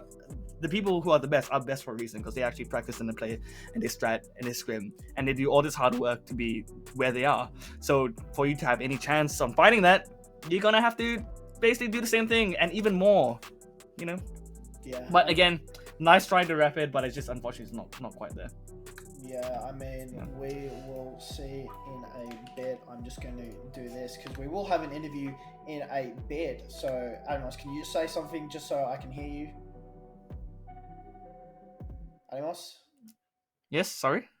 Oh, there we go. I want to get the interview already, so we're just you're right. No, you're good. It's central here that we're all here, and actually we've got Shay. So hello, Shay. Is Shay on the mic? Hi. Hello. Hey. Hello. How are we feeling after that game? Yeah. Amazing. Yeah, it was a pretty Obviously. dominant performance by you guys there. So I mean, like, complete props to you.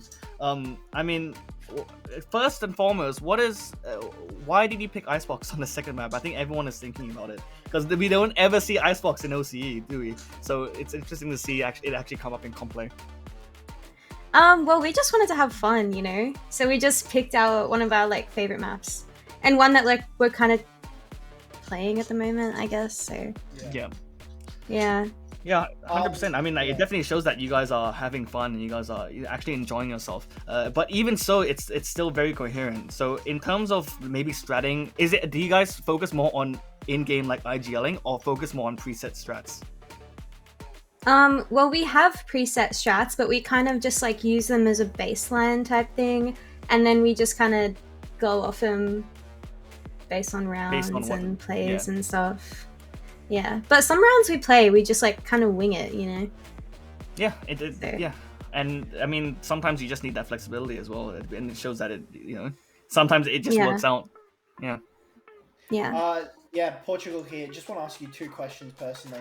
One, first question is, after just last week and all the, we don't have to go through everything in detail, but all the drama you guys had, how crucial was it just getting in the right mindset and coming into this game and really maybe proving people wrong about your about certain, let's say, views about your squad? How important was that for you guys? I mean, it's pretty important to be liked by people, I guess. But at the end of the day, our team knows who we are, and that's all that really matters, you know.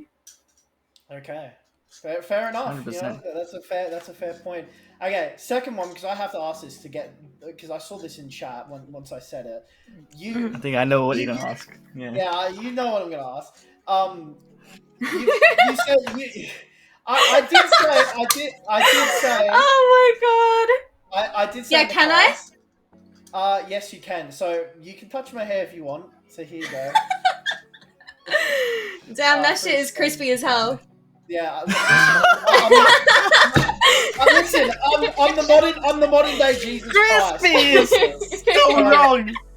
So, just so to get those people off my back, because I said that and they were like, what the hell? I'm like, bro, she said this to me in pre-game chat, and I said, well, I'll ask me again if you do the interview, and she's here doing the interview, so I guess you can touch my hair, but yeah, I mean, I've got to act like the modern day Jesus Christ here in terms of casting, but yeah, I guess last actual serious question: how confident are you in winning this tournament? And with all you girls having great individual play, Roman doing so much behind the scenes, and even Hale playing that duelist role, entry role as your IGL. How far do you think you can go? Do you think you can win this tournament and bring home the money and all the Logitech stuff? I think we're pretty good as a team, and I think we have very good chemistry and all the other stuff that matters. And I am very confident that we could go pretty far. Seems a bit of a reserved answer, but I think a lot of people are saying. I don't want to put too much out there. You know what I'm saying? You don't want to jinx it. That's what it is, right? Yeah, don't want to put the bad mojo out there. You just want to go game by game. Understand that, but exactly. Shay, two more things, but not a question. One, what did you think of your?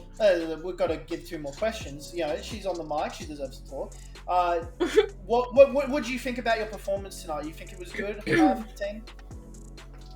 I think I played pretty good because I was put on Reyna and. What about that ace? Oh my god! I clipped it as soon as I was screaming. You didn't even want to hear the voice chat. I was screaming, but yeah, I love Reyna, and I never get to play her on the team because we are very that's kind of just a rank thing. But we were just playing for fun, so I was like, you know what? I'm just gonna play Reyna, and I played pretty good, and everybody else played pretty good. I love my little team. They're awesome. Yeah, all right. Yeah. Well, last question from us here.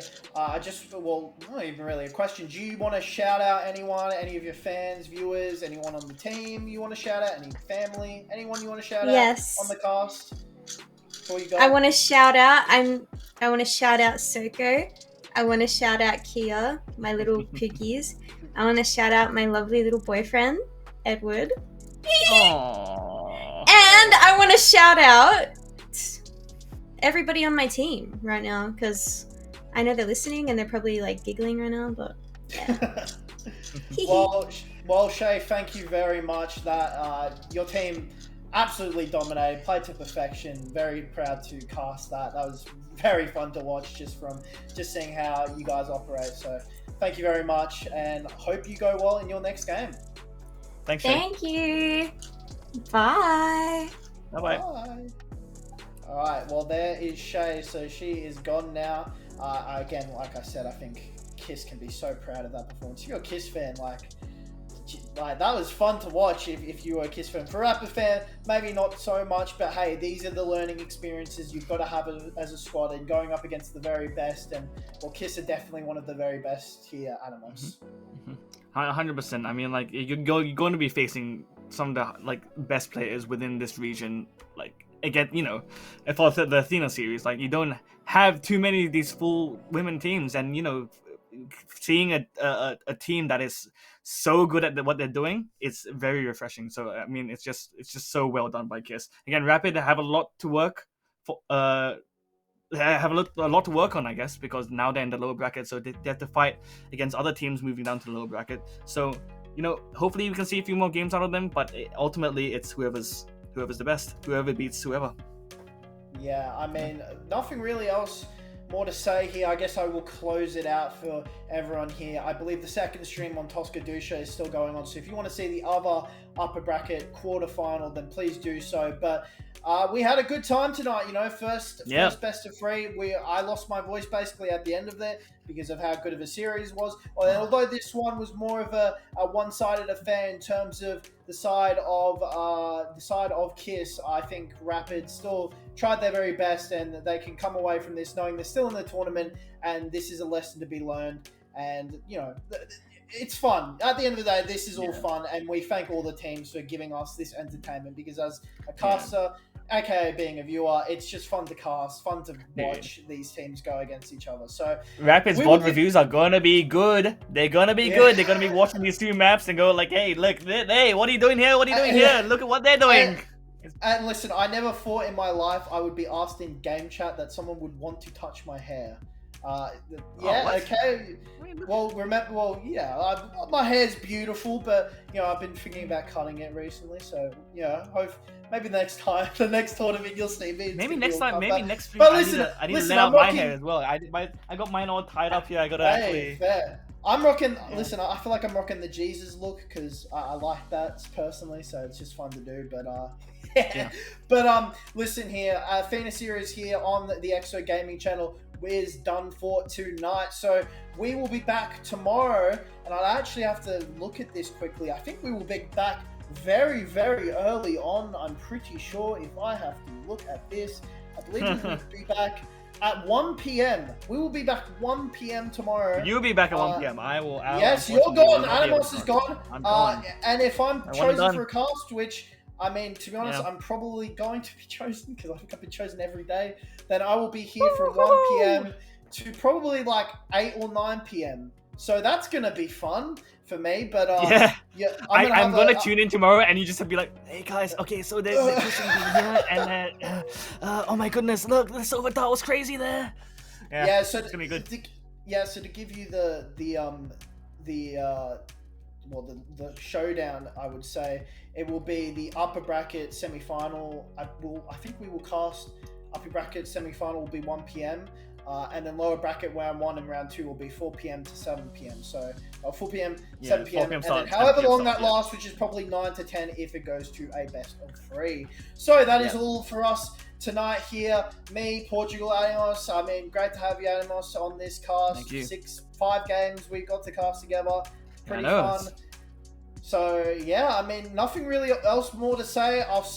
Personally, I will see you all tomorrow for more casting on the Athena series. Don't go anywhere. We're going to have some banger games come up. Yeah, 100%. I mean, it's going to be... And on Tosca Dusha, there is a game going on right now. So I'm you all to check that out. Repeating myself here, but yeah, that's going to be all for us tonight. See you tomorrow, and have a good night. I'm going to be having a very good night, personally. So have a great night, and you get ready for tomorrow here. And yeah, Athena series is going to continue, and excited to see how all the teams play out. See you tomorrow. See you next time.